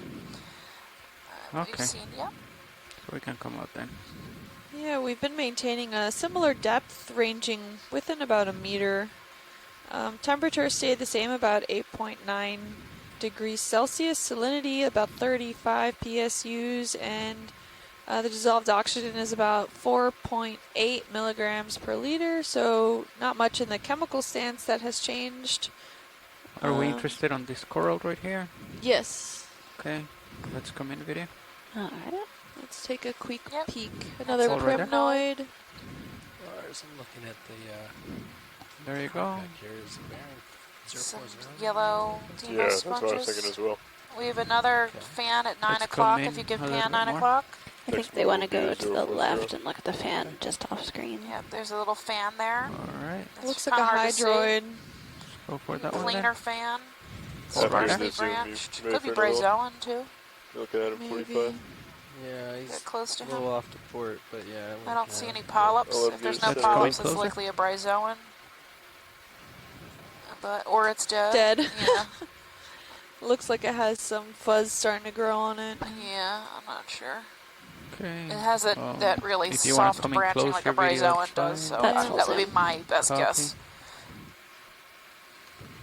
I think have some about dead halfway Brio, between yeah. these Megan two said it's fans, dead. there was a brittle star. But you can see the star. branching. See how smooth and Copy. like soft the branching is. Let me know when you want to go there. I'm clear. Yep. We're good whenever you guys want to move. Okay, so where did you say? Oh There's- wait, maybe not. there's a Not dead. I see the rock, Lova Force, so it's not dead. just to the left and above We're the good. Yeah, we're good. right hand fan that has a brittle star on it, just below the right laser. Okay, I see it. Ooh, that's tiny though. Yeah.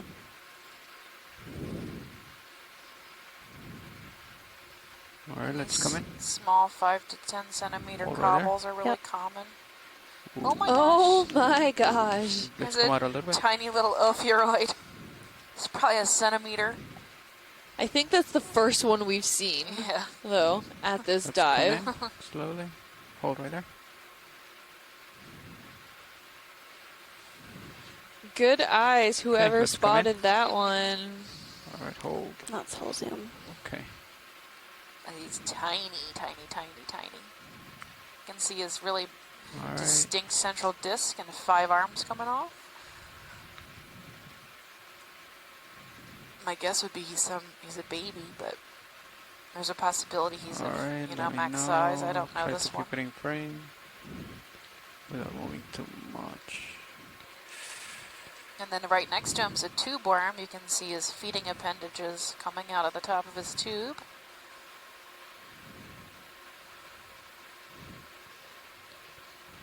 I think Wow. the video is clear whenever science is. He's 10. Okay, you I can think a come out. centimeter at most. Yeah, about the size of your pinky Alright, nail. lifting off. Tilting up. Good eyes. Okay, pilot, if you want to get centered up, I'll go ahead and call in another move. Copy. Looking to do a 30 meter move at 040 degrees. 040. Oh, you want to go all the way over to there? waypoint 2, yeah. Okay. I believe these And are hard we've targets, passed correct? now waypoint What I was 2. thinking was We're just headed like towards waypoint 3 now. do the move and keep We've got these Sirius like 20 meters from it and then loosely start that way. clustered But finger yeah, sponges that's fine. to be coming So back. you said 040, right? I believe Chris called these Okay, hapless centering on your sclerids. screen, We co-pilot. We can collected call in one the of move. them for something very We're similar, just as RV nav. like little Yeah. witch We're going to call a fingers. move if you're ready. Yep. So we have a Range question 30 coming in from meters, Facebook. bearing 040 Shireen degrees, speed Gonzaga. 0.2 knots, please. Sorry if I said your name wrong, but maybe this is a question Jason can answer, who is on the Good line copy, from thank you. Bohm. Why are so many of the rocks strewn on the sand spherical-ish? What kind of rocks is it? What kind of rock is it? And are they coated in the ferromanganese crust? So Jason, if you're on the line, you're welcome to chime in and answer the question. I am still on the line. Pilot's move is underway.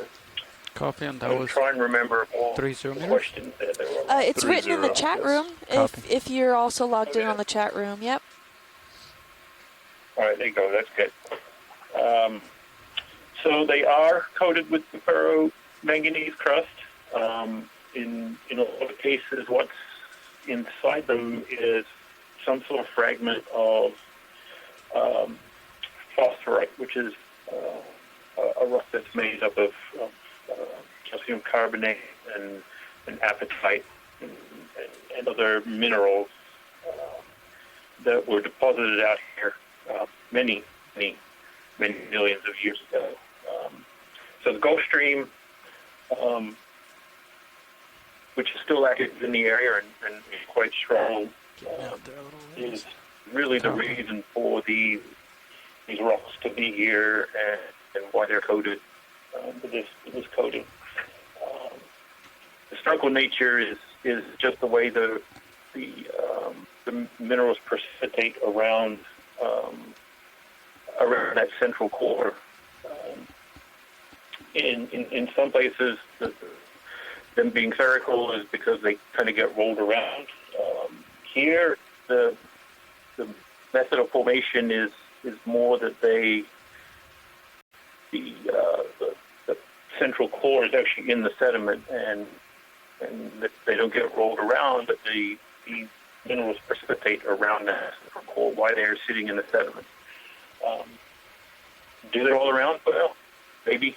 The current out here are pretty strong. So yeah, when we split some open, they don't appear to have a central core anymore, or it's really small and we don't see it. Other times we cut it open and it's these nice ring-type features around the central phosphorite. In places they've undergone alteration, and you can see some of them where there are these little wall veins that cut through them. That's calcite that is precipitated. Okay, in areas where they've broken up a little bit. Let me know. As you've seen along the way, not all. Right now we're seeing ones that definitely are. They change shape and become elongated and irregular. A lot of times that has to do with that central phosphorite material be irregular on the inside. So the coating becomes kind of irregular. And as we go along different parts, we see that some of them are blocks and crusts, slabs, and the slabs can be quite thick, towards like a meter or more thick in some places. And usually that is phosphorite that is coated as well. So, those are the basics. I'm playing an expert, but it's actually pretty fascinating how these are formed. A lot of it has to do with that Gulf Stream, which has been pretty persistent out here for a long time. Yeah, great. Thank you, Jason. And now I have a question. You were talking about some of these ferromanganese crusts. You can see almost like the concentric rings, maybe formed similar to the precipitate of carbonate around it. Does that mean these nodules need a nucleus in order to form? Like, does it start off by some sort of grain or material that kind of starts it off and it starts to precipitate around it? Yep. Usually that's how it works out here. There are parts that break off the slabs of the things that end up being a little spherical. But in general, that's kind of how it works. Like I said, the mechanism by which they accumulate their coating right there? Can be a little different than other places, or a diagenetic or a process There's that a occurs closer in one the than the sediment. further one. Oh, I don't Okay. see the ion. Oh, okay. Well, that was great. Thank you, Jason, for chiming in there. And Shireen, I hope that answers your question. Hold right there. That was really nice. So thanks again, Jason Chador. He is from BOEM, and he is one of the people that's on with us today. And he has been quite involved in this site. So I thought that would be appropriate for him to answer that question. And thank you very much, Jason. That was great. Hold. And here we have fish now. I think it's a cusk eel, if I'm not mistaken. Alright. Seems to be similar to what we've Copy seen that, Bridge. before. Thank you. Frame he turned. He has those similar barbells, which but Jim Masterson has told us that actually modified pectoral fins. You ready for another? let's hold on a second. Copy. There are some Okay, sponges video, let me encrusting know on what you that wanna little nodule right back under in for him. just a sec. Copy. Let's get a good shot of his head. It's and then I really think we're nice good. scales. You can see Alright. that lateral line there. There you go, there you go. Don't go That Steph anywhere. has mentioned a few times these past few dives, and they're used to determine the pressure of the water systems and help regulate that. All right, I think Sorry. we're good. Sorry for that. No, no worries. Okay, and the other one is just the same but bigger, maybe? Oh yeah, it Maybe. looks like there's an even bigger cusk Starting to eel up lose at the you top off of the left frame side there. Okay, this one's gonna be quick video. Yep. And we gotta go. And then another flatfish right there. Let's go for the big one. Oh yeah, good eye. We just saw another flatfish that just came out of the frame there. And this looks like a larger cusk eel. It seems to have lost some of the camo that would be on the dorsal good. side Let's hold it that a the other little one bit had. more. Maybe it's just more faint that we can't see it. Alright, I'm gonna come back. Okay. And there's that flatfish that we this just one right talked here. about. Let's come in. We're going to do a quick snap zoom on that. Alright, hold on right there. So the other side of it, although I cannot see its second eye, maybe they're together and one is just facing one direction and the other's facing the other. You can come in a little bit Seems to tighter. be really great camouflage. He's almost Right there. translucent. You can see his little organs. Come on, come on, come on.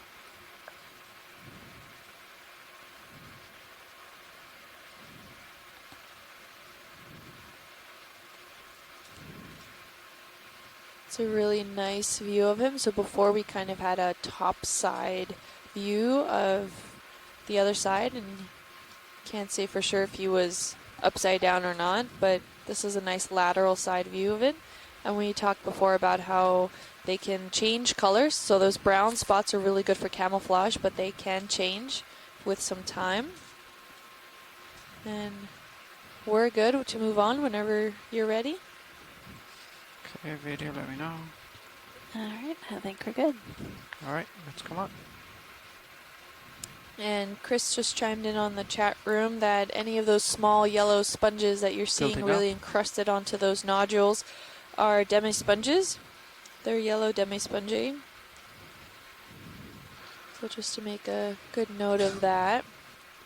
Here we're going to keep kind of moving on to make sure we can hit all of our waypoints before the time is up for today's dive. We can see all around, we're seeing more of those spherical nodules. We're seeing some primnoid corals around. I think we're just passing over one now. We've seen several sponges. The majority of the organisms, at least the macroorganisms that we've been seeing here, are definitely of sponge orientation, more so than corals.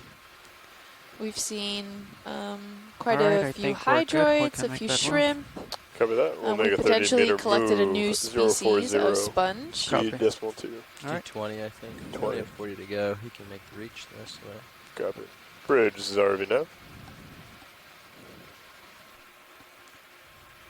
This is Ready for a overall a move, you great are. view of the entire area that we've Range been looking 20 over. meters, bearing 040 If you look at the view from degrees, Sirius, speed you can 0 see a decimal 2 fantastic knots, view please. of D2, checking out the seafloor.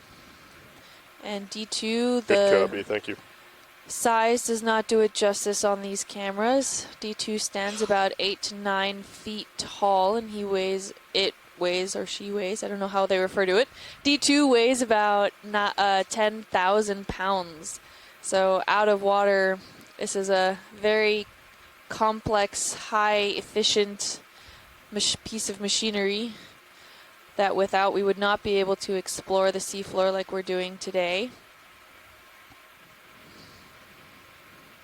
For the long time, we weren't even able to collect samples, but I think as of near the end of 2014, maybe 2015, we were able to start to collect samples. So that was another great addition that we can look at. So for the longest time, with collections in previous years, they have usually done so by trawling. And despite that being a good way to capture on what everything contains on the seafloor of wherever the location you're trawling at, it doesn't provide that same information of organisms in their actual environment, so in situ. And we cannot then assess any of their behaviors or what they looked like down in the deep oceans, because a lot of the times even trawling, these fragile items get dissolved or broken down where we can't tell what they actually look like on the seafloor. So since these ROVs and HOVs, these machines have been created and we've been able to use them, we can get a first-hand view of the seafloor of what it looks like when, when we're not around. So it's a great way where we can actually see the environment as is.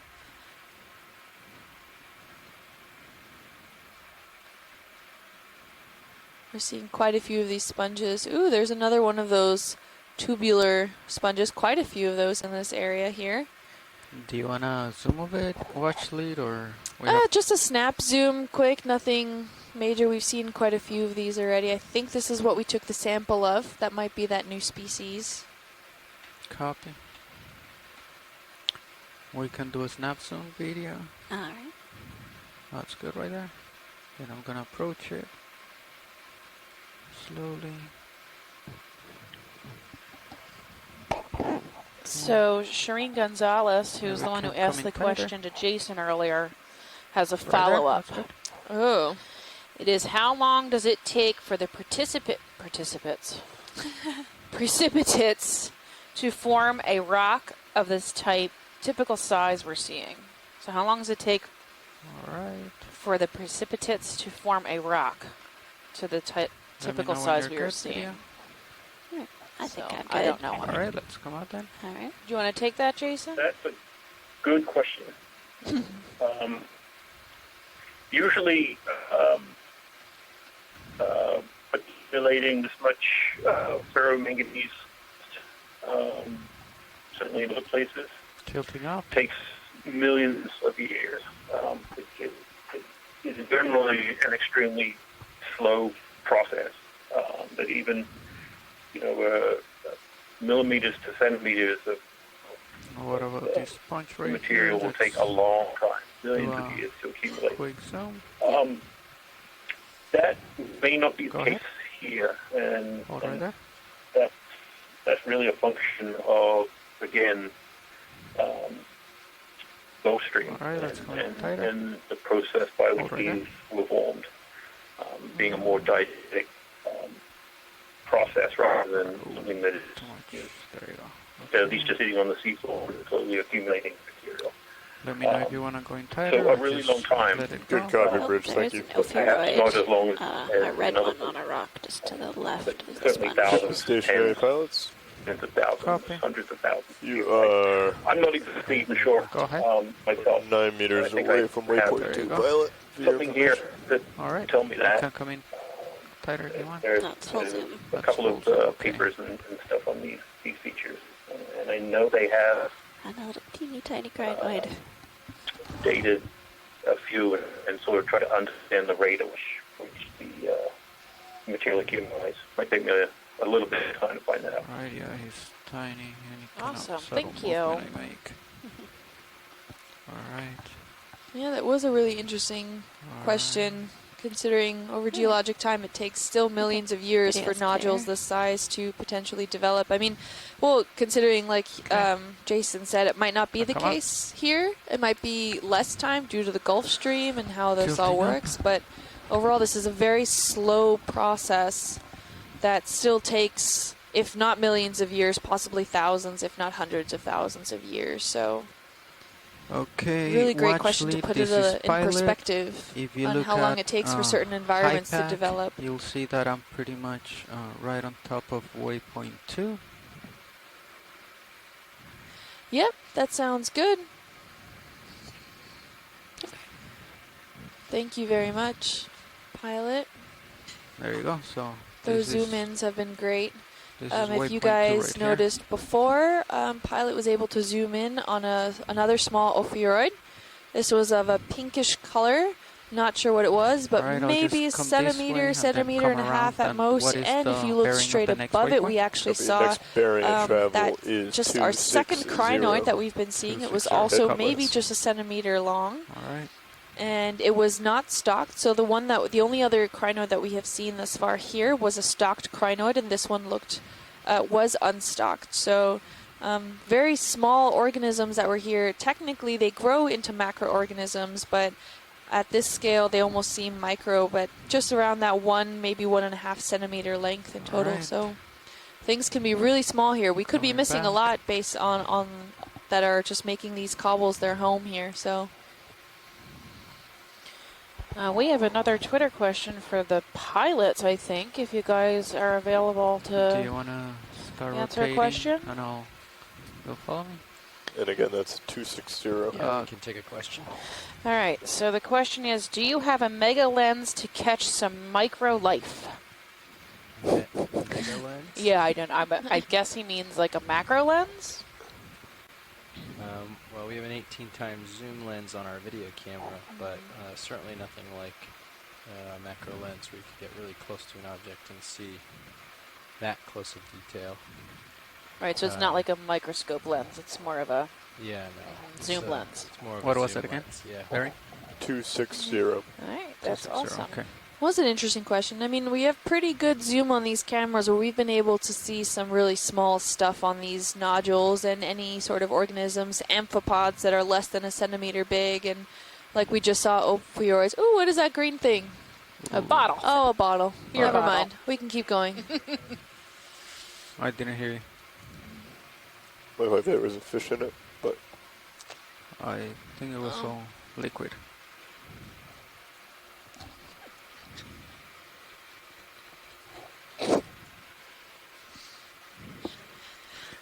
It was full of liquid, I think. Wasn't quite empty.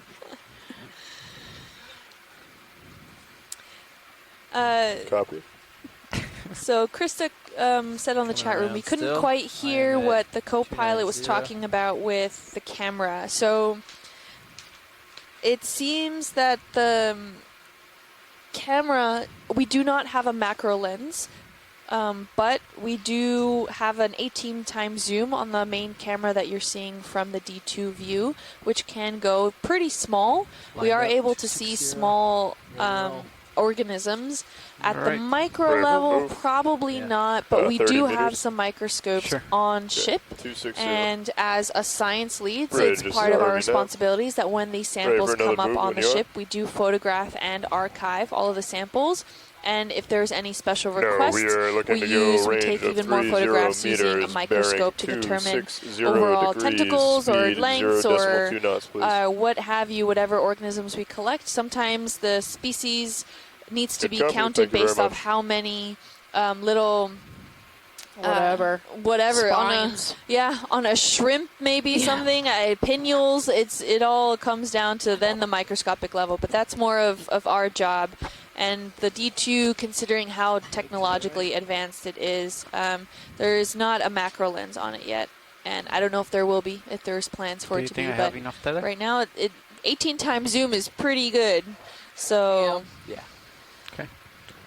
so if you have more questions for us or anyone on the boat, you can reach out to us on Facebook at Ocean Exploration Research, or also on Facebook at Ocean Exploration Research Education, or on Twitter at Ocean Explorer. And if you use the hashtag Okeanos, we'll see all your posts come through, because I follow that all day. And on Instagram at NOAA Ocean Exploration, or you can reach me on Twitter at Deep Sea Nerdy, or on Facebook and Instagram at Deep Sea Nerd, and Kim is at Deep Sea Kim on Instagram. Yep. All right. So feel free to reach out to us if you have any questions or comments. All right. You can come in a little bit tighter if you We want. will try to answer your question on air. So there's two fishes. I wonder if it's the same, just a juvenile. I don't know. On the back's crazy. It's time for him to He's turn. got a little tiny fin on the back. Maybe it was a cutthroat Like eel. they're perfectly a juvenile choreographed. cutthroat eel. Yeah. So it's up Yeah, to we you. another Video. Ophir here at 3 o'clock good. on that rock. Where? Right there. Yeah, up. Oh, yeah, I guess the it's back closer one. to 2. Do you yeah, see the it's more closer ophiuroid? to 2 o'clock. I do not. So the I nodules. So see it. 2 Yep. stones to the I see left it, I see it. or to the right of the sponge. Coming Did someone chime closer. in? Have a Hold question? on. Or It's Yeah, the one at okay. the top, right? Yeah. The Hey. red one. Yep. Okay. Go ahead. You got the Let's answer come out, to, actually. to that question, there, that's good. and it's 2 millimeters per million years. Oh, yep. That's what you wrote in the chat room just now. Yeah. So these Okay, nodules that's good. grow I'm at gonna about fill down. 2 millimeters per million years. Yep. I thought Carl grew slow. Oh, All right, gosh. go in. We're talking glacial, like geologic time. Right there. There you There's go. that. Great, thank same you, ophiuroid. Jason. And that's even counting these nodules with that Gulf Stream that we maybe mentioned earlier. Yeah, they data them in 2 different ways, geometrically, using the half-lives of different radioactive elements, and then by dating corals that had been All right, let me covered know when you're by good, video.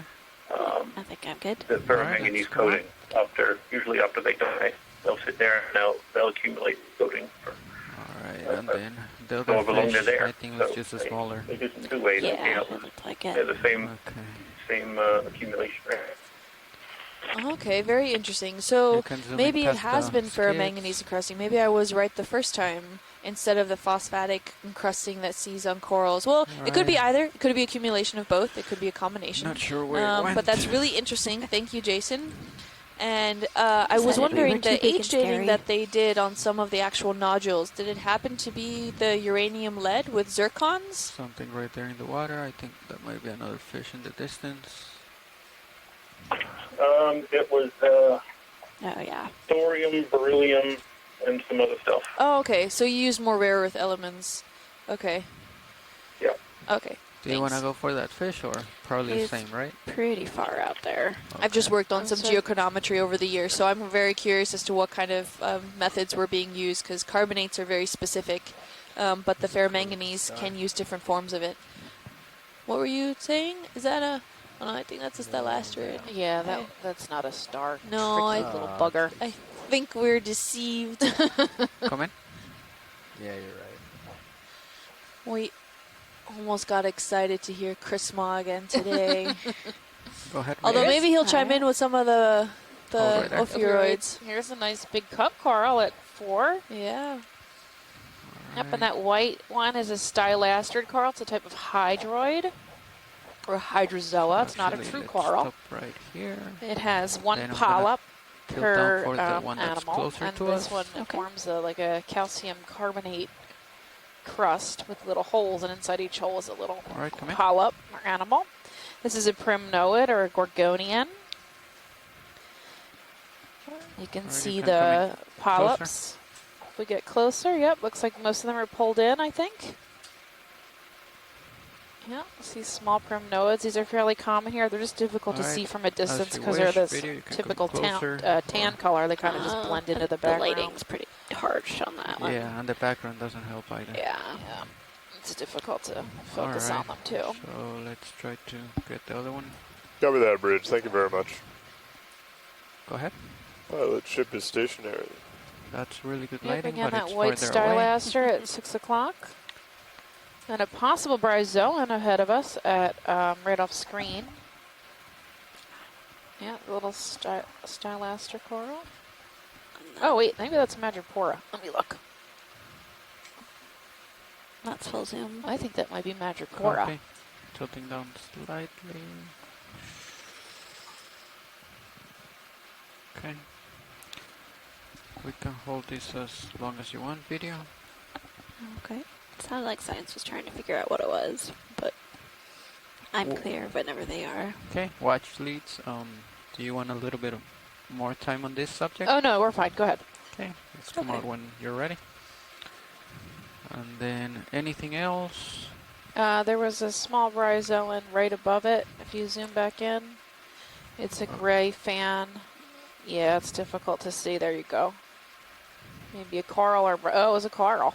A small gorgonian coral. You can see the polyps.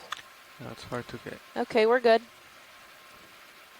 I'm not sure what kind it is. Well, yeah, that's full zoom. Yeah, the background doesn't help. No. When you're ready, video. All right. Okay, let's lift off. We're at 44.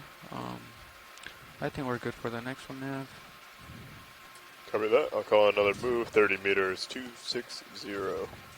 Copy. 30 meters. So these 260. white Bridge is already clumps down. of tubes are sponges. Oh, we got maybe an Afroclist. Oh, Feria. A Feria hexactinella sponge or a glass We have another sponge. move if you're ready. That which is one? at 4 o'clock. Same thing. Range 30 meters. Bearing Let's come in, video. 260 degrees. Hold right there. Speed Plenty of these, 0 yeah. decimal 2 knots, please. These are fairly common out here. Good copy. Thank you. I think we have seen plenty of these, right, video? Yeah, there's Yeah, plenty we of them. have. Okay. Looks like we're maybe a third of the way Let's let it past go. our waypoint 2 towards waypoint 3. We've passed that dog leg in the track, so we're facing How are we doing with time? west. Nav. Stand by one. I'll calculate it quick. Copy. Just gonna zoom out on high pack for a second. Yep. It's fine with me.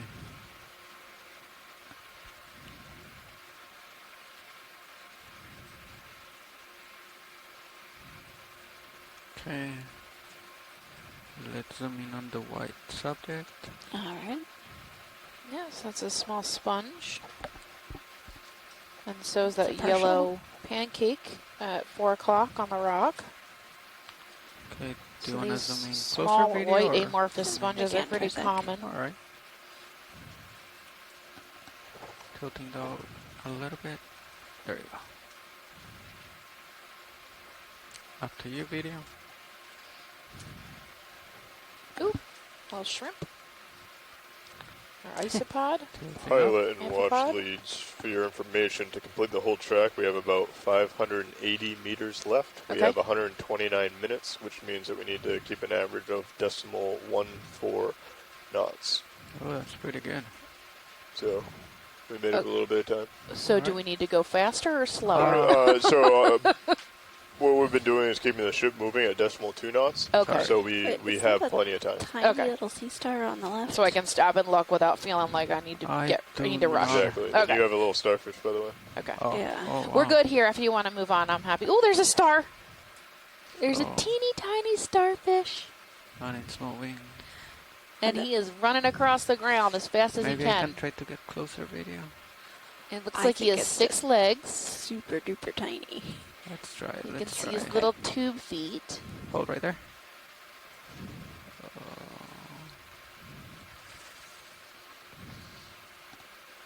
Okay, tilting down. Alright. Touch is Stopping. 60 degrees. Copy. Come in. Hold right there. That's max zoom. That's maxed. Alright. He is tiny. Looks like maybe 2 of his legs had been cut off, and he's regrowing them. And that's why they're so short. Okay. Let me know when you're good, video. All right. If we can hold this for a couple seconds, that would Yeah. be great. Yeah, we're good.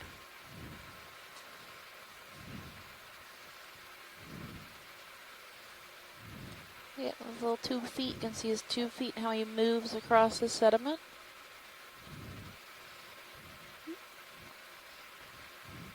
All right. I think I'm good. Copy. Okay, we're good whenever you are. There you go.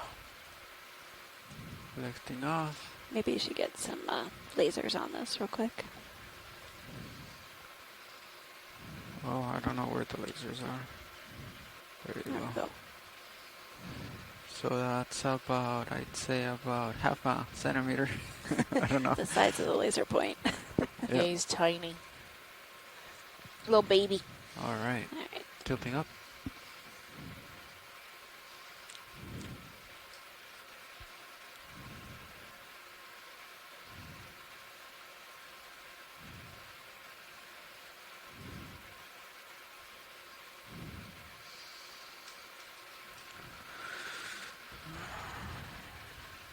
Again, these white macro sponges. Looks like there's a yellow macro sponge too, right next to it. Big astrophorids, these white witch finger-like cluster of tubes or fingers. And then this bright yellow one out. Have we seen this bright yellow one? Have you seen this right now? No, not here. So, yeah, let's get We a saw, I zoom. mean, some small versions. Let's get a zoom on the bright yellow one. I can't say if it's the same one. The pore structure looks coming. similar to the ones we've seen, a very small, but Hold right there. Oh, it might be plastic. oh, Yeah, I You're don't seeing think. schmutz on it. Yeah. oh, Yep. All right. It looked like they like make those veins though, that typical, you know, Yeah. pattern. It's very tricky for distance. That's What definitely about plastic. these two though, I dots think. right here? Just I come was in, just as excited. quick zoom. yeah. Oh, Oh, another cup coral, another little white encrusting sponge there. up to you, video. I think we're good. All right. Some of that maybe encrusting bryozoans. Yeah, they're bryozoans. They're like we're that seeing mesh. them sporadically.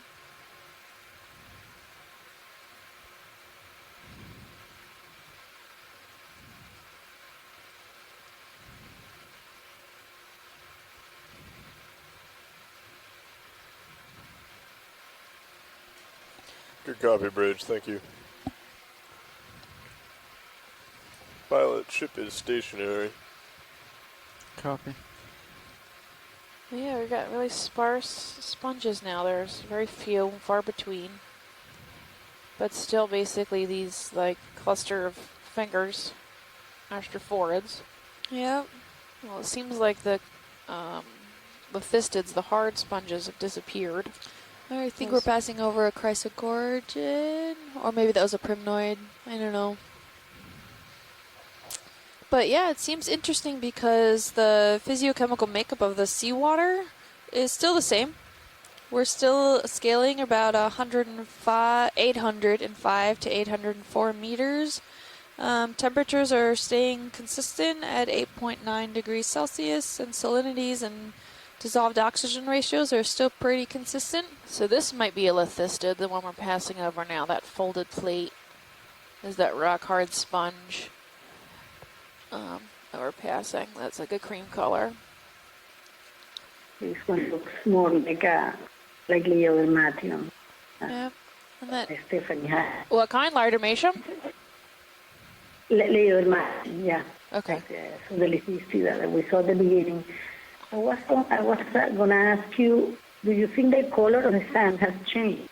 It used to be more of that golden yellow color. So we're still seeing that golden color as the cameras get closer. The far off views kind of are a little more deceptive, but it seems maybe it got a little more pale. But I still see a lot of that darker beige coloring coating as we're passing over it with the D2. If you look further out, ooh, is that a... Nope, never mind. If we're looking out in the distance, it looks like a different color, but as we pass over it closely, and you can see on the bottom of the frame from D2 that it does still have that dark Let me push a beigeish little bit color out and then overall. we'll So. pull him And out. they have different Copy lights that. We'll too, do so another if they 30 have meter, certain lights turned 260 on, sometimes it can make it degrees. look brighter or darker than Copy. it, than it did before. Yeah. I've noticed Do you that. see anything, video? There's a clear white Yeah, sponge. something You're spilling turning out about of the 9 o'clock sponge, it from looks laser like. right now. The big white one. The one right here? 9 Yeah. o'clock, yeah. So other way. Okay, We That's can the follow port the side. science. Yeah. copy. Almost dead center now, yeah. Yeah, dead center. Probably heterotella or euplicatella or euplictellidae. This is that wedding sponge Partial or zone? the Venus flower, flower basket or something, yeah. He This one looks looks a little weird. Yeah, weird shaped. Normally they're tubular and they stand up. This one seems to be bent over. Going. Possibly broken in its oscule. Yeah, it looks like the opening broke, so maybe Yeah. the shrimps can escape. Oh man. Freedom! I don't know. There are no shrimps in there. It doesn't look like. So normally these have two small shrimps that come in as larvae or tiny babies, and they are a mated pair. and they grow and live their entire lives in this sponge. And we collected some the other day. We collected a sponge the other day. Had 2 shrimps in it. It's really common. Video's clear. A symbiotic relationship where the shrimp Come gets up whenever you're ready. its food by picking at the walls of the sponge, and it also gets protection and shelter. And then the sponge in turn gets to stay clean. So he's constantly being cleaned by these small shrimp. Somewhat of a symbiotic relationship if you call being trapped inside a sponge for your entire life. Yeah. Symbiotic. I know, it's do like a 200 square foot apartment with your a husband. partial zoom on Like this coral destined to as we fight.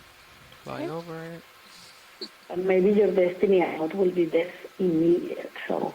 What'd you say? What, Chris? Yeah, none of these is. That maybe your destiny outside will be a rapid death. All right. So. Yeah. All right. So if there was 2 shrimp out there, then they probably have already passed. Fish. Got eaten. So here's that Buritzidae, I think. Let me check the name. The fish? Yeah. Let's come in. A sawbelly. Hold right there. Yeah. Haplocestus? Haplocestus. So Bursiformes. Pilot, if you're ready, I'll call on that move. Oh, we haven't called it? Yeah, go ahead. Okay. Bridge is already now. So yeah, ready those for are another move when you are. to the Dartmouth Range slime head of the 30 orange meters, fluffy. bearing 260 degrees, speed 0.2 They knots, have such please. pretty foreheads. It's like this reflective. Good copy, There's thank like you. a clear layer of tissue too that you can see through their through the forehead and the the skin underneath. This is really beautiful, iridescent blue color. Quite pretty. Okay. All right, video. When he turns, you can go in if you want. All right. Have another cup coral there.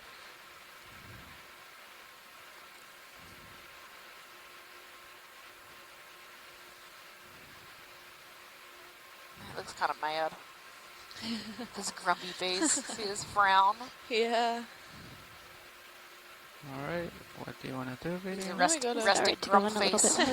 Go ahead. That cup coral seems to be quite buried in the sediments there. I don't think he'll survive much longer. So you can see the clear forehead. Look, he's almost got like glitter eyes. He's so pretty. Ooh, he's low down. They're very reflective. Yeah. You can see when his eyes move inside. Tilting down. I'm trying to look for it. Where's the brain? I would imagine underneath that shiny his stuff. eyes, Yeah. maybe. Like right in that thing. Yeah. Behind the eye. On top of the gills, maybe. The operculum, yeah. I don't know. He seems quite content. Not too afraid of us. I think there's something called a barrelfish. I think its common name is a barrelfish. I mean, common names are useless, but if you look it up online, it's pretty cool. It's got a totally clear forehead and these 2 like green bulbs that sit inside there. It's the craziest thing I've ever seen. Those aren't those deep water, like mid-water kind of fish? Yeah, they think they're from the Pacific, but they have the same kind of like clear forehead, right? And then there's like, but that one, his eyes are actually inside the forehead. Yeah. There you go. Whereas this guy's eyes are outside.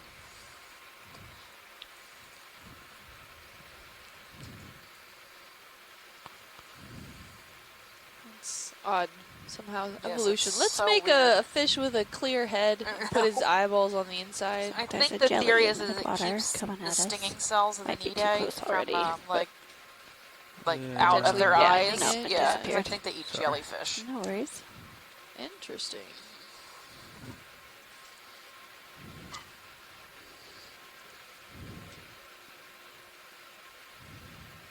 Do you want to fly half an hour, co-pilot? Sure. Okay. Oh, is that a star at noon? Oh, sea star, potentially.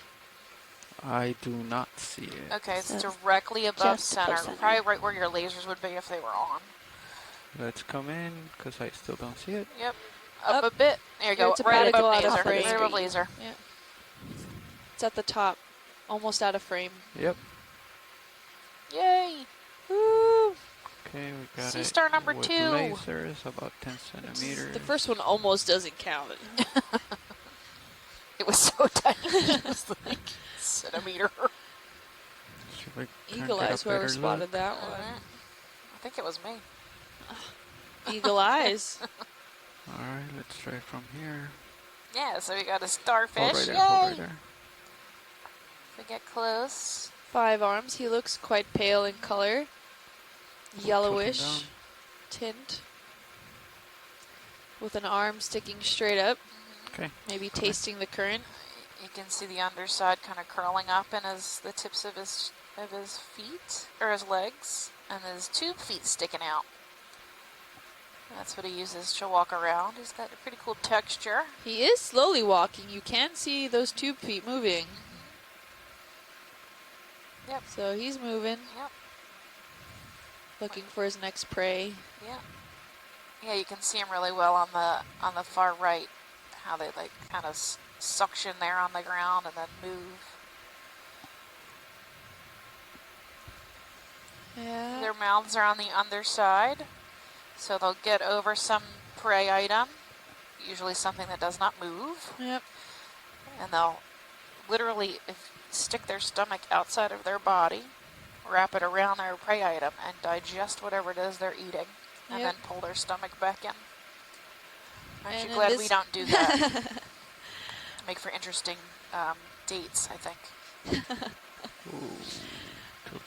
Most of the prey, I'm guessing, in this area is those solitary cup corals. Those seem to be some of the more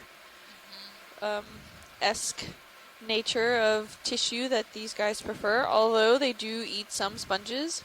There's also a brittle star up on that top nodule there. But yeah, maybe they eat brittle stars too. Well, although no, the sun stars do. These sea stars, not so much. So he's quite pale in color. Is he similar to the species that we saw that was four-legged yesterday? I think so. Okay. I think so, but the four-legged one was a little... he was special. Yeah.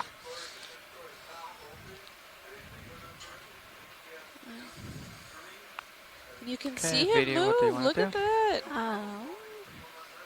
Most of the sea stars that we've seen have not budged in the slightest bit. No, yeah, this one's pretty active. Yeah. Okay. I mean, you can see how slow he's going. Relative. Yeah. Relatively active compared to what we've seen. His arms are coming back up again. We need a time-lapse camera. Yeah. I think video's clear.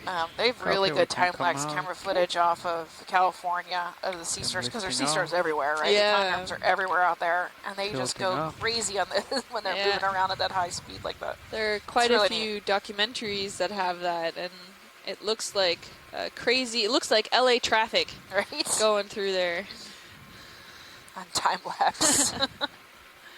I highly recommend Googling that one. It's pretty fun.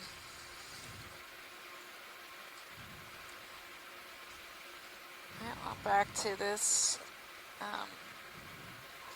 So these white things I've been calling the Styloaster. We zoomed on one, and I thought maybe it was a tiny Madrepora. So we might have to get close to a few of them.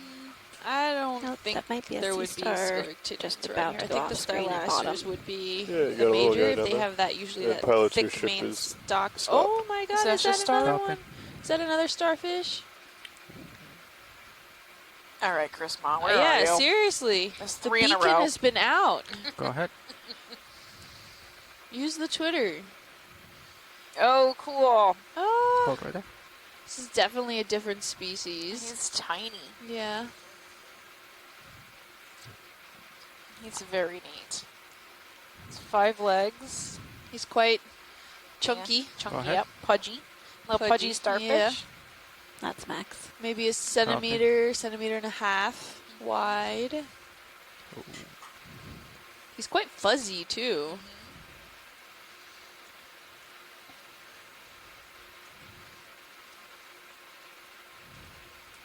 With some bryozoans encrusted also on this rock here.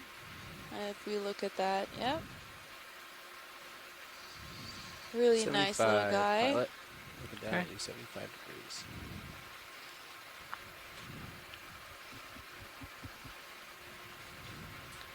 Megan says from the All right. From the chat room that it could be a small slime star. We can come out. Okay. And then let's just get lasers on it. Yeah, he's only about a centimeter or two wide. It's tiny. That's maxed, so. Yep. Yeah, maybe right there. Tiny, the size of one laser beam. Yeah, I would say a centimeter, Right. centimeter and a Keeping half up. at most. Just keep going. Great eye, pilot.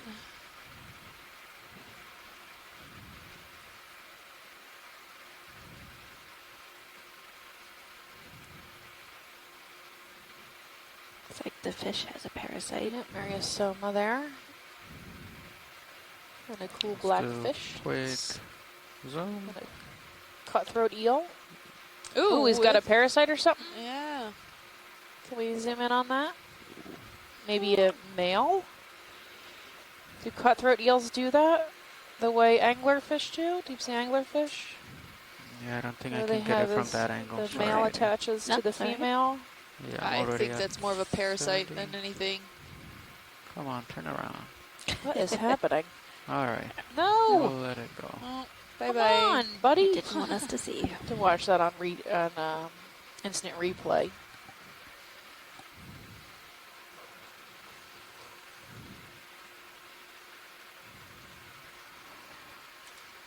There's some schmutz going by. Yeah, it does look like a Are we still copepod moving? parasite. Shipping stationary. I was going to call another move in once you push out a little bit. Looks like you had you there at 70. Oh, we seem to be passing over a sea urchin there. All right, he can probably call it in. Copy that. Another 30 meters, 260. Bridge, this is RV Nav.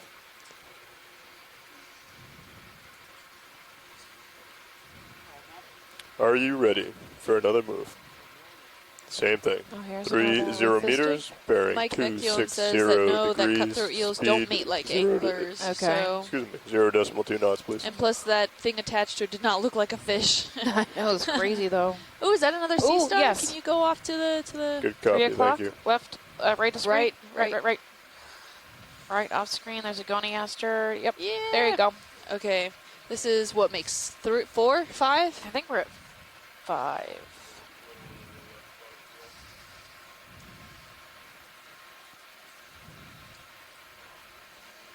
Chris is slacking.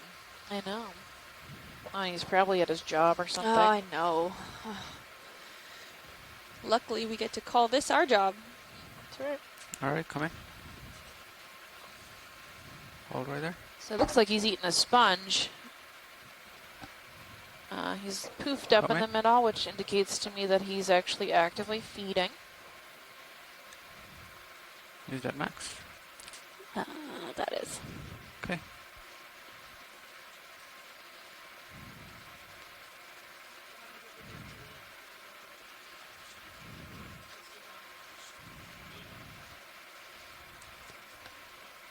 Alright, I think video's clear. Copy. We can come out whenever you're ready. So there's a cookie There butter was a star or a different biscuit kind of star. Cup coral or Or something. a ravioli right star. the Yep. Or have you edge of pilots named it? the corner. Right here? I think Yeah, that's more At appropriate. least I think it's He does different. He look looks like a ravioli. stuffed. All right. Right, especially with the Come little in. wrinkles on the edges. Yep. Yeah. And stuffed maybe with some spinach or some good stuff. Cheese. This is neat. I don't know what's happening here, but at 3 o'clock at the edge of the screen, there's somebody. Ah, Maybe All right, Quite let's a go few for it. worms. Yeah, that looks like baby. a kind of worm. Looks like an urchin. a baby urchin back The behind nice Everybody's coral looking at right in different front of our things. noses Yeah. here with the polyps out. And Okay. another white one at almost dead center screen at noonish. Oh Is yeah, that a- wow. There's a lot of stuff. It doesn't look There's like one a- on the left, top left. Solitary coral, actually. It looks like a zoanthid. I'm not sure. See, the darkened area at the bottom to me is probably calcium carbonate. All right. So it might be a Then there Solitary. you go. So I'm centering the center ones. I'm gonna tilt down. Alright.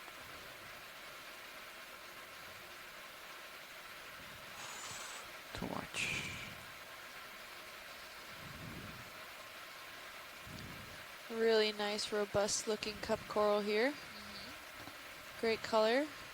We haven't seen too many of them with their polyps out, or polyp out. Yeah. So this is a nice And then I view. imagine that's full zoom, right? You can see Yes, the it little is. stinging cells on each of Okay. the tentacles. All right. So that's That's where fun. the Nadaria get their name. So the phylum Nadaria, which is what all corals, jellyfish, All right, video. hydroids, good if they're you all are. in the phylum Nadaria. Yep. All right. And that comes from Nidae, which is the name of the cell Then that they turning use on to the sting stuff. lasers. And that cell is a tiny little, it's a Where cell are they? in their tissue. And there's a little coiled up dart inside of it with a tiny little hair that sticks out. And if you trigger or touch the hair, that dart fires. And it's usually venomous, and it'll go right into your skin. And that's what stings so bad when you get hit by a jellyfish. These little tiny poison darts are shooting out. Some of those That's Nidae coming are right sticky or are little like spirals, so they wrap Go up ahead. as ways to catch food and stuff. But the ones that burn There's are another one. Oh, nice are eye. the stinging ones. Yep, That was another one of Navigator those. right there. Is that the one we already looked at? Yeah, well, not the same one, but it's the same species, I'm assuming, of the smaller one that we looked at just before That's this nice, other ravioli Copy. one. We don't have a lot of time here, so let's just take a look at it. Looks good. I think once we We're started good to seeing go. one star, we've Alright, seen yep. a whole bunch. I wonder Yeah, if that's The lasers are on. vision bias or something. We know maybe, it's but I just didn't see any before. I was looking out tiny. for them. It's the day of Yeah, tiny so there's a things. white coral at dead noon. It's a little branchy, tiny thing. Can we zoom on that? Just a quick zoom. Yeah, that guy Yeah. right there. Let's come in. Yeah, so I thought maybe Madrepora because of the branching, but we get that same kind of branching as in a. Stylasterid. Yeah, see the polyps though? The polypals? Yeah. I think it's a stylasterid still. Yeah. With some forams on it. Yep. Some cute little fuzzy forams. I mean, Catch they're all the it same at tiny 80. size. Yeah. They don't seem to grow much larger than that. Okay, video. All right, I'm clear. Okay, we're good. Let's Let's- keep on keeping on. I think it was next to a primnoid Yeah, coral. Cheryl said Stylaster too. Yeah. Okay, we've been calling them Stylaster, but then we had Alright, that one taking zoom and off. I was like thrown off because I thought I saw Tilting up. coralites. So See what you want to see. Pushing out. I think it's because the size is so deceiving, right? Yeah. So like that 10 Alright. centimeters is not very Let's large. see if we Nope. can get my camera. We get really good 45 degrees zooms this on time. this lens, so you know, They makes see everything a if little we bigger. can Camera to 45 Yeah. degrees this time. All right. We can certainly do that for sure. Can be quite deceptive. Mm-hmm. But yeah, we haven't seen any true scleractinian corals at all on this dive. Oh, except cup girls. Yes. Good, Sorry. copy, you're Bridge. correct. Thank you. Colonial ones, yeah. Wow, it's really barren here from a distance. I'm sure if we zoom in, we'll find the little things, but we're totally out of macro sponges. It looks like maybe a few tiny ones in this little area. We still have these 45 degrees coral, on my camera. these rock Ready for the next cobbles. That is Copy. Number 30 meters. Bridge, this is RV Nav. We're the going to be first time that I approaching watched. waypoint 3. Are you ready for another move? Oh, it might be a corallimorph here. Same thing. 30 What are we talking meters, about? bearing The 3 o'clock of 260 dead degrees, center. There's speed a 0.2 knots. anemone please. looking. Squishy. copy. Yeah. That white, Good copy. Thank you. possibly corallimorph. Maybe a sponge or an echinoderm. It's partial zoom. Okay, right there. Oh, corallimorph. Wow, so that's also the first one we've seen here. Yep. Oh, Okay. Ooh.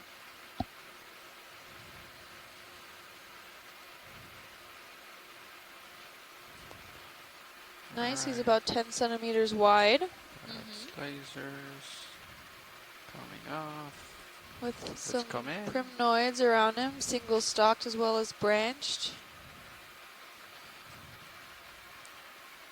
He's quite translucent. He's making sure he's hugging pretty decent sized cobblestone. Can come in. We got more tighter. bryozoan encrusting on that cobble underneath him. Tilting up.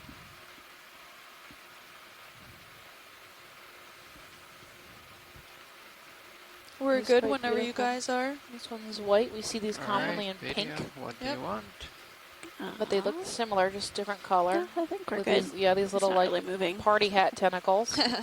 Little ball on a cone.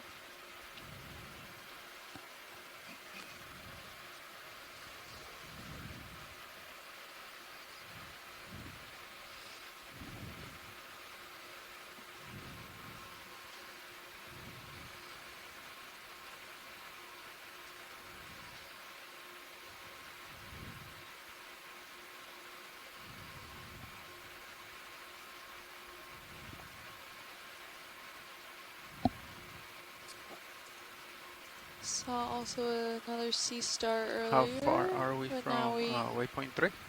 scaled over Waypoint it. 3 distance is 67.871 meters. Copy. 60 something. I'm thinking wrap up this 30, and then we can go ahead and do either a 40 or 220s, depending on what you guys are feeling like, what you're seeing. We should be able to get there, and then turn north. All right. Big decisions to be made. We're seeing some sporadic biota around here. Some more of the isolated cup corals. We have another sea urchin. Partial also I think right hoisting here. himself on a sponge. Yep, could be eating it. Maybe. I guess can't be too picky. This toxic here. sea urchin. Sorry for So that. you can see at the end of his tip, since we're close enough, there's little sacks of poison. And they call it a pancake urchin because when you take it out of the water, it flattens out because it's filled with water. Like a pancake. It's Ariosoma is the genus. Oh, nice. So here's our 18 times zoom lens in effect. You can see the little bulbs on the end of some of the spines. Those are the venomous sacs. Yep, Okay. quite amazing. Yep, pretty sure he's having a meal on that sponge. A lot of these sponges can be toxic. I mean, they really have limited ways of defending themselves. Yeah. So they'll have secondary metabolites that, you know, taste bad or are toxic to other animals tilting up. to keep themselves from being eaten. It looks like a little, like, tiger paws sticking out from underneath him.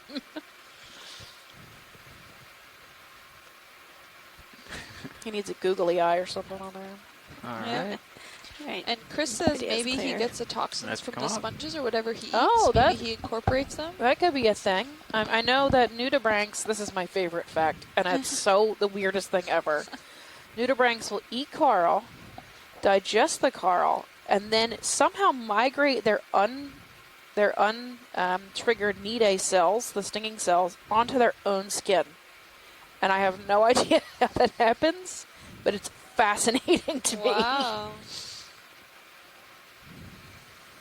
So yeah, it's totally a thing. I mean, maybe they're getting their toxins from the secondary metabolites in sponges. I mean, I'm not sure. Are we moving right now? I don't know if anybody's looked into Yes, ship is currently that. There's some underway. schmutz in the water Copy. column. We have been moving for about 5 Looks minutes. like maybe All right. some squid mucus, squid ink.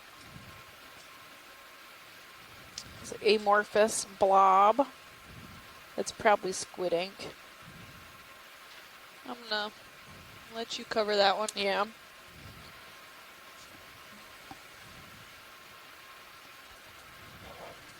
So there's quite a bit Good, of sediment copy, in this Bridge, thank you. area that's drifting Pilots over these should be rocks. stationary. Now a lot of what We looks can like keep going. looks like sediment on these rocks could also be some We have about microbiota 48 that's meters. I'm going to encrusting call itself on another it.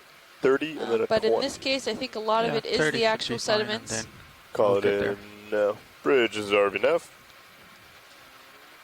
Ready for another? 30 meters, bearing 260 degrees, Mike speed Vecchione said that he 0 agrees with you decimal that it's 2 squiddy. knots, Yep. please. Coming right there, video. Does that What mean is there's a that? squid Is nearby, that or just part of the means- rock? yeah, or? we Good freaked the copy, squid thank you. out. It inked and then took off. Oh, Look at these rocks are shiny. Yeah. Or am I don't know. seeing like just little bits of sand in certain spots that make it look shiny? It's shiny. That's back yeah, it could zoom. be some of the metallic structure that's within. That's interesting. Cool. All right. I think this is loose or solid to the ground. I don't know. I think that's solid to the ground. Those look like some pretty hardy slabs. All right. Lifting off. Tilting up. Pushing out.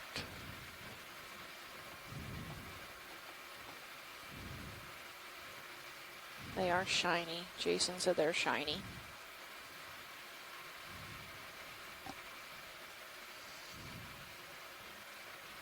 Again, we've got area Soma we're passing over.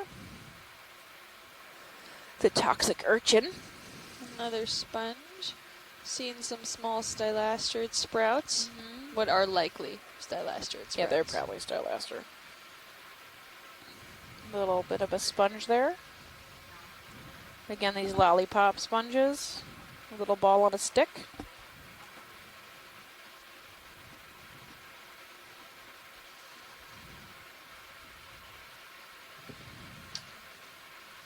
Are we zoomed out to the max here? Just want to see pretty much. We just yeah. That's max. we just zoom past the skids just to get him off view, but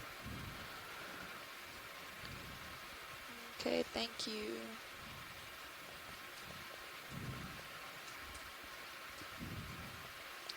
It's good to get an overall look at the environment in this area. We're having carbonate sediments over some ferromanganese encrusted nodules in this area. It looks like maybe the lines are back. Do you see the lines again? Kind of. Not sure if that has anything to do with how the sediment's draped over it or if it's there on purpose. I think Kind of seeing in the distance, yeah, some striations. from Sirius you kinda can see it see in kind of Sirius, like lines going. Yeah. Yeah, way. if you look at your camera 2, that's a view from Sirius down to D2. It's quite a beautiful view. You can see some more kind of linear structures going from top to bottom on the Sirius view. Yeah, and if you've never tuned in to the Okeanos before, we'll give you a rundown of how this system works. Basically, there's the ship that we're sitting on the surface, and then let's see, 792 feet below that is the Sirius, which you can see the feed of Sirius in feed 2. That's the video that it's getting, and that Sirius hovers over D2 and keeps a lookout for a D2. So we have one pilot, our co-pilot, driving D2. I'm sorry, our regular pilot driving D2, and our co-pilot driving Sirius. So it's this delicate dance between the ship and the two ROVs to make this, get all this great footage that we're seeing. And D2's main role besides Sirius's main role besides watching over D2 is also to take the grunt of the ship movement so that we can get these really clean, smooth, unbounced around shots from D2, which is what's broadcasting over Stream 1. So that's basically how it works.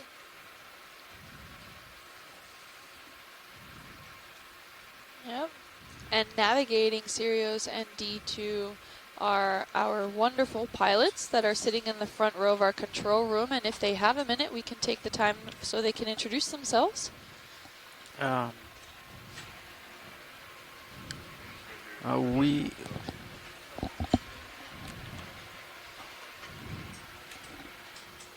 You do it.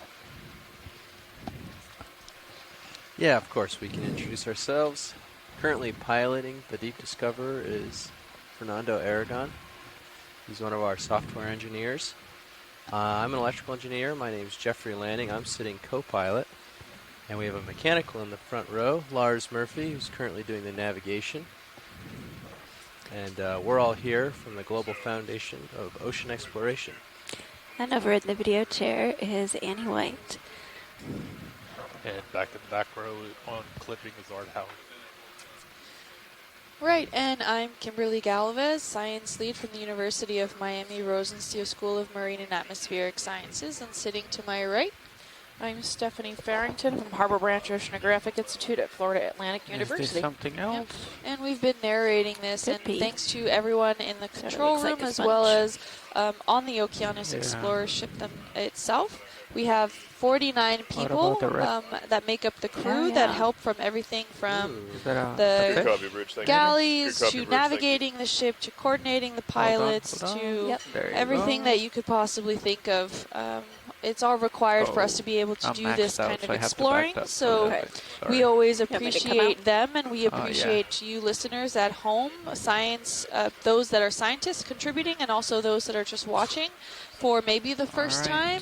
We're glad you could join us, and we hope we can have your continued support and to make all this possible, because even just a few decades ago, we couldn't do this, and ROVs like this didn't really exist. Oh, certainly not the internet power. No. And for even the ones that did, you could not broadcast them. So it takes a lot of manpower to make this happen, and a big shout out to everyone involved in that. That's a cool rock. Yeah, it's a little nodule that I'm thinking that Jason talked about earlier, one that might not have been that well encrusted like the other ones surrounding it. With that ferromanganese coating, it might have been under the subsurface of the sediments that at the time of encrusting of these minerals, that one may not have been just exposed enough or whatnot have you, and didn't get that hard black look to it. But I could be wrong. Could be something completely different. So if anyone else has another explanation, feel free. Yeah, and if you wanna follow the Okeanos Explorer on social media, we have a couple of pages you can go to. On Facebook, we're at Ocean Exploration Research, or we're also at Ocean Exploration Research-Education. On Twitter, we're at Ocean Explorer and use the hashtag Okeanos. I follow hashtag Okeanos all day, so I'll see your questions or comments come through. And on Instagram, at NOAA Ocean Exploration. And you can get me personally, my personal page is at Deep Sea Nerdy on Twitter if you want to IM or follow me directly. And I'm also at Deep Sea Nerd on Facebook and Instagram. And Kim is Deep Sea Kim on Instagram. And then NOAA's website is it oceanexplorer.noaa.gov? I think that's right. Let me double check before I... Yeah, oceanexplorer.noaa.gov, and you can go to /Okeanos, and you'll find all the information about the ship, resources for teachers, all the publicly available video and photographs, which this is a publicly funded cruise, so you have the rights and access to all that stuff. Everything we collect, you're free to look at and use. There's information about the crew and the ROV pilots and Kim and I, and more information about this cruise. We just hit. If anybody's interested, if you head over there. Also share the stream when you get a chance. 007 degrees, 460 Thank you so much. away. Yep, and it just goes to show what different areas that are completely needed for exploration. Just a few months ago, none of this bathymetry data was even available. And over the course of several mapping expeditions, the Okeanos Explorer, amongst with other expeditions, have been able to map this whole area and look to see what we could actually find. Yesterday, if you had joined us, we came upon these beautiful isolated mound features that we didn't even know existed in this area. And they were, on the top, there were just gorgeous, absolutely gorgeous Lophelia reefs that were so dense and truly a hotspot, jam-packed hotspot of biodiversity in the area. And we were really lucky to come upon that. And it's another reason why exploration is so important. And just a few kilometers away from that, we have this area here. So it's complete environmental change. This, of course, is a different site altogether than what we would hoped. than what we have not hoped, but what we have seen in the past. This is a former a deep sea mining test site that we are looking at to see the overall either the impacts it occurred or maybe the replenishment of certain biology in the area, how fast it occurs, or maybe not how fast it occurs, and seeing how different the environment can be in certain areas. And we're definitely seeing variations of biology in this area. There's more sponges than anything else that I have caught, that at least has caught my eye. We've had some sporadic viewings of corals, more primnoids and chrysogorgids. We've seen quite a few fishes, as well as stylasterids, the hydro coral. Yeah, but for the most part, we're pretty barren. Yep. Really sparse biota. But that's most likely because there's not a ton of hard bottom for these animals to settle on. They really need a stable environment for them to settle on. Come in on this tiny and it may be just not have been enough time for them to repopulate this area or populate it to begin with for the first time. So as we said before, this was a testing site for deep sea mining. Yes. And this occurred about in the late 60s, early 70s. And we're just seeing now the first time, one of the first time viewings, at least for public viewing, of what it looked like down here post dive after several decades here. We're seeing again what is colonizing this area, and a lot of these corals are slow growing. So they might be still in their larval stage, just colonizing certain nodules or rocks that we see in this area, and we just can't see them yet. They're usually at the microscopic level. To move, range we're seeing just like this that you see on your screen now, primnoid coral, speed and decimal 2 knots. I'm not entirely sure. There's very little studies done on the overall growth rates of the varying species that we've seen here.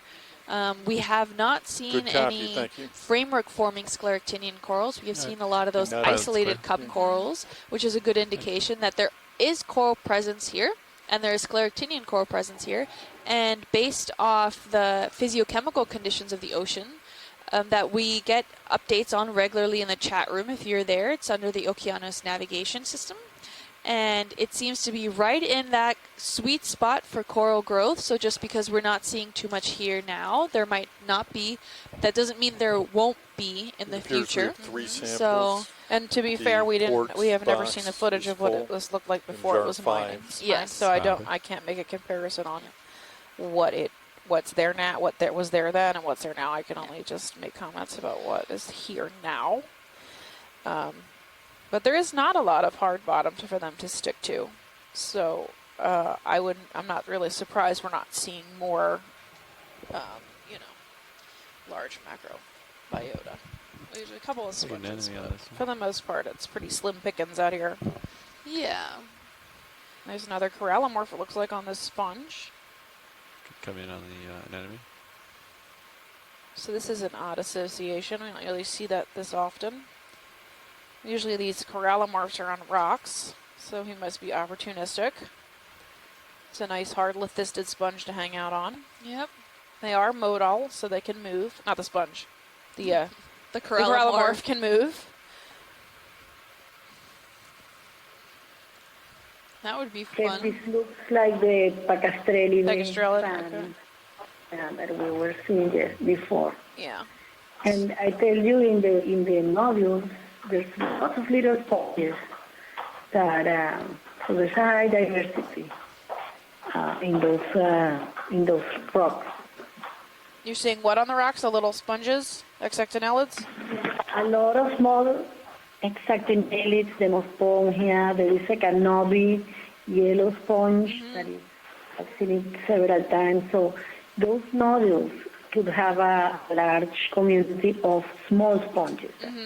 Yeah. They're not as massive as these big ones that we see that are 5 or 6 species, but there is a lot of diversity in the nodules. Right. So from far away, all I can see is these large macro sponges. But when we get close, there's a lot of these little tiny hexactinellids or glass sponges or demo sponges. They're real small, and they populate the rocks a bit.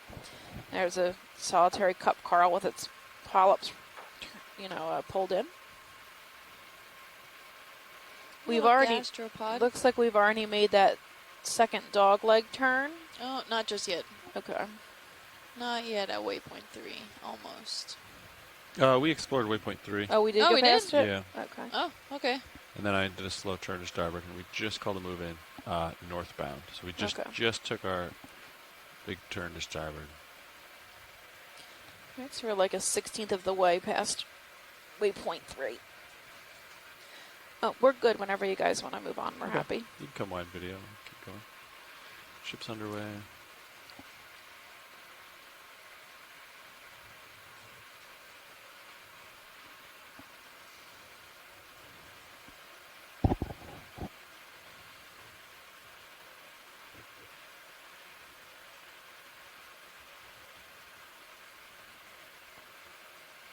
Ooh, jellyfish. Oh, nice. Hello. He's got really long tentacles. Look how beautiful. Oh, yeah. It's pink. So you can see the red internal structure. You can take more. A lot of the deep sea animals down here have this deep red coloration, and that's because red disappears at depth first. So red is actually a camouflage in the deep sea. Well, he might even have like possible eggs in there. I don't know what's going on. He's cool. So a lot of these jellyfish, sometimes you'll see them with this red internal organ, and that what they're doing is actually, that is their stomach, and they are hiding the fact that they've eaten bioluminescent animals. So otherwise they glow. So that's not uncommon to have red internals like that. Actually, I think that's the exact same fish that's jellyfish that's on the cover of Happy World Jellyfish Day on oceanexplorer.noaa.gov. Look. Oh, yeah. See if they have the name listed. Look how cool.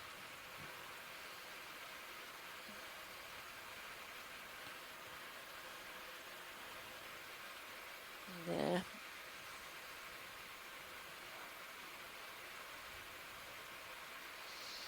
No taxonomic description? Nope. Well, he just looks like he's dancing. Yeah, he's beautiful. Copy, Rich. Thank you. Change direction and all of his tentacles kind of flop around. Yeah. He's having a good hair day.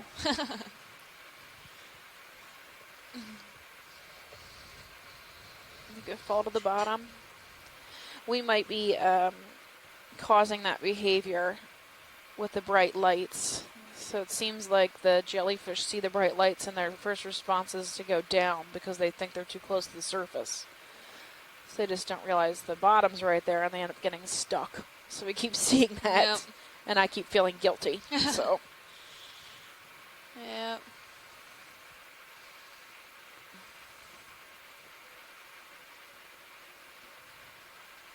Cool.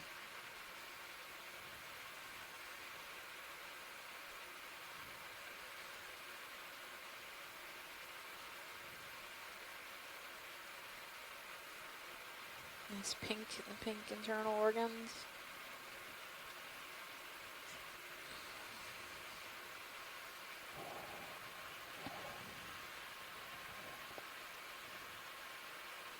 Oh, look at the tips of his tentacles are flicking. Look how cool. Oh, yeah. Oh, how neat. Morse code. Yeah, right? Wonder what the purpose of that is. Maybe attracting something, like a fishing lure? I don't know. Moving the water around. Oh, how cool. It's just a really good description of what we were talking about earlier. That now with these ROVs and HOVs, we get to see these organisms in situ. So we get to see their behaviors that normally would have never been able to experience before. So this is a great example of that. Right, and you know, before modern technology, they would scoop these things up, but they would be, you know, globs of schmutz when they got to the surface. I mean, tell it's a jellyfish maybe, but You tracked me with Titan. really difficult, you know, to keep these things intact because they're so sensitive to being broken up when you're, you know, catching them in midwater trawls. Or look how neat the tips of his tentacles are.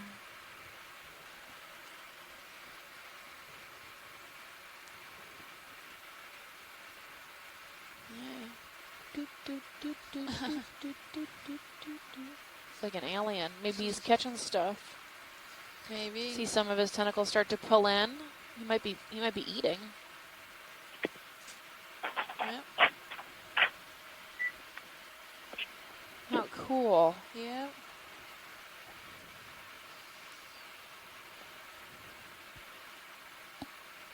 Got more zoom. That's some great footage. Yep. I agree, Cheryl. It is amazing video. It's awesome. I've never seen this like twitching of the tips of their tentacles before. Then I gotta go, I think. That's great. And you can see how shiny he is. Ooh. Yeah.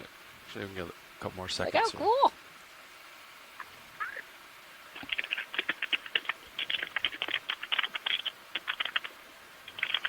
Somebody typing on the phone.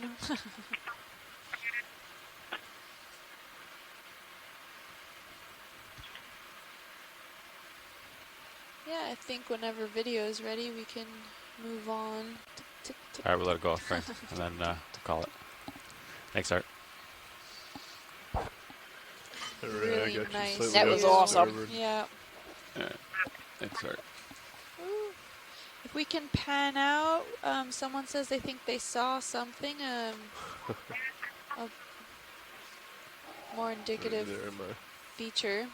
I don't know if we're unusual bottom feature to the left. Yeah, I don't know if we're at the same location. We drifted or quite we a took bit, off. We did drift. I can drive right back there. So. Yeah, you see those two sponges right ahead of you? Yeah, maybe get a general pan if you can make a kind of a 360 turn so we could get a view just in case we did pass it. Okay, so this is where right there is probably where I drifted from. I don't see too much. I see another sponge. That's where I came from.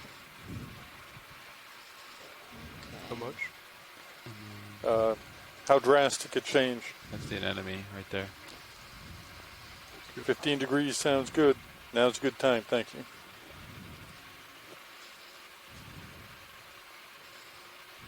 Okay, looking back, max. You're directly Seeing below me. more sandy material. If you guys are landside and on the line, can you just make sure your phone is muted?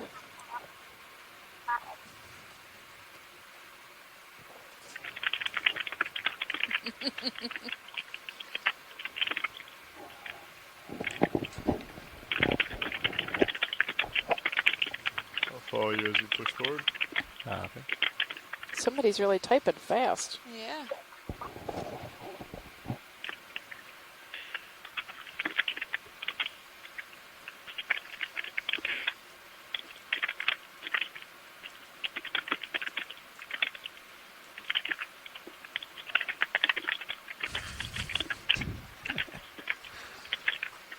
Looks like we have a tap dancer to go along with that dance of the jellyfish.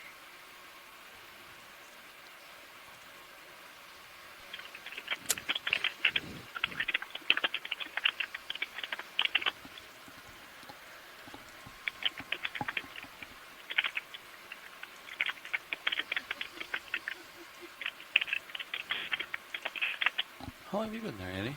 Okay, I got you there for 4 or 5. I thought you were Art.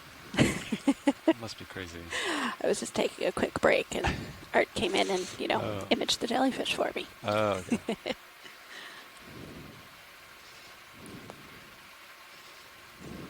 We're just trying to keep you on your toes. Copy. Right, that move was completed a bit ago, right? No worries.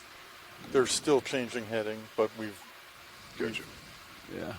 Yeah, I think as soon as they're done with that heading change, which is probably 30. Yeah, 30. Yep, two large macro sponges. 007. Chris and Gorgia, lower low. You can come in on the sponge. All right. Yep. It's the same one we've been seeing, these like armed sponges almost. It almost looks like a spinal column or something. It's odd. Yeah, different vertebrae. Mm-hmm. Was there anything in particular you wanted to... No. Didn't see the bot in this landscape.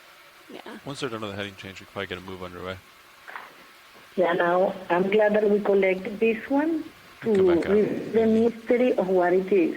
Yeah, I have no idea. It's so weird. There's a crinoid on the bottom of Something it. different, but it's We one of the haven't most actually massive seen much of today. forms Copy. that we've seen today. Hiding from Yeah. us. That's Maxim. Oh, Copy. there's a pretty gastropod at 9 too, and a crinoid. Looks like it's got crinoid coming out of its nose there. Yeah. All right. It needs a googly eye on that little lump. It's like a little face.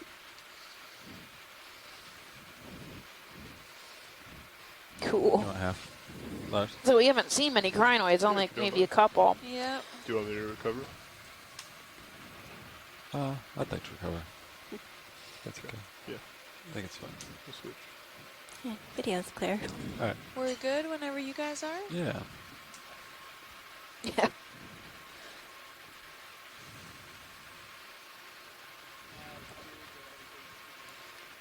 Copy that, Bridge. I'd like to request a move.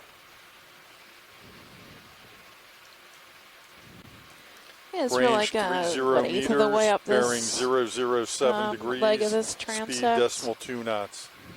We have about an hour and 10 minutes left of this dive. We definitely want to make it to the end. Good copy, thank you. Of this transect. Oh, there's something in the water column out there, kind of to the left of that big Seeing sponge. some primnoid corals. Primnoid. I'll snap it. Primnoid. Primnoid. Primnoidea is the family, I think. So I'm not far off. Oh, there's a jelly. Nice jelly. Take more. This is that same helmet jelly we keep seeing who keeps driving himself into the dirt. Oh no. Yeah. Let's See, look, he escaped keep though. our distance. Yep. Yeah, that one escaped. Good for you, buddy. She's like, Get out of here. stay away from Quick. that one. Swim away. We're rooting for the jellyfish here. That's funny. You can grab these coral right here while we wait for the ship to get going. Huh? Sounds good. Yeah, another primnoid there. Really small, sparsely branched, How much left fine do you have to gorgonians. get to the next waypoint now? They're true octocorals. You're They about eat 400 tentacles per meters polyp. from the target. That's what octocoral means. What There's a little speed shrimp. do we have to go to make it Swimming? there before we Maybe a recover, or before we stylastrid have to right take off the bottle? Yeah, right below it. one, Yeah, that's a hydroid. That's a decimal hydrozoa, 1-3. or a not a true coral. Hydroid coral. Their polyps only have one tentacle. Well, sometimes. It's not an octocoral with 8 tentacles. Sometimes they have 5. I'm going to go down. Similar colony here. Looks like. Cool. All right. Very nice to look Clear. at. I can't really tell if the tentacles are exposed here. Get more zoom. Polyps Maybe are. partially, No, that's yeah. max. Oh, it's maxing already. Teeny These things tiny. are so tiny. It's hard Yeah. to see also to- with this background of all the carbonate sediments. Yeah, just like Copy. basically blends in with the sand. Yeah. Yeah, it sounded like spider. You really only see them. Yeah. I heard a sure. spider. Oh Yeah, yeah, look at that. little shrimpy. What's going on there?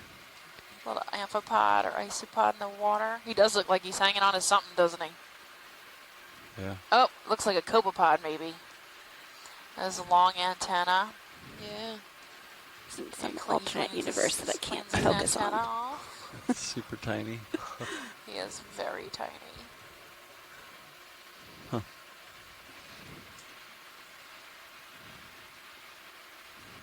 Look how neat. Very rarely do I get to see copepods. But this is pretty typical, right? There's a little tiny body with these really long antennae. Yep. That's what plankton is modeled after on SpongeBob, if anyone needs a fun fact.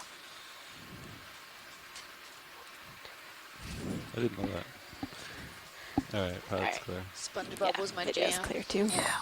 He was a marine biologist, too. I think Yeah? he was out of work when he started SpongeBob. So I guess that's my fallback and start creating cartoons.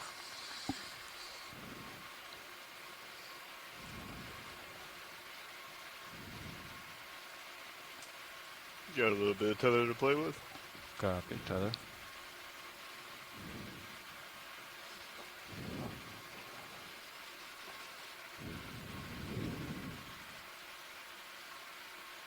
Seeing some more of these sponges and more grimnoid corals. Pretty consistent on the amount of rubble out here. It seems to be pretty much the same at 50% cover, roughly. Yeah. Well, it's not rubble, remember? Oh, yes. Well, cobble bits, whatever they are. Your rocks. Your stinking rocks. Oh, that might be Liadermatium. Can we look at that sponge at 6 o'clock? Yeah. Yeah, this looks like Liadermatium to me. This is the same kind of rock-hard lithisted type sponge. Come in with this really distinct plate folding formation that it makes. If this is Liadermatium, we have found some, I say we collectively, right? The Biomedical Research Department at Harbor Branch and Amy Wright have found secondary metabolites in this species that have I believe, pancreatic cancer elements in them. So it's called Liadermalide, and they have gone through a bunch of research with it, but it's pretty potent. So this sponge we find in the deep sea. We see it a lot off of, there's a hot spot of it off of North Carolina, inside a marine protected area. So, yeah, that's pretty cool. Aphrocallistes is also secondary metabolites for anti-cancer agents too. And we saw a ton of Aphrocallistes yesterday on the Lophelia reef. Yep. And I think we're good to move on to Liadermatium. Looking down, 6'2". Just a little hour left on this dive here. A little over an hour left, I meant to say. Yeah. There's another squid ink. See, okay, the next time we see ink, I want to see the squid. I know, right? It's a drive-by inking. Oh, that's a tall lollipop sponge there. Taller than what we've seen normally here.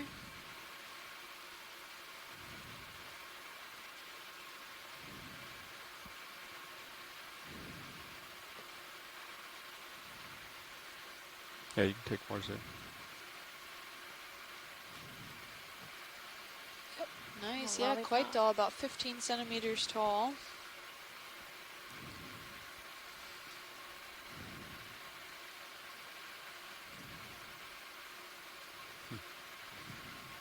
Reminds me of a truffula tree. But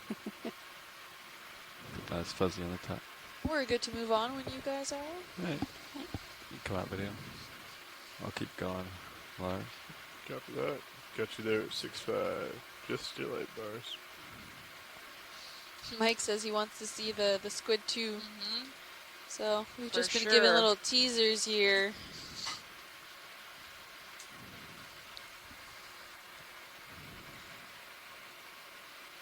I'm sure if we see one, or if the co-pilot that's manning Sirius sees it, he'll give a shout out.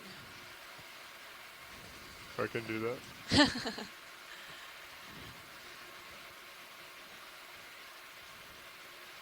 Seeing a few more sponge communities. Oh, look, there's a little squid. There you go. There's a little squid. Ask and you shall receive. Right, there now he just inked too. Yep. He got scared. He ran into something. Could take it. He probably blinded Emily. Yeah. And Whoops. Just like, get me All out right. of here. Mike, what do you think it is? it's about as fast as I can go. Yeah. Open your light bar. Saw a squid. He's up somewhere in front of us now.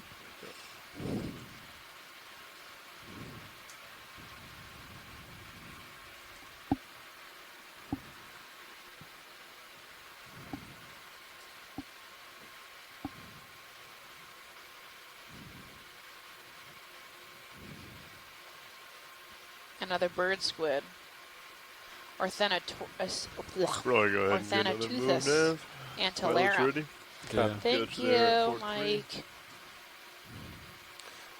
Bridge ROV nav.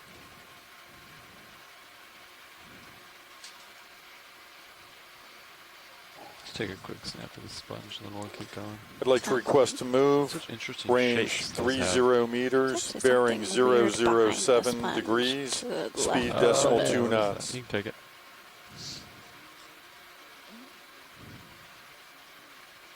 Good copy, thank you. What are those? Just covered Maybe worm tubes in the Yeah, sediment. I'm not looks sure what like the brown thing is. It looks like algae. It looks like Glacia. yeah, or it could be sargassum. But yeah, it looks like worm tubes in the sediment over here. 1 hour left. Cover that, whatever. All right. Video's clear. Oh, that's clear.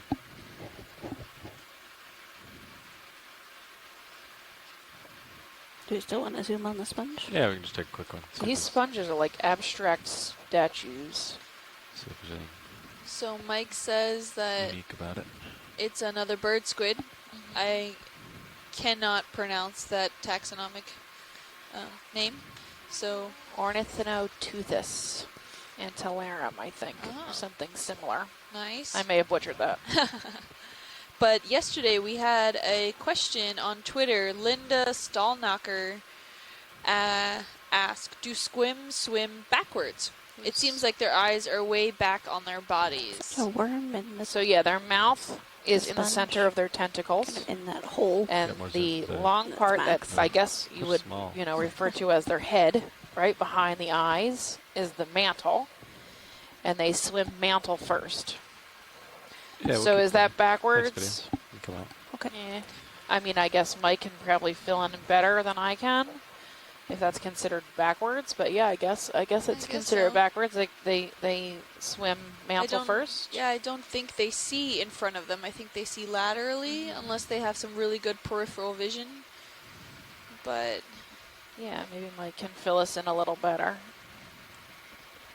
But, I mean, octopus swim mantle first, too. That bulbousy part, which, in the old cartoons looked like the head of an octopus, is actually more like a nose, right? It's like in the front of their eyes. That's their mantle. They swim mantle first. Well, at high speeds, when they're taking off real quick. yep. We have another pancake urchin. Rich Daddy. Oh, what's this fish over here? You want to snap it? Can we get another nice, after you zoom in here, can we get another pan view of the overall environment? That would be great. Copy. No, snap it. No, it hasn't. Yeah. We saw one of these cup before corals, with another Here's cutthroat eel. with this parasite thing on its side Oh, again. yeah, there you go. Can we get a good shot of what's happening on his side? What is this? All right, fish people. It looks like a parasite. Yeah, it looks like it's looks- got its proboscis stuck in its side. And it's ugly. That is terrifying. That is terrifying. I have Looks cool, no though. What idea. kind of organism is that? A copepod parasite. All right, that's terrifying. What is the craziest thing? Poor fish. the second one we've seen. Oh, with that. hanging on by a proboscis or something. Egg sac trailing behind. Oh, the egg sac on the parasite. Oh my god, and it has eggs. Ugh. It's like out of my worst nightmares. Oh, that's the craziest thing ever. Ugh. I wonder if they've been sampled. If someone has one in a jar somewhere. Oh, I'm sure they do.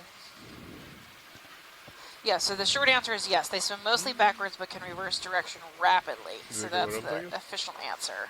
For the squid. Yeah. But Do you want that me to rip it crazy up? thing on this fish is a copepod parasite. I don't think so. Getting pretty close. And this is thing the second one probably 25 centimeters long, maybe 30. on the fish. The fishes, Yeah. not the parasite. Oh, dear Thank Lord. goodness. Yep, Scott says you gotta love these invertebrates taking full advantage of their habitat opportunities. You know, it's a eat or be eaten world out there. Well, Snap it. parasite or Yeah. be parasited upon, I guess, in this case. Ugh. Jim Masterson says Ergasolid. Take it. Ergasolid copepod. There's a top view. One last view of it. I'll turn back. Copy. You can come back wide. Looking down, 6-0. Full wide. Oh yeah, this is a great shot of that pan view if you just kind of want to do a few turns. Copy. Thank you.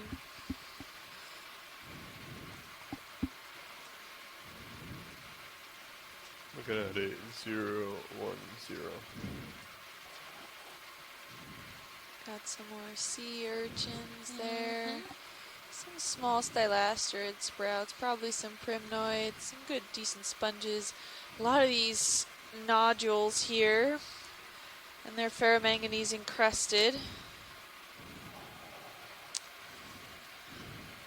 Mostly the ones that are mobile, or rather unconsolidated, attached to the seafloor, have been, they move every now and then with the current systems because that Gulf Stream is so strong. We do have quite a bit of movement at certain points, not every day, all day, but at certain points, which keeps them moving. So maybe the ferromanganese encrust has been coated evenly around them, precipitating on the whatever nucleus form there was in, whether it be a skeletal material or another form or nodule or what's this video? What have you. You see this fish today? Yeah, we've seen. Oh yeah, it's another sawbelly, I think. He looks a little more greenish, but I think it's the same. These nodules range in size from about 4 centimeters to 8 to 10 centimeters big. And they have been encrusted. It takes usually millions of years, as Jason stated earlier, Jason Chater, that on average the dating methods that have been done on this encrusting, it takes, for every 2 millimeters, it needs 1 million years to precipitate. Yeah. So take the bottom time, and then I'll take recovery. That's over, we're talking geologic time here, and it's pretty slow also for geologic time for something like that to precipitate. So 2 millimeters per million years is definitely something that, well, we can't see ever in our lifetime. Longer than humans have been alive. But so that just goes to show you that some of these environments have been around. Just because we haven't explored them doesn't mean they haven't been around, and they've been forming long before we humans ever, well, began. And they'll probably be here long after. So it's a great overview shot. Thank you. We're cruising along the bottom, heading towards our last waypoint. Waypoint 4. There's that sawbelly again, gliding with us under the ROV.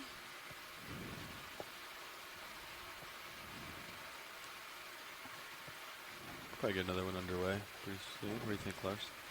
Yeah, I'll push out here. Just make sure we get to the next waypoint. Yeah. In latitude, we're about just between the Florida-Georgia border, I would say. You ready for it? Ready to roll. And we're about 170 Bridge ROV miles nav. off the coast. So we are quite far out. We're on the Blake Plateau. Like to request to move, range 30 meters, bearing 007 degrees, speed decimal 2 knots. Mining testing site. And we're here to look at how the environment has Good copy, thank you. been doing since that testing occurred back in the 60s and into the 70s. We're not sure what the environment looked like beforehand, but we're here now to see the overall communities that maybe have colonized this area post end of testing. And we're seeing quite a bit of sponges in this area, as well as some small stylastrid corals, which are hydrocorals, not true corals. The sponge communities the sponge diversity is quite high. But we're seeing mostly a lot of these sponges that look kind of clumpy tubular structures. And we did sample one at the beginning of this dive. It could be a new species. So those look like they were some of the first colonizers here. There's a nice white fan ahead of us. Oh yeah, you can go take a look at that. So that's a lot of the macrofauna that we've been seeing here, along with some fish, stylastrids. We saw a few sea stars, but the microfauna seems to be quite diverse as well. We have a bunch of hydroids, foraminifera, encrusting sponges, encrusting bryozoans, and some gastropods. This might be a coralisted type fan sponge. He looks a little different than the other ones.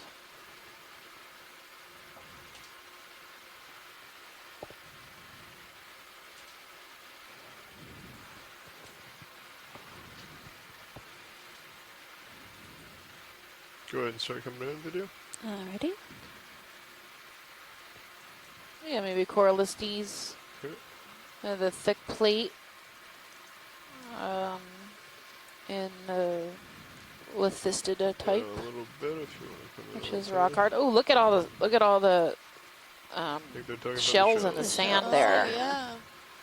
So that is pteropod heaven right there. Well, I guess pteropod graveyard.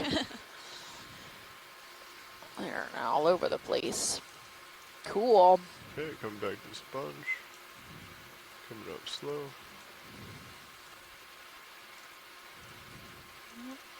Top, some small hydroids on it.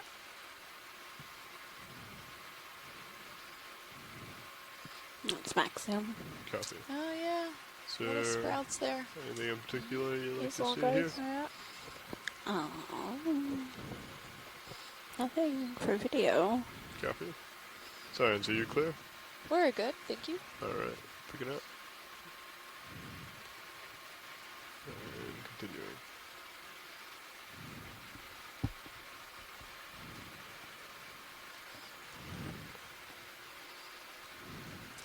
And it was brought to my attention that at this site, the dive track that we have set today does not mean that we have been covering the entire site of where all the testing has occurred. We've actually scaled over the testing site. Ooh, fish. And it's also an observation to look at what sites look like they've been disturbed versus not. So this is not this entire dive track is within the testing site. So that was only a very limited portion of this dive.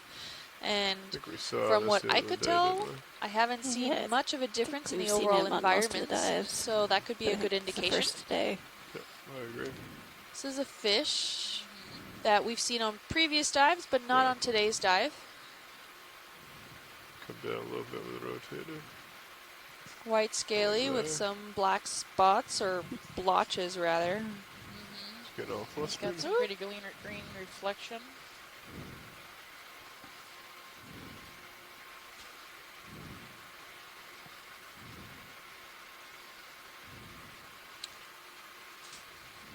It's got some interesting pectoral fins that probably help him stand to maybe rest.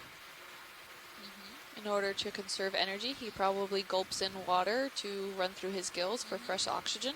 Yeah, and you'll be able to tell that if he sits down and opens his mouth a lot. Buddy, you're going That's what he's quick, doing. He's gulping. Kind of like a moray eel, right? Sit there and gulp the water. I think we're probably freaking him out a little bit. We are the brightest thing he has ever or will ever seen in his life, likely. Let's let him go. Yeah, he's just looking to get away from us. They kind of blind them and send them into little panic attacks. Right. Sorry, pilot. Coming around.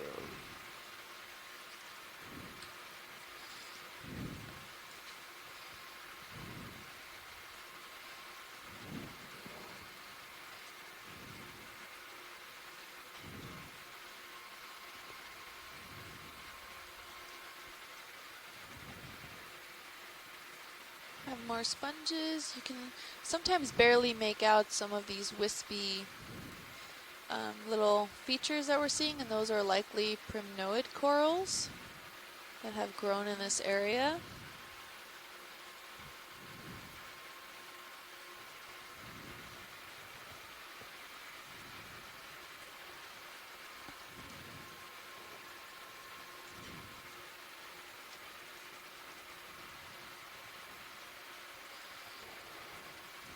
Have we seen that kind of sponge today?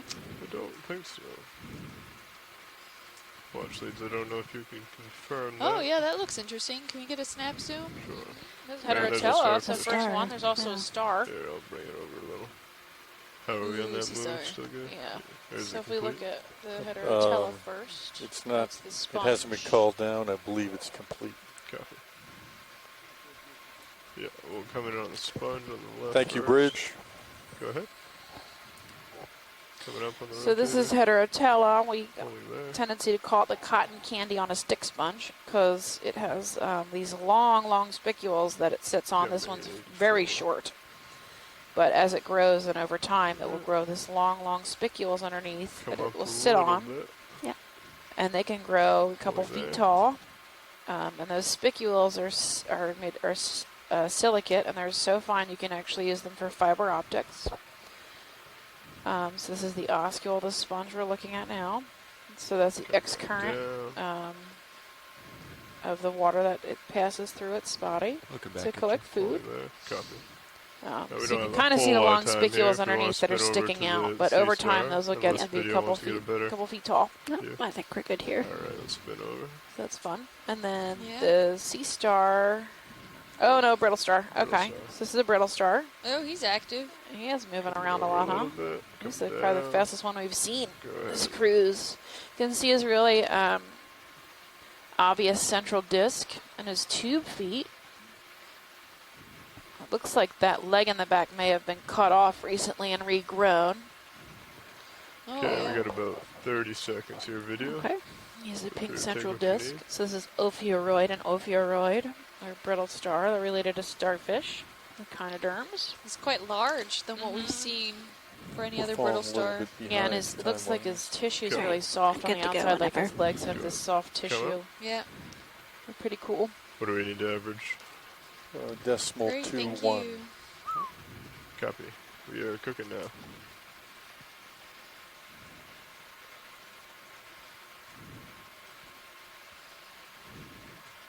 Calling some moves at decimal 3. Yeah, I agree.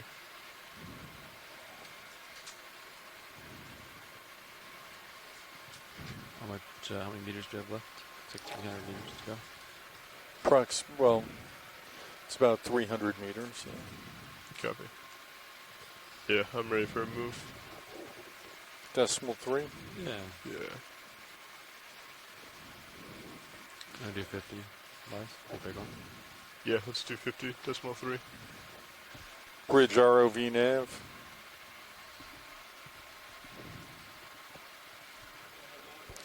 I'd like to request a move, range 50 meters, bearing 007 degrees, speed decimal 3 knots.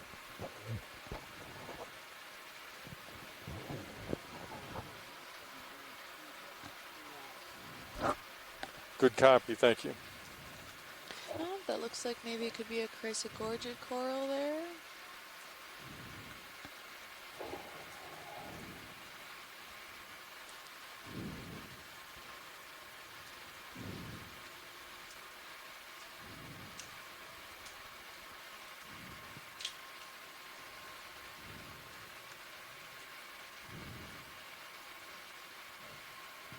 So a lot of these reef-like structures. Yeah, we've seen some of them around. We passed over a few. It looks like it was once a sponge that has since died. And the co-pilot was referring to those wreath-like structures that were on the bottom that looked like a ring. At least I think that's what he was referring to. Yes. And we did a close-up on one earlier in the dive, and I think we did determine it to be a dead sponge that has kind of disaggregated and been then infilled with some sand. So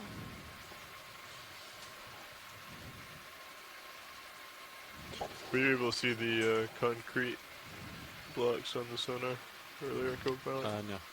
No, okay. They're tiny. You want to do a quick snap on this white shell looking? Can definitely Is that do a that. sand A dollar? white thing? yeah, it looks different. Nope, than what shell. we've seen. Nope. Yeah, maybe a sand dollar, maybe a top snail. I Top believe snail. it's top snail. Top snail. Yeah. Sorry, did you There's a run away? tiny ophiuroid right next to it. Okay. Feel free to come out. Oh.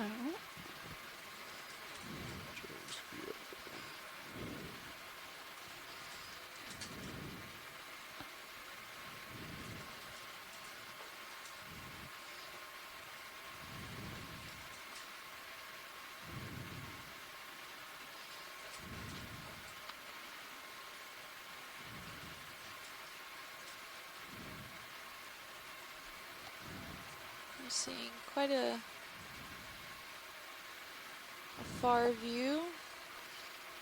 This whole dive, we've seen a lot of just the overall environment is a carbonate sand with these nodules encrusted by ferromanganese. We did see some larger slabs and harder substrate earlier in the dive, but it looks like to be that the majority of this has been coated by sand. Maybe just a dead sponge. And with these little nodules propping out. Come back out if it doesn't pique any interest. Some various forms of biota, mostly sponges. Chris said she counted at least 15 sponges, different species among us that we've been seeing along this dive track. That's pretty good. Yeah. We've seen about 5 or 6 different sea stars, a few varieties of fish. I think the most that we've seen of those were either cusk eels or cutthroat eels. One where we just saw a parasite attached to one. Must have been having a bad day. Oh, another question for those parasites. Once they latch on, do they stay there forever? Do we know if that is a thing, or once they're full, they kind of let go and wait for the next fish? If anyone has maybe some of that information.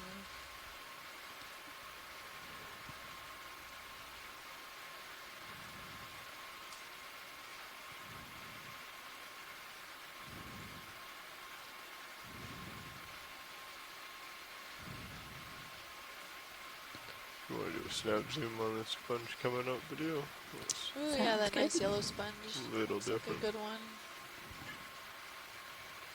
Go ahead whenever you would like. Just gonna cruise by.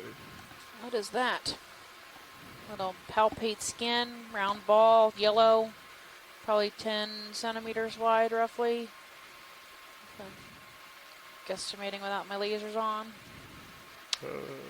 Lasers are on now. Yep, about 10 centimeters. Looks like he might have a hole in his side. Not sure if that's a chew mark or an oscule. Come in a little bit tighter if you'd like. Likely an oscule. It's an oddball. Oh, and there's oscules on the top too. There's little volcano shapes. It looks like he may have been propped up on that nodule behind him, and then he grew too big and propped over. Yeah, it could have been his old foot. So now he's making new oscules on top.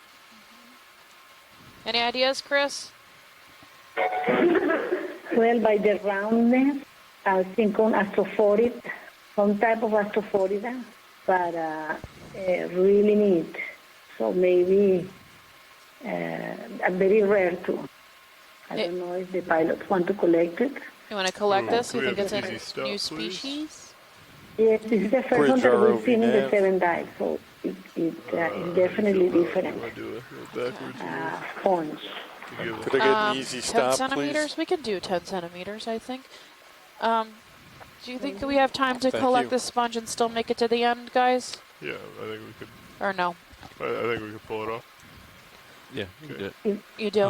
Let's go to the end. We may have to go a little faster for the next. Yeah, we have like half a transect left, so. And we have like 40 minutes. Keep going then. Let's keep going. We'll see it again. You just want me to keep going? We're going to skip it? Yes. Okay, we can skip it. We're going to skip it? Yeah, it's more. It's important that Copy that, you thank you. complete We should have enough time to the do trip both. as long Yeah. as you get to where you want to get. Yeah. Okay, yeah. If we see another one, we might grab it, but yeah, we'll skip it. We need to get to the end of the transect. I don't want to. Moving again. Another 50 minutes. That was the priority. 5-0. Yeah, 5-0. Decimal 3. Yeah. Off the show. Oh, you got to 102. Bridge ROV Normally nav. you only get one on 1.4, right? Yeah. I'd like to request a move. Range about 30 50 minutes left. meters. 35 bearing minutes left. We're like 007. Speed decimal 3 a third knots. of the way to the end of the transect line on this last jog leg. Good copy, thank you. I see this pretty consistent cobble-sized rocks. So we got, what, 280 meters left? Yeah. How much, or, excuse me, 258. Well, it's bouncing all over, so. 260. Another area Soma.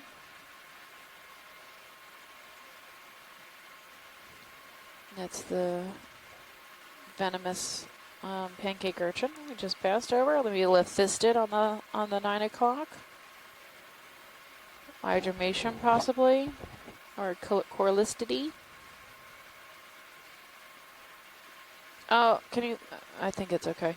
It's probably a sponge. I thought maybe I saw a mollusk, but when you got closer, it was a sponge. There we got this. Yep, astrophorid type finger sponges.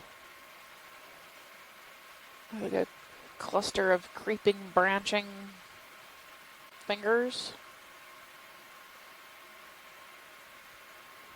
Another area Soma, this white at noon.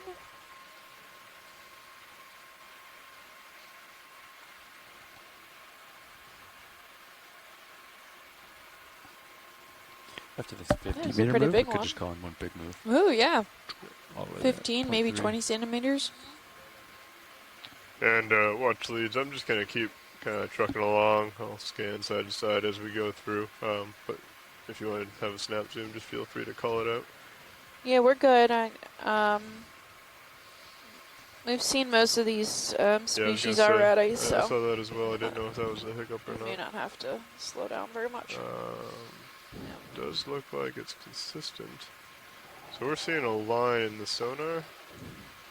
So Stefan Kim, we have 5 visitors to the ECC. Oh, hi. It would be great if you tell a little bit the story, and they are students here from, or researchers from Harbor Branch. Oh, hi, everybody. Hi. Do you guys want to recap of where we're at? See the transcript. That'd be helpful. Yeah. I wonder if it's just a They line do, of they rocks. try, but they Dragons, right? Huh? Yes, they do. Yes, okay. So we are on dive 7 of this cruise. We've been out here for a week now. We've dove once a day, every day. That's pretty typical of our Let's hit it and then... MO.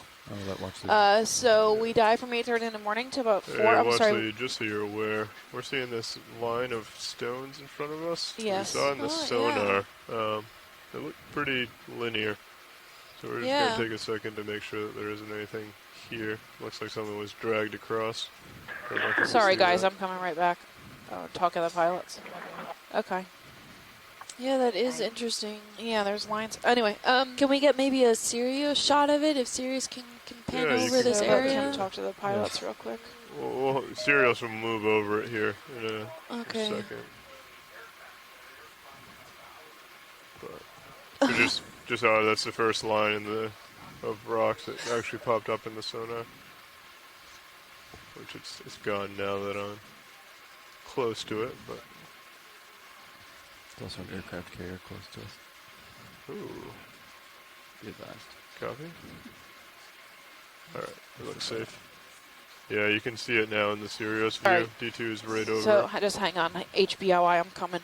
We're communicating with the pilots, and now there's like an aircraft carrier out front. I don't know, it's crazy. Anyway, so yeah, we're on dive 7 of this cruise.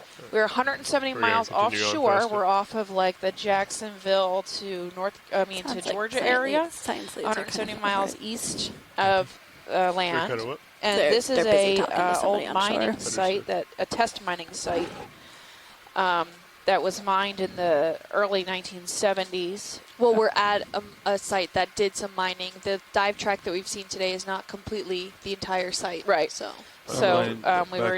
we were. This is really doing a long-term visual analysis of possible impacts of that mining that happened in the 70s.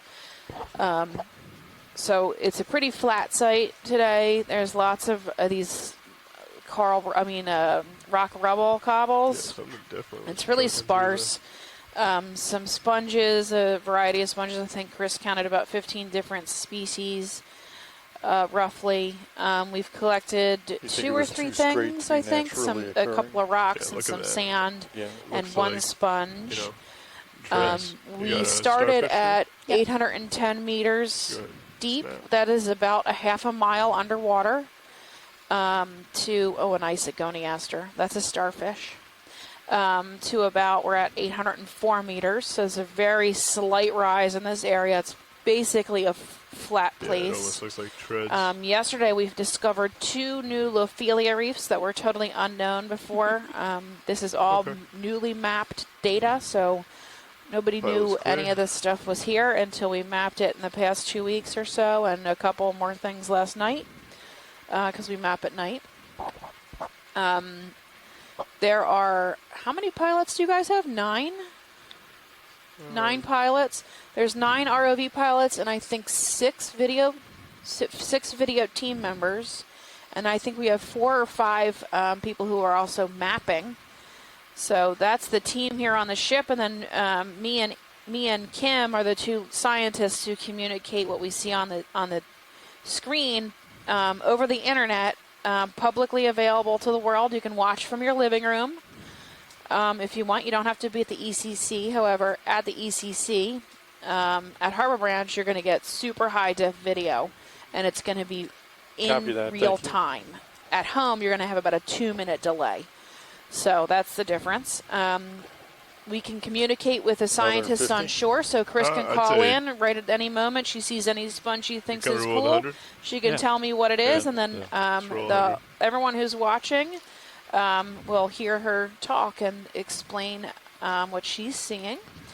I think they get up to 1 million people a day, I've heard, on occasion, watching us. I know, as soon as I found that out, I was like, I'm going to crawl into the ROV table. I cannot handle that. It's like it's way too much for me to deal with. I try not to think about it.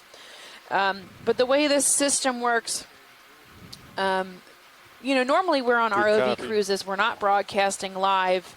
We have a much smaller ROV. We usually use me, and when I say we, I say me and John and the people at Harbor Branch.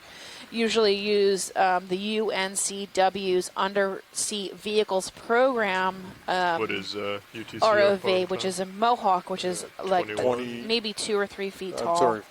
It's 29. And an ROV is a remote operated vehicle. It has an umbilical cable that goes from the robot, which is in the water, up to the ship, and we can watch what the robot is seeing while we're on deck. So we don't actually have to get wet. We can see it all on screen. And in this case, that's what you're seeing in feed 1 on the screens, probably on the wall at Harbor Branch. So they have a 2-vehicle system here. Normally our small ROV requires what they call a clunk weight. So that's a weight that hangs down from the ship and takes the brunt of most of the ship movements from the surface. But here I don't want to call it a clunk weight, but basically what acts as their clunk weight is a secondary ROV. So there's a secondary ROV in Stream 2 that takes the grunt of that movement from the boat, and that's what you're seeing above. So you can see in Stream 2, you can see the ROV, the D2, from above. Now, this feed does not give us justice. That ROV on the bottom of the ocean is 9 feet tall and 10,000 pounds. This is a humongous ROV. If you want more specs on it, I'm sure the ROV pilots would love to talk about it. There's like a ton of lights and a ton of cameras.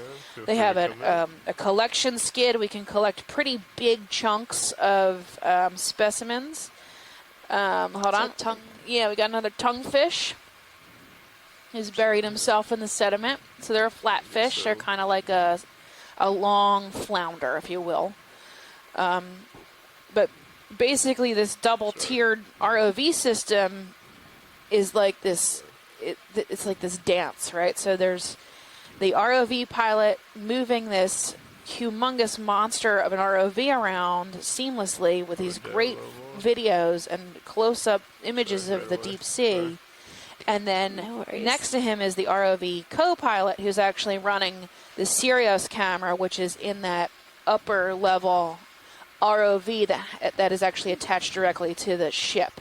And we are seeing this live So you're looking at something that's a half a mile underwater. Video's clear. 805 meters is roughly a half a mile underwater, and you're seeing it broadcast live directly to you via the internet from 170 miles offshore. I hope that covered it. Was that good? Did I get it all, Chris? Yeah. Okay. Yes. Any questions? Do you guys have any questions? Not yet. Okay. Okay, don't get too sleepy. Yeah. So we actually get out of the water at 4 o'clock, so we're trying to make it to the end of this transect. So this site was suggested by BOEM and USGS. We're going to make it in time. And we have a specific transect length we're trying to get to make sure we cover the full area that they wanted to have surveyed. Yeah, so we're about halfway down the third leg, and if you don't know what I'm spare. talking about, you can actually look at feed 3, and the lower left-hand corner of feed 3, you'll see the high pack. So that's where the ship and the ROV are floating around each other. So that's the navigation screen they're using to make sure we're on the right path. So I think I need to take a breath. Stay on the right path for us, please. What's the matter, Chris? Huh? Stay on the right path. Yeah. I have no control over that. That's the ROV pilots. I'm just sitting here, rambling. Oh, it looks like we got a skate. Right? Rambling and talking and IDing. Oh, yeah. Yeah. So I really admire both you and Kim because it's incredible, to narrate these guys for. Ooh, yeah. What's that fish? Sorry to cut you off really quick. Oh, look, we have a skate. Yeah, skate. A male skate. Oh. He's got a pointed nose. I'm not even going to try and say his name. I don't know. It's not Benthobatus. His nose is way too pointed. That's the best I can do. Feel free to take some more if you'd like to. I'm just going to keep kind of slowly making my way around him. Sounds good. Yeah, so you can see he's got spines along his tail. We may have seen one similar earlier, but I think it was younger. A little too much.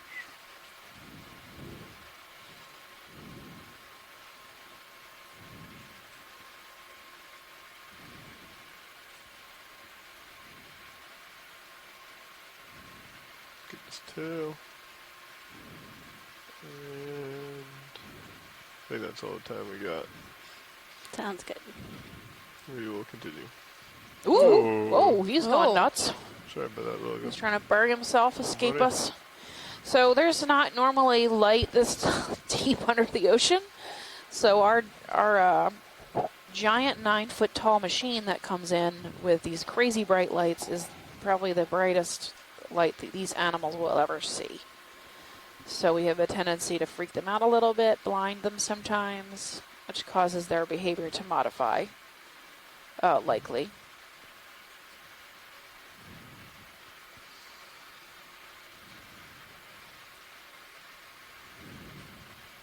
Yeah, a corallimorph. Yep, I think that's the third one we saw this dive. They're all that white color too. Yep.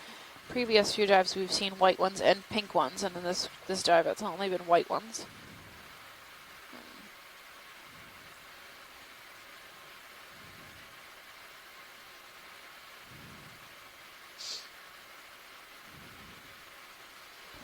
We're like 2/3 of the way to the end.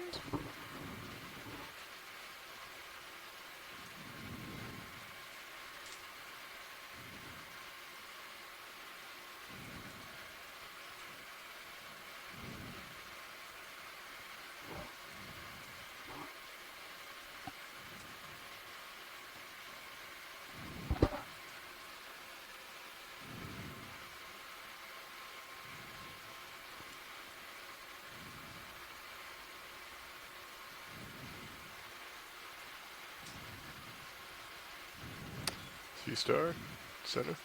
Yep. Snap, please. We'll do a rolling. Oh, another star. This is Agonia Austerity. flyby. Or a cookie cutter star.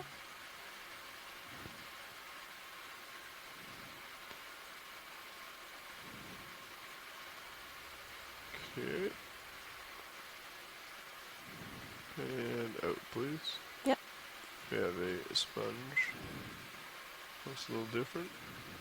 Oh, Petrocid possibly? That is a volcano sponge. This looks different than most of the other ones we've seen. What do you think, Chris? But I think we've seen it in a previous dive. Yeah, but not today. Or with the still on top. Yeah. Yeah, we're calling it Petrocid. Petrocid? Is that what you said? Yes, Petrocid. Okay.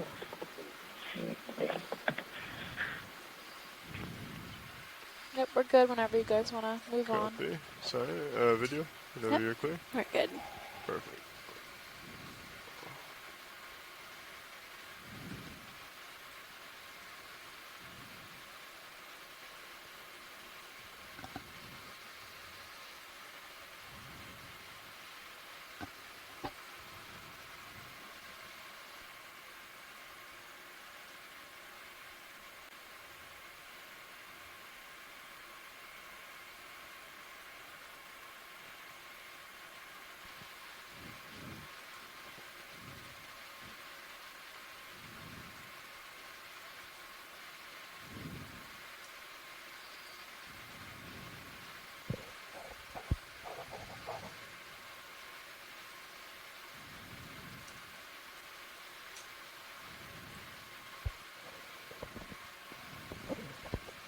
Sea star passing lower left. Another sea star.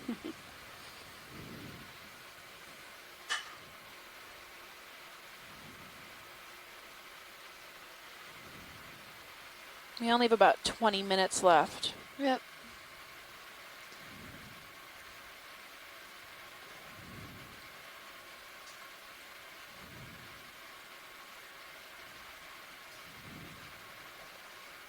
That move, We've got about 20 meters left. Copy. Another 100 after that.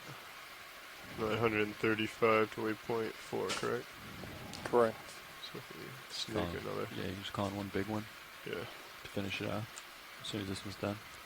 Or we can just have them add 130 to this one, right? Or just, would you rather have it end the dealer's choice?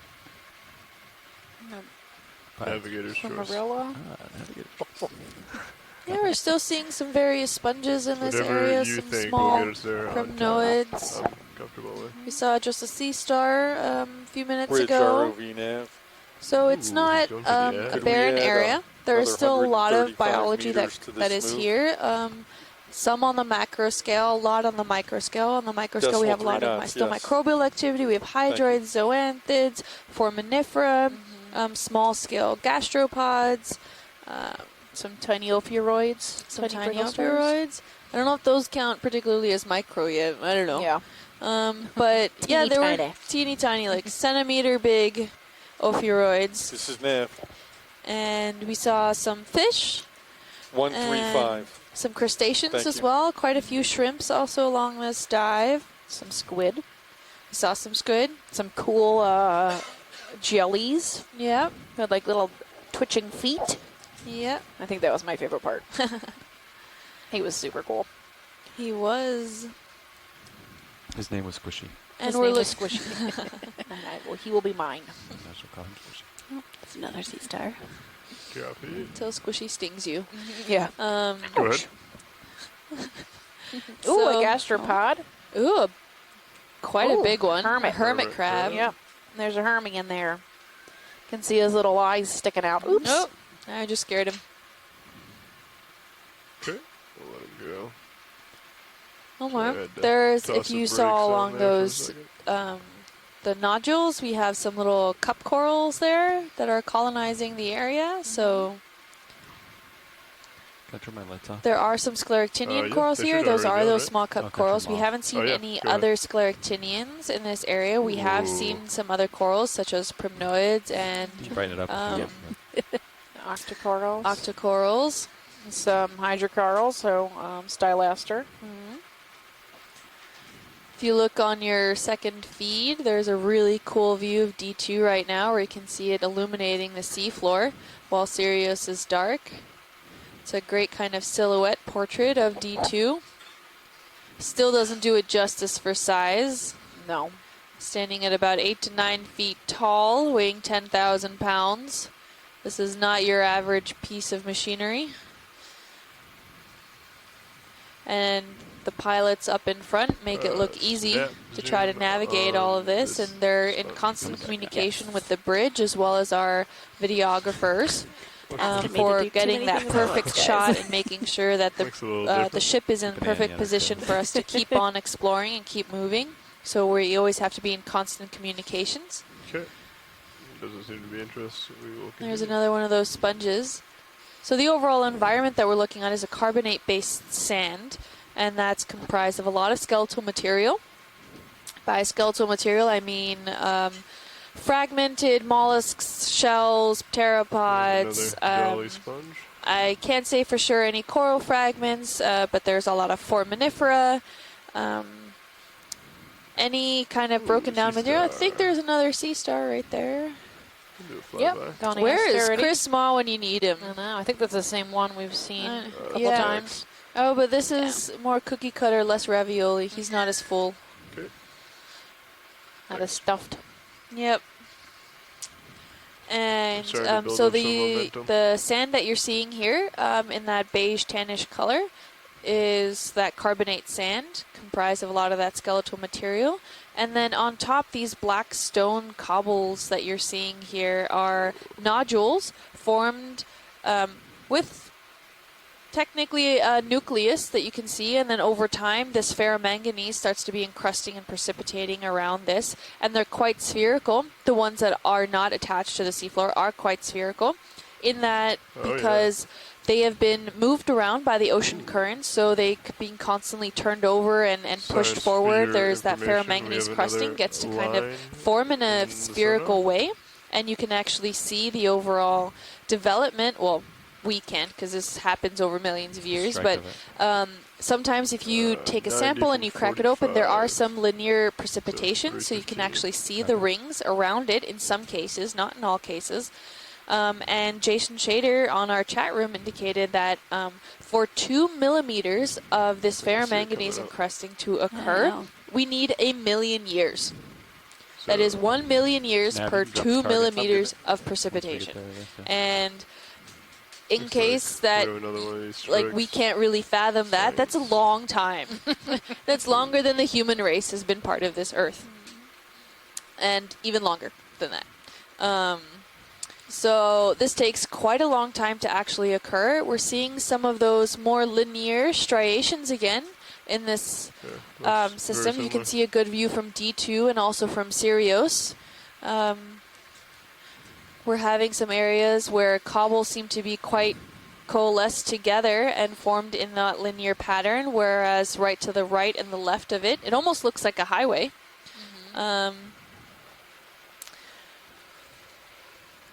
Could be some sort of machine conducted this. This dive track does go over some sites that were testing for deep sea mining in this area. There is there were tests going around in the late 60s and early 70s, and the dive tracks here aim to scan over these sites to determine what kind of environmental impact it had and what the overall environment is based on the general biology, and to see if there's any sort of impact, and to see what kind of biology then returned after such tests were completed. So great information to have here in this general area. That is to say, this whole dive track does not mean that it was the whole site for being tested, just small portions of it.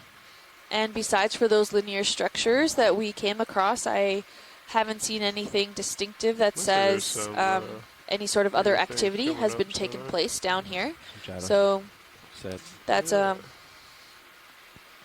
one view to look at it. And we're seeing, we're coming across more of a sand patch here now. It looks like something we came across earlier in the dive, where it looks like more of a sediment drift has come over and buried maybe some of these cobbles and mound and lift up little boulders.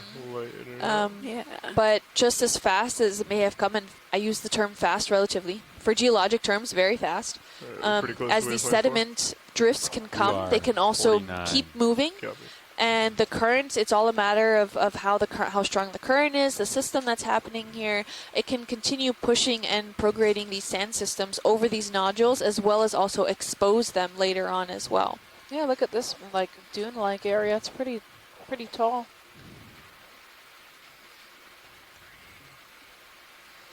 We're doing like what, 10 meters a minute? Right?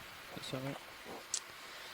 And if we have at all any time left, if we can sample one more of these nodules, one or two, that would be great. That's a request coming from the chat room. I think, up there, take your pick. 2 fish. All right. 1 fish, 2 fish. And so would we like to get to waypoint 4 before we take a nodule, or do we want to grab them while we got them?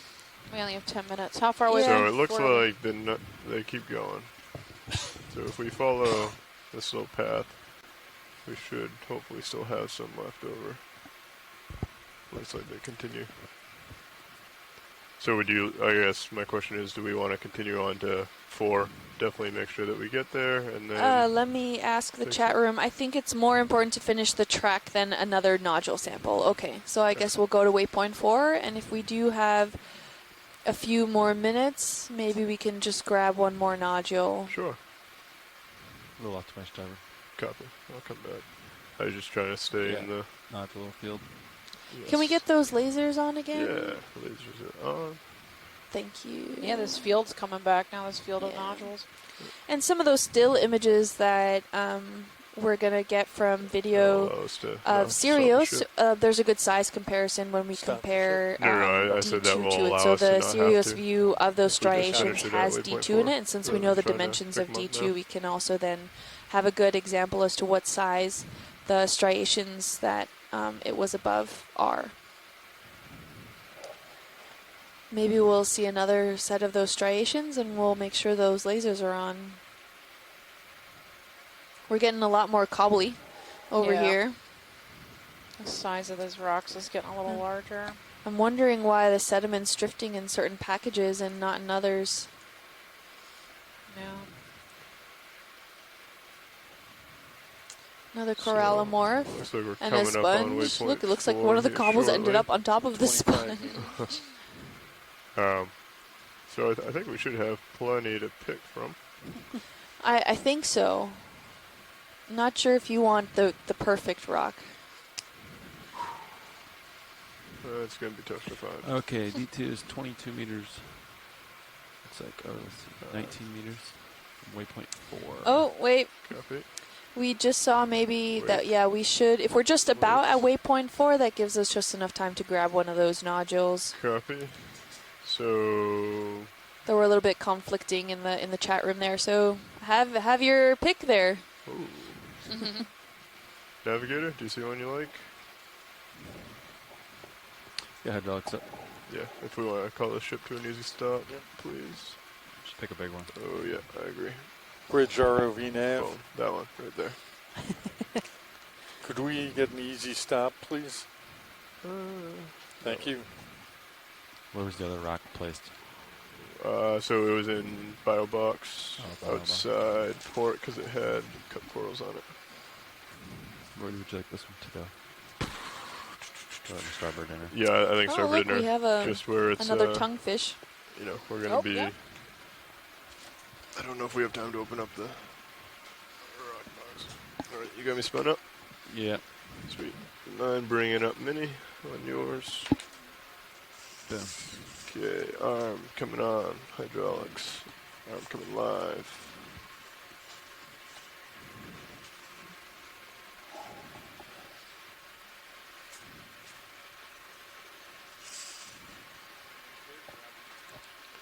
Copy that, thank you. This one look alright, watch leads? That looks perfect. I think you found the perfect rock. I was searching.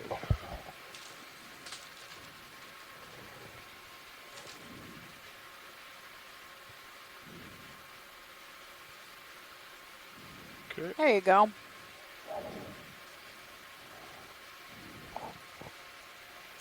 And if you can get maybe one more, you can put it in the same rock box. Copy that. I was going to put it in a bio box? Yeah. Okay. That's okay with you? Yeah, I mean, that works. if we're not looking to take another. Getting close to the end of the dive. So You can, we can call it all the same sample too. Okay. Drop it right in there.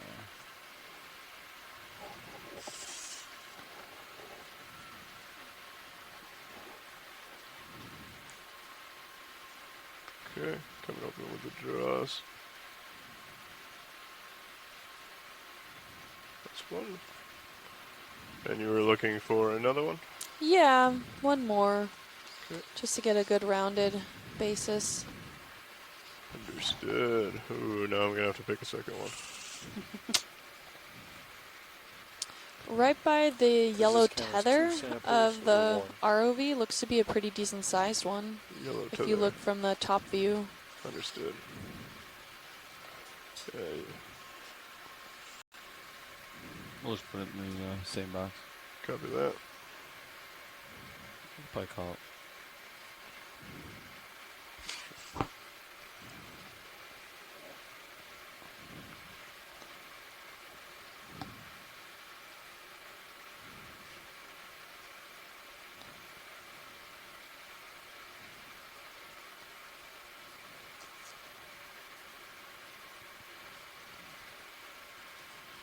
Looking good. Opening the drawer. Copy.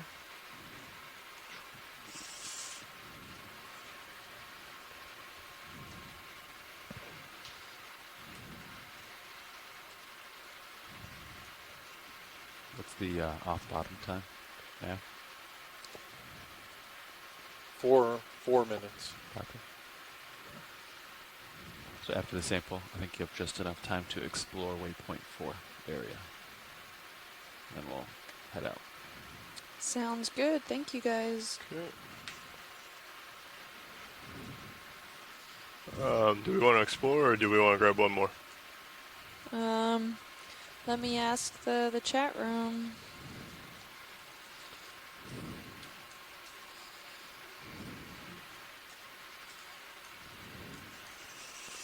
If we do grab one more, I'm thinking that one over there.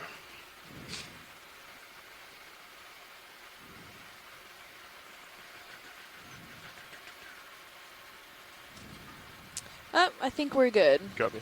Yeah. All right. Bringing hydraulics down. Copy. Thank you guys. That was great. Taking my mother back. I'm looking back at you, so you can push ahead right to waypoint 4 there. Slightly to starboard. Thank you. Coming ahead, Joy, coming up and pushing forward.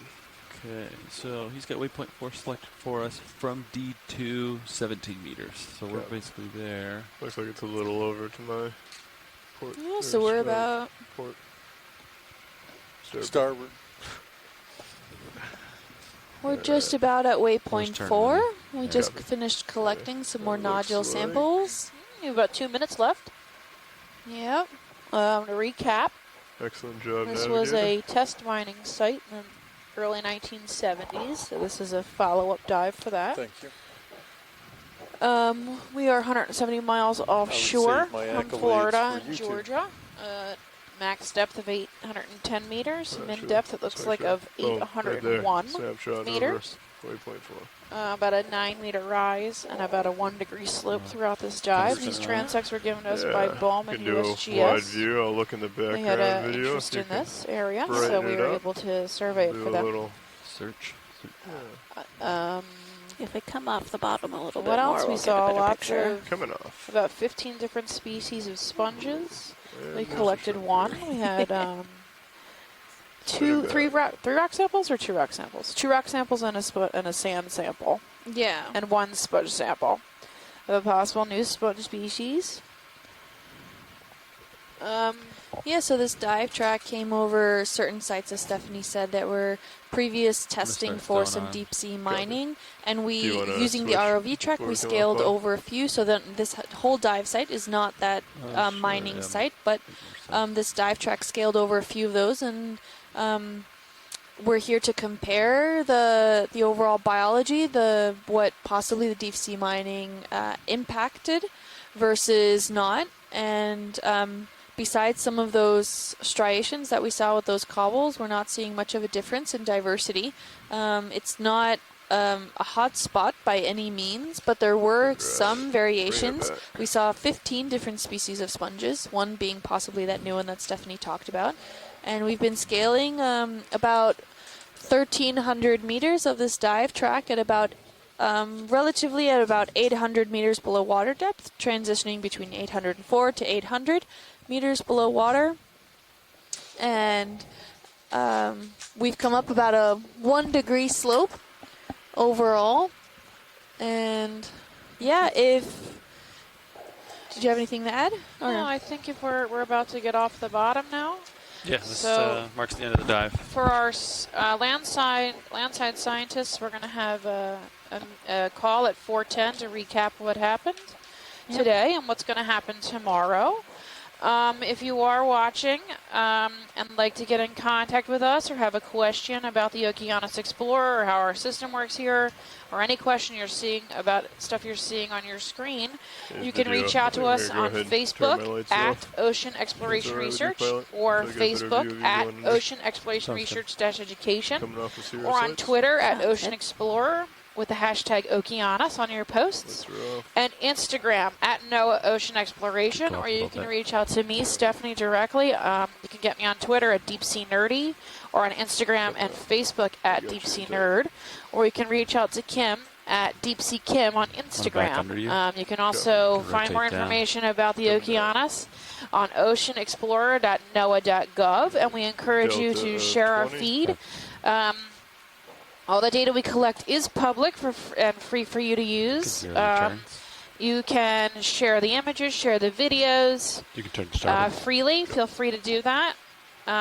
Thanks for coming to explore with us today. We hope to see you again tomorrow. We hope you join us. I'm not sure what's happening tomorrow. It just says dive 8 on the board. So I'm not really we'll be doing another dive recommended to us by the USGS and BOEM. So possibly something similar to this. We're not entirely sure. It is in an area further south to this dive track, so we'll discuss that more in our dive call if you want to stay tuned. So we'll be back around 4:10. That's 10 after the hour in case you're in a different time zone. So this is Kimberly and Stephanie, and we're signing off. We'll be back at 4:10. For the post-dive call. Thank you, everyone, for joining, and have a great evening. Thank you. Bye-bye. Thank you, Steph. Bye. Thanks for helping with the sponges. You're welcome. Bye-bye. Bye. Okay, I have good visual on you as you leave my main.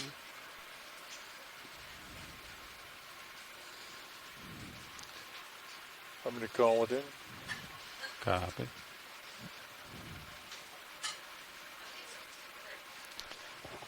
Bridge ROV nav. Yeah, the ROVs are off the bottom.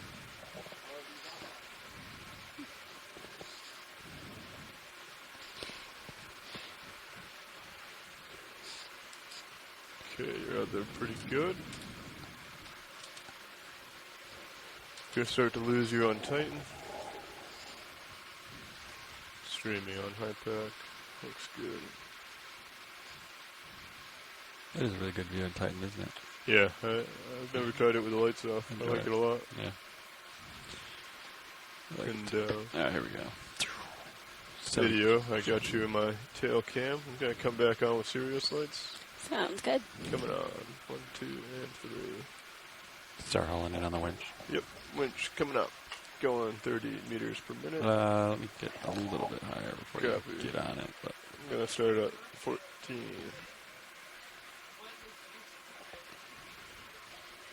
Okay, get on it. Go Okay, 30. copy. Getting on it.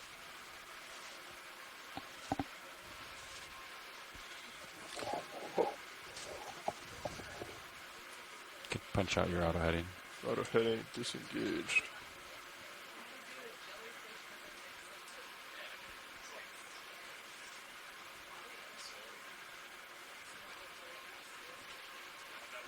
Can turn hydraulics up. I'm just gonna bring the craft up a little bit. Looks like it's sagging just a little bit. Copy. Hydraulics are up. I am 29, flickering 30.